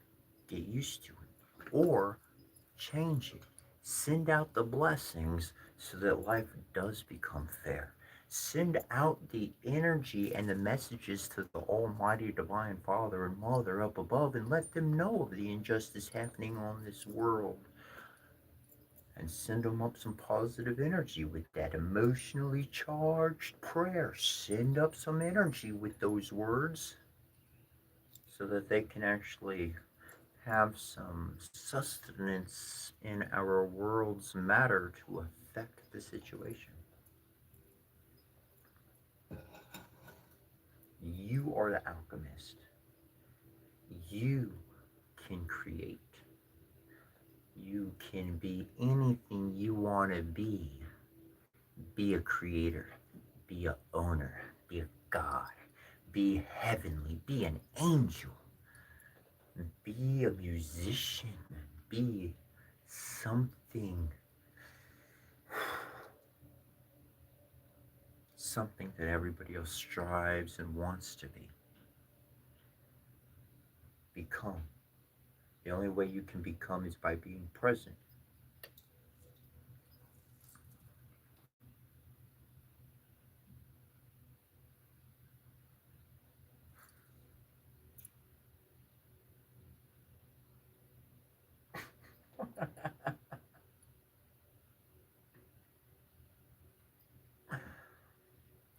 If you would like, I mean, I'm looking at comments. I check in on comments a bit here and there.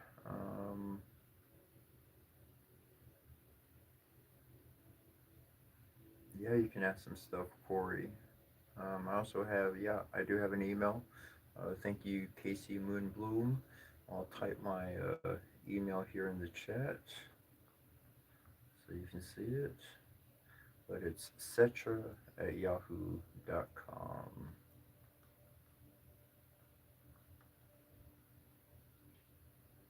Cetra@yahoo.com. That's my email. And yeah, you can send me an email right there. Um, Feel free. I generally check. If you would like to donate, I can pull that up. Let's see. I think I can actually post it in the log there.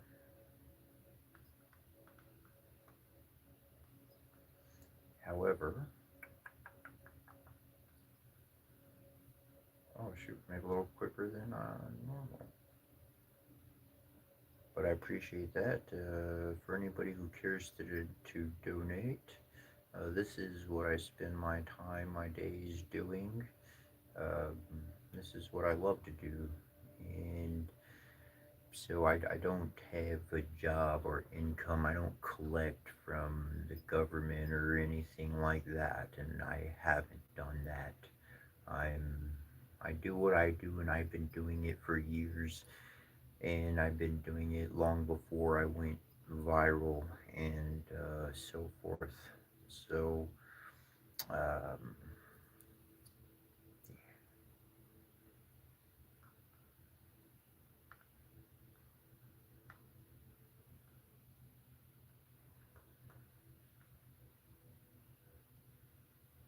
I'll bring this up. There we go. There we go.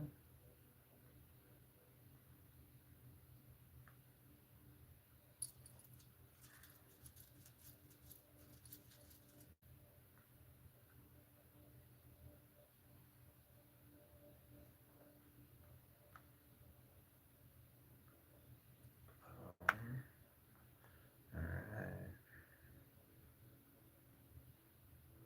Let's see if we can put this in here.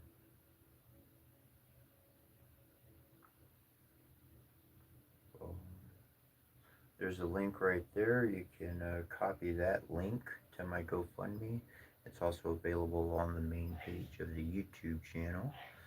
Um, Boom, boom, boom.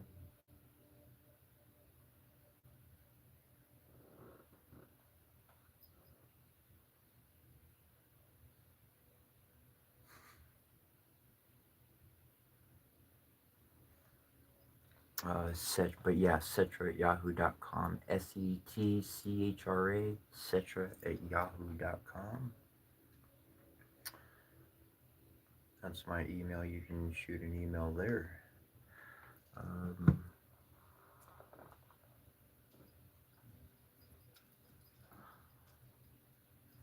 though I'll tell you, I've my life for the past many years, when people start talking about a job and being employed, I looked at the world. I seriously looked at the world as it is. And I said, to truly survive in this world, one is going to be a slave.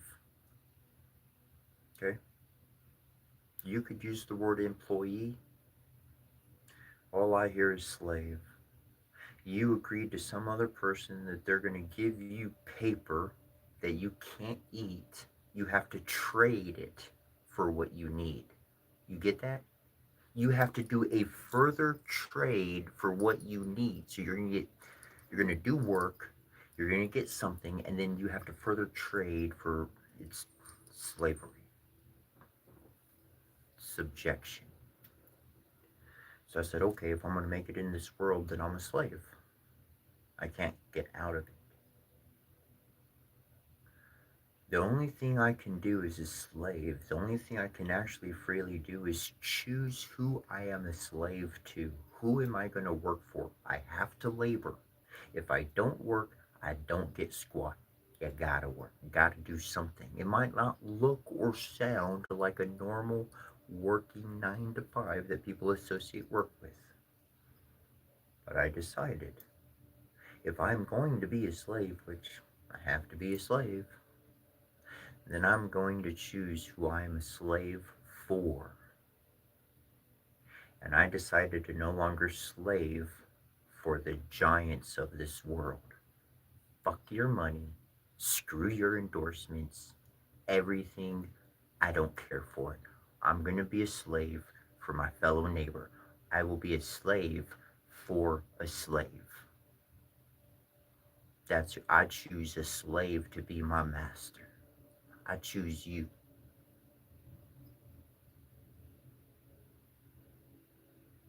And that's when I had to grow. That's when I had to develop. Because if I wanted to serve my neighbor, if I wanted to be a worker and labor for a person that I love, rather than some paycheck that they can't pay me, then I got to grow my mind. I have to develop. I have to be beyond division. I have to be beyond hate. I have to be beyond all these foolish little things that would divide how I see an individual and how I treat them. Because do I look at an individual and say, oh, I could get this from them, so let me do this? That just altered everything. That doesn't show my character. That expresses the actions of greed. No, not in this body. Not for me. Other people that might be what they want, not for me. And so it is important to work. It is important to put forth effort, but your work may not look what other people see work as. And that's okay. You're still making ground, you're still helping, you're still doing something.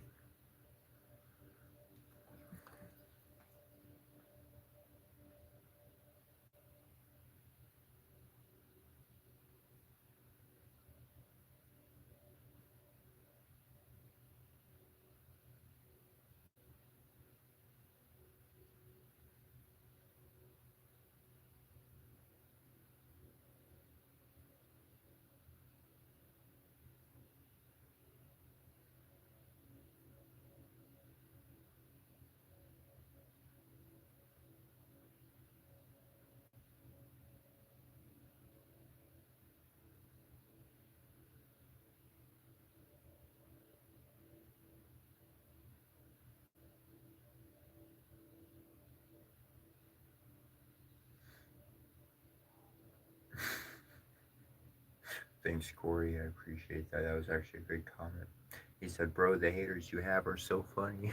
I think so too.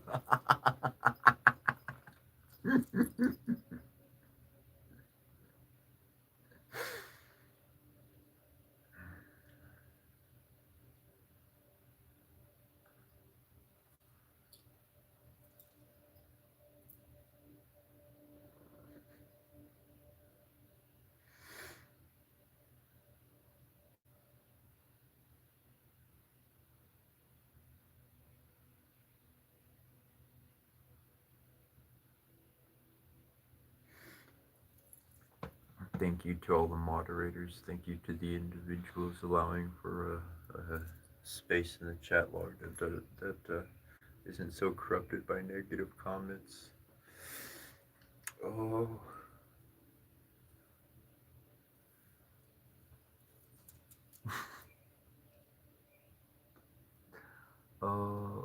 let me I'll clarify something, okay? How you see things in your mind is acceptable, okay? You want to look at slavery and see it in whatever light that you want to see it in. That's your truth and that's your reality. Let it be. I'm not challenging that. But what I am explaining of my intellectual reality of what I see, regardless of whatever words you want to use to put in its place, until every single human on this planet has food, water, and a roof over their head every single day of their life, every human worldwide, in order to work your ass off, to put food on the table, water in your belly, and a roof over your head, that's goddamn slavery. It is forced labor. Fuck off.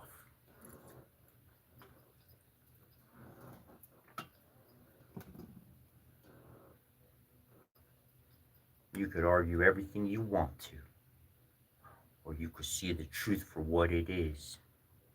We live in an archaic system with bully giants at the top, using little humans to craft and do everything they want so they can sit in some pomp ass chair. I know what the fuck exists out there, and I know you do too.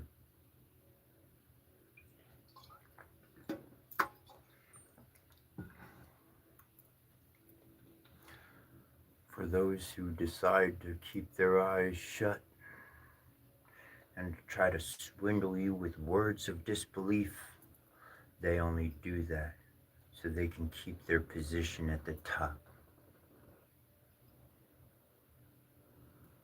That's what they've been doing. They did it to your mama and your papa.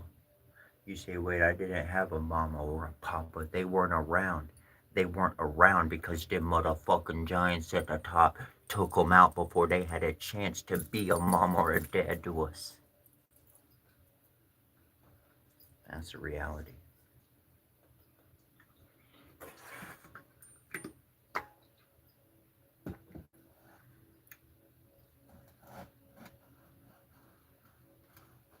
David, he won that fight. He took that giant down.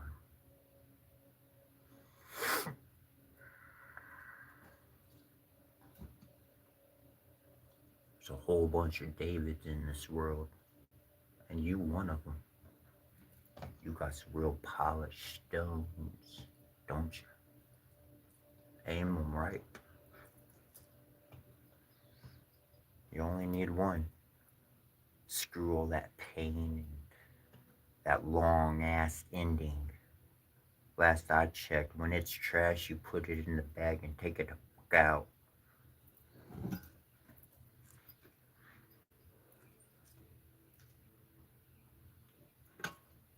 And for those that don't, that's why they've been stuck in years of repeating ruin. You know, that person dealing with the other one who's always causing problems in their life. You know, the one always having to go start a fight because that foolish individual just kept getting in the wrong circumstances. You know, stuff like that.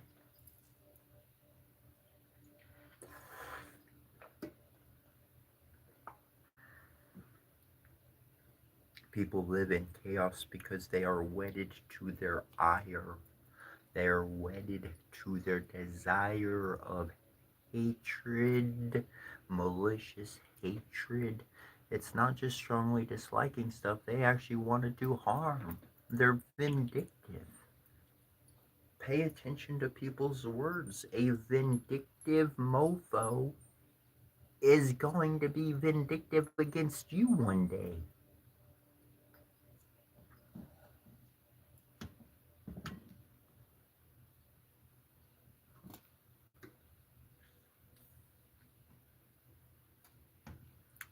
But when you got a team of spiritual elders and masters at your back, front, left, and right, can we go fishing for some more of them bullies?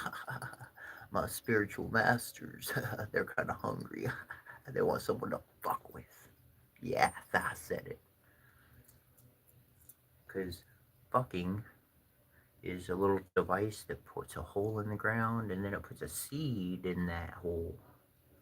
So, if you fuck somebody, you're penetrating their brain and you're putting a seed inside of it. Just to let you know. You awesome alchemist, you.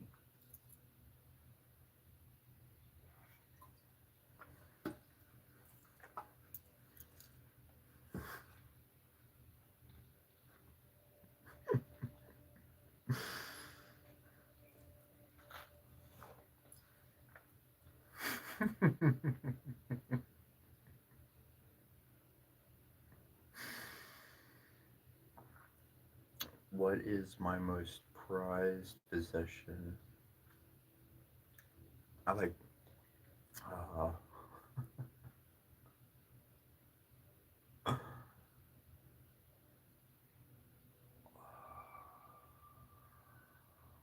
Somebody keeps asking, what is it? Don't know me. 5697 says, what is your most prized possession?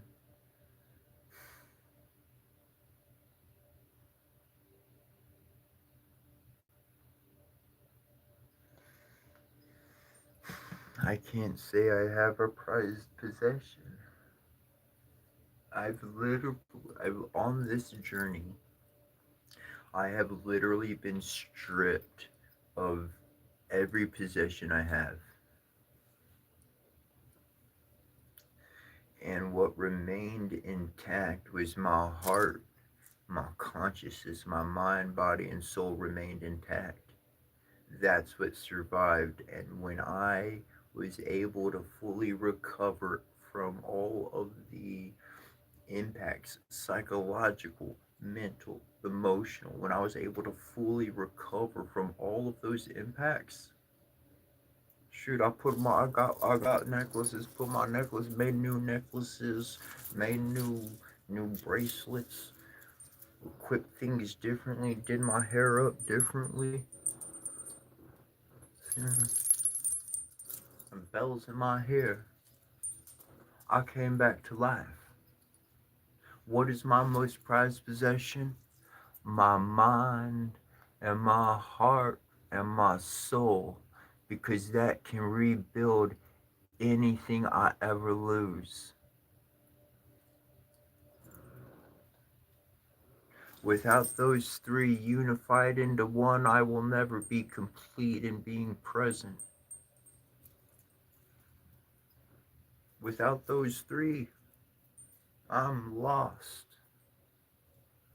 There ain't no physical thing you get to take with you when the body of this life is done.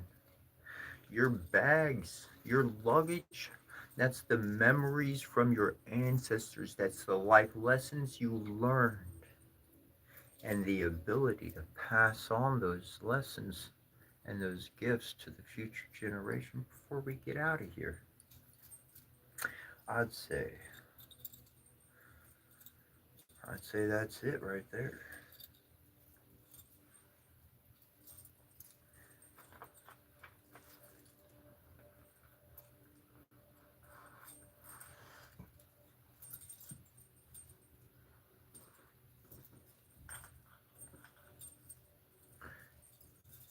In my life, my mother and my daughters, they've since passed away. They've ascended on. They're not physically present in this world as they were before. So where am I moving forward towards? Ultimate ascension. So that when I wake up, when I open my eyes in the next life, it's my mama looking down at me and my daughter's looking down at me. That's what I'm moving forward towards. There ain't no reward on this world worth fighting for. But the one thing I've learned is that life on earth is temporary. Learn as much as you can. And if you do the good thing, do the right deed, you're going to get to the people you love the most in the next life you live.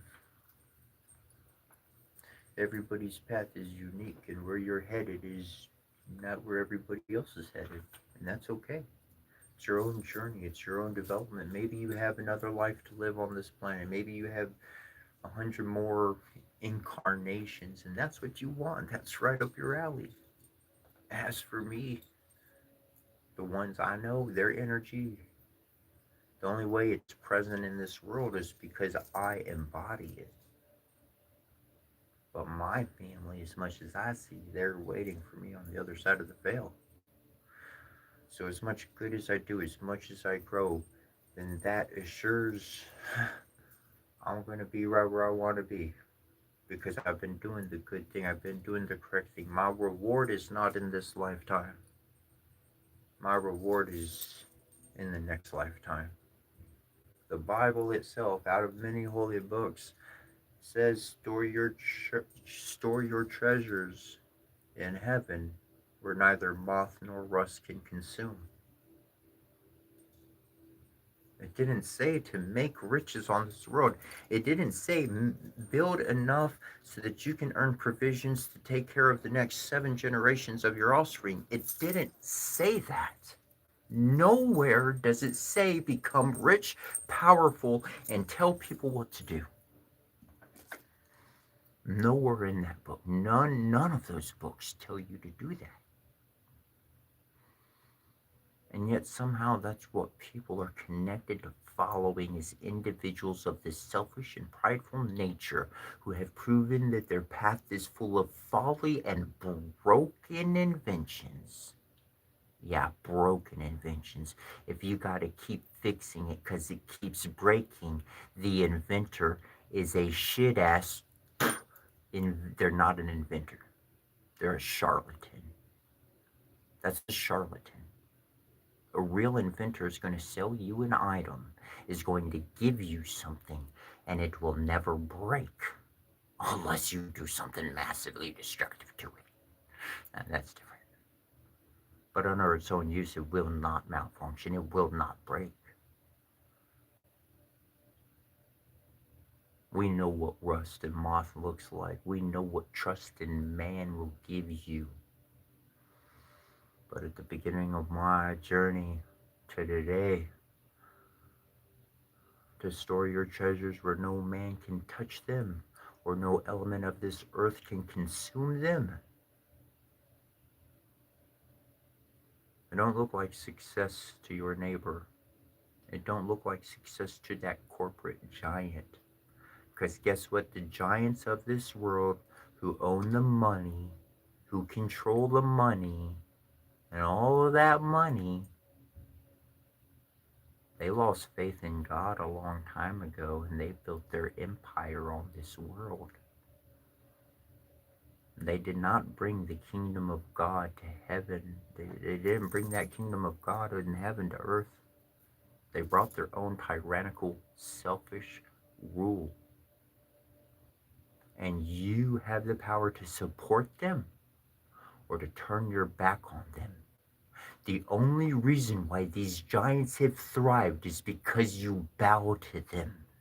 You may not bow on your knees with your head to the ground, but in your submission to follow their orders of 1, 2, 3, follow me, mystery. It's only taught your children how to desire to be some employee as a dream when they grow up. The fuck is that? You ever watch that? I dare you, I challenge you in the most loving of ways. Pull up some graduation, 4th grade, 3rd grade, 5th grade graduation things on YouTube where kids give a speech of what they want to be when they grow up. And be astonished by how many of those young children say they want to be a worker, how they want to be an employee. They don't want to grow up and be an angel. They don't want to grow up and be God. They don't want to be up and be blessed. They don't want to grow up and be an owner or something awesome. It's going on. I know what's happening. And that's why I take a stand every day. That's why we be standing every day. That's why we haven't given in. Because our parents labored every day of their lives and they prayed that we would get it. They prayed that we would get it. They worked so that we would get it. And now our parents are starting to no longer be in the picture due to old age or fatal accidents. Their time has come and is gone and going, and they have passed on that responsibility to us. And the world is not just a place to have fun in anymore. The world is a place to protect. The world is a place that needs our utmost attention, our presence, not just some written solution on a paper. Oh, there, that'll take care of their problem. We just throw money at it. Money ain't going to help it. Your presence is going to help it.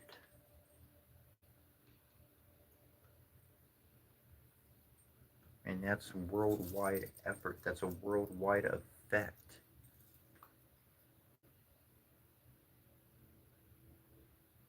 And for my part, I'll fight for that every day of my life. I said it before and I'll say it again. It's easy to die for anything. Oh, I love you. I'll die for you. That's easy. It's hard to live for something. It's hard to endure the obstacles to be the defense for someone else that you know ain't strong enough to look out for themselves yet. They can't see life from all them angles.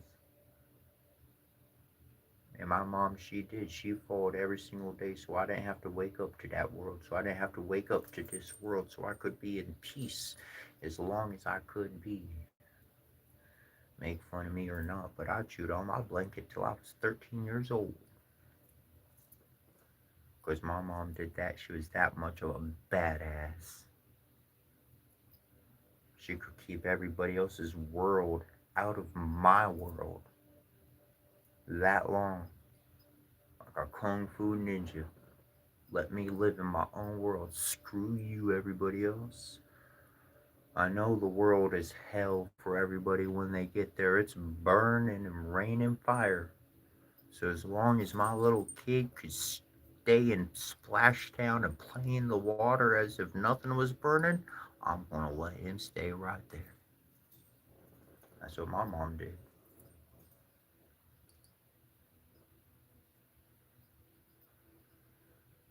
It's a whole different cry from what the modern individual is doing and being as a parent today. I'm not saying everybody, but the world has become a very different place from when our parents were parents and implemented new rules and all sorts of things.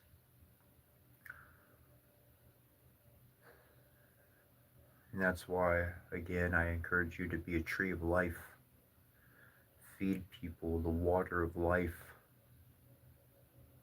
and stop just giving them the options of good and bad, right and wrong. Give them a foundation beyond religion, beyond one individual. Teach and help and also become confident in yourself. Multifaceted, not stuck in one role, but able to change, able to adapt.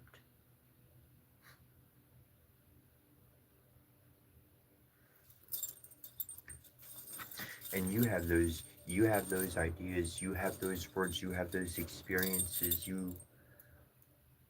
you are constantly engaging with those energies every single day.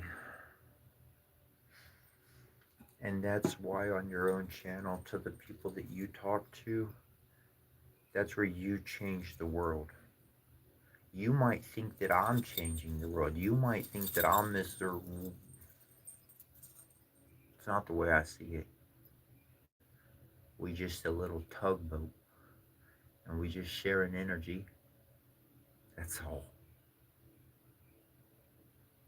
And this tugboat, this old tugboat, they're going to change the world. They're going to pull us in a positive direction.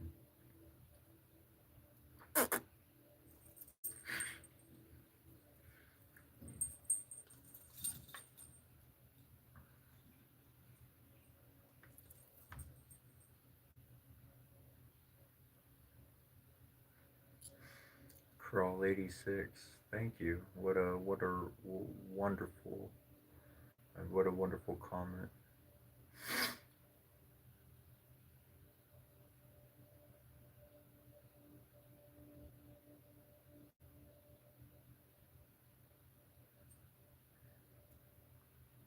Hey Adrian, there you go, bro. You shouldn't have to worry about that again. Let me know. Keep me updated. My email is Cetra, Setchra at yahoo.com. I know sometimes those things kind of happen.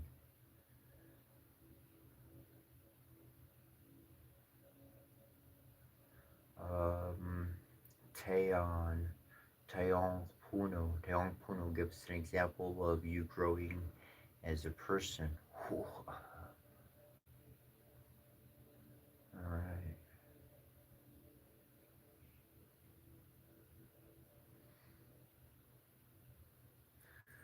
So growing as a person, growing as an individual. Mm.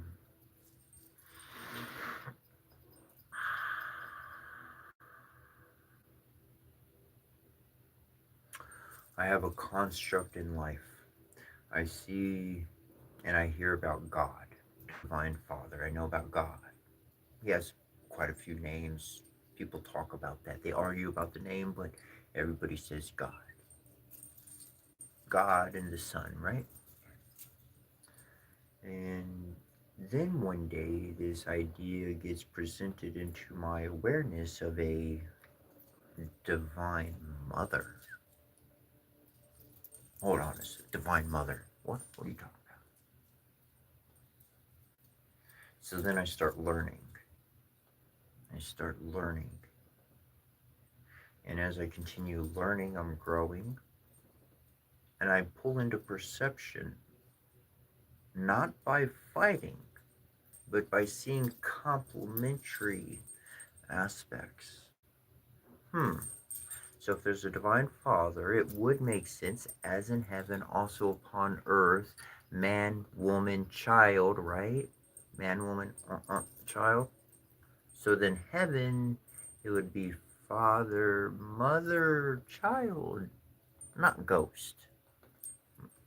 Why did they call the woman a ghost?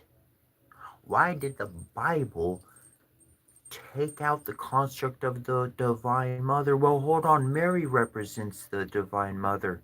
What the fuck are you talking and lying about?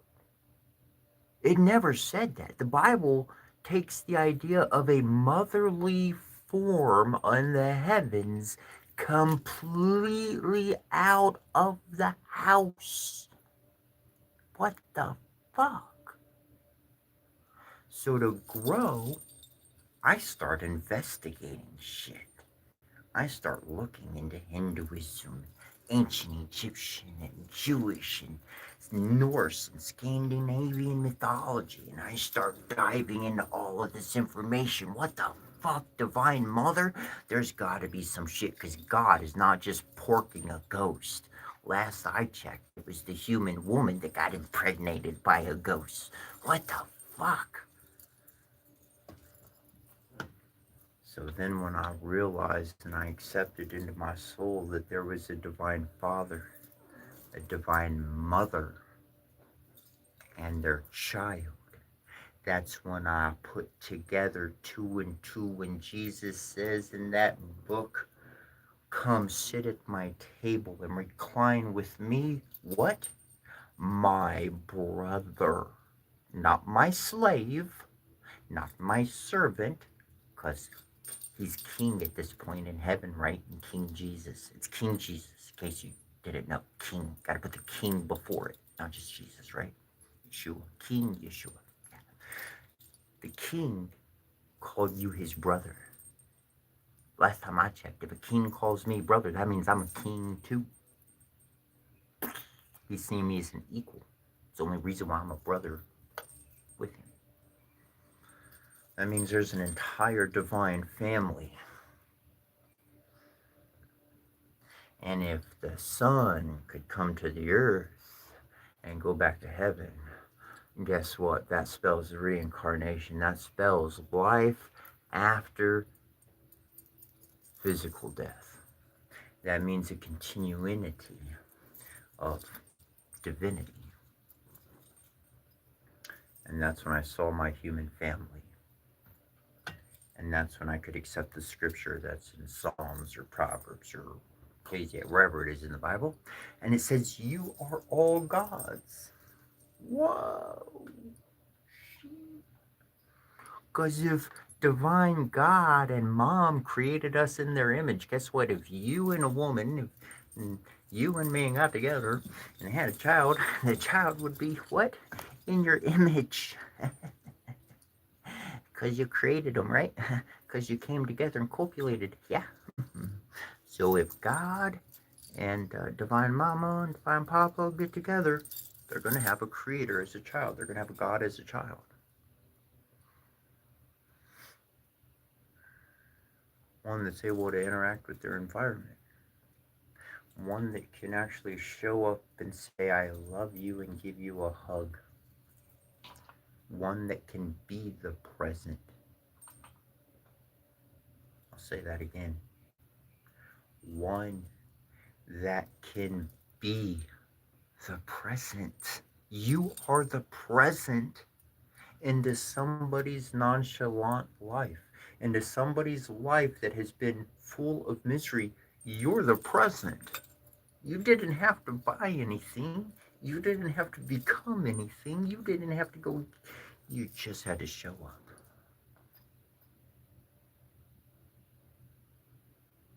You, not a false version, not the poser. You.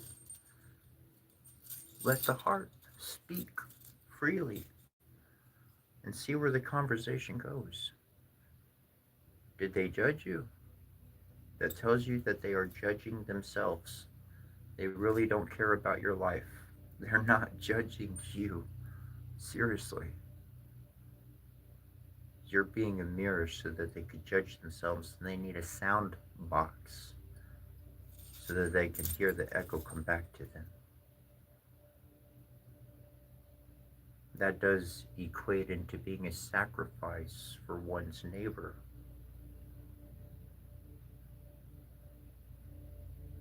That's a spiritual titan. That's a God walking amongst men. That's what you can do. That's your power. That's your ability. That's what we all get to embody. And the more and more and more and more and more and more and more and more get clicked onto this network of goodness. Every man in the world ain't gonna be able to stand up against that. Not for all their greed, not for all their selfishness. They stand out like a sore thumb. The person using people becomes the problem. The person using the others, the person acting selfish and greedy, all the problems can be seen to be coming from them. And now we're not so blind in this world. That's how the giants have been able to win, is they've kept you blind. Else you would see their immense size and you would actually know what was keeping you suppressed in your life. You would know what did the harm to your parents. Yeah, you know what I'm talking about. You are correct. I don't have to say everything.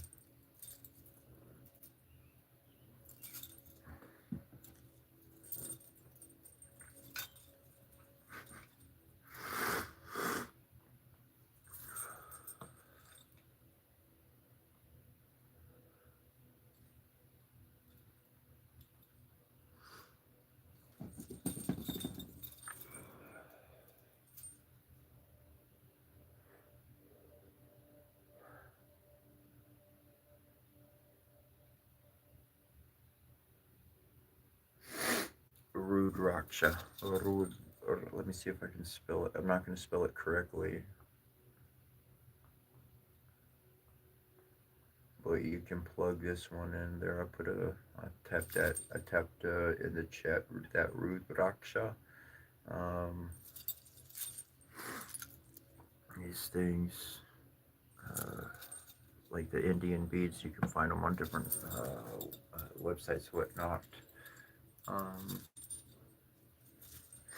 this one's actually pretty cool because it has little Rudraksha seeds, and then I did the skulls of Kali. So the seeds are the brains, and then I put a knot in between each one. So it has a new brain to the skull. So the old skull, who was like maybe not a good soul, got a new brain, so they could be a good soul now, and then they could get a new body. And there's 144 of them.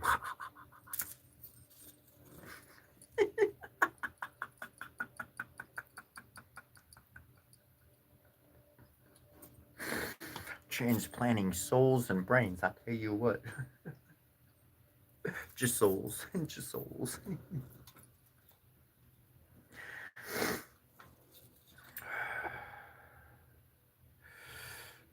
From Argentina, very awesome, very awesome, very awesome. Yeah, very much connected with Shiva, and very true. I am Maxis. Be nice, people. The earth rewards. The earth does reward kindness, and it's like the more people that tap into that kindness, that love, that respect, and that goodness, the more people that jump on this wave of activity. It's the more of it present on the world. That means the bully, the the person focusing on the news that's always negative, eventually that news system is just going to shut down. They're going to have no more news to broadcast because what does not sell? They tried it. Good news. You send out a good news on your news channel and people stop tuning in because there's nothing chaotic going down. They want excitement. That's what they're tuning in for. Big crash, big problem. Oh, look, big things going to happen. But if we usher in an age of goodness, we can actually start to witness their giants fall. The fall of the giants is the big event of the world to happen next. When the giants fall, the world of anointed individuals, not by any man, divinely connected individuals, are going to become the very leaders who usher in the future of God's kingdom on earth. Leaders not to tell people what to do, but exemplifiers, people walking the path and showing the way.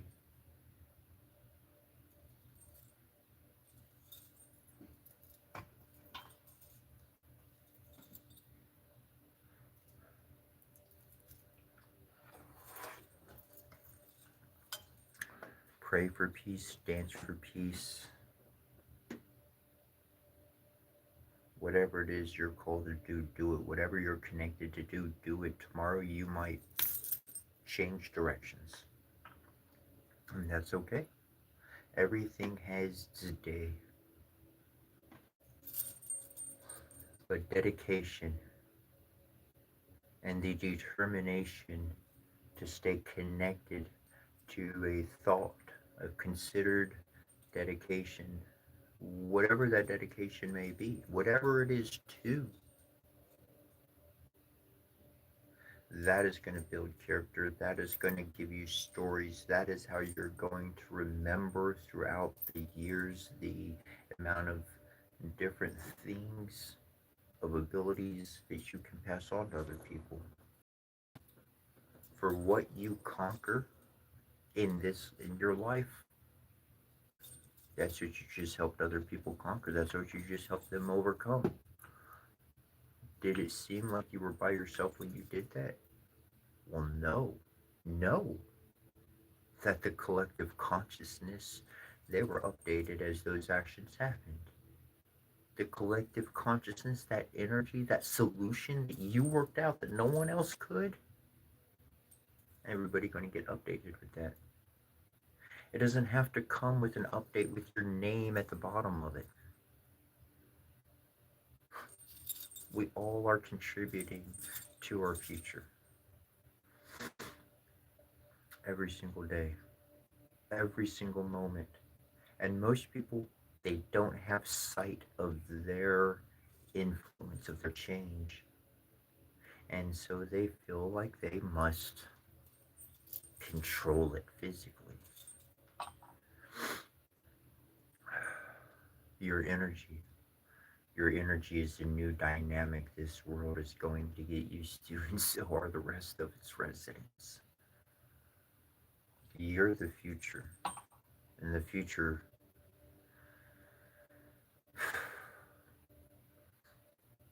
it sees humanity unified,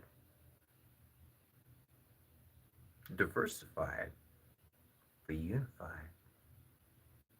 Unified for life.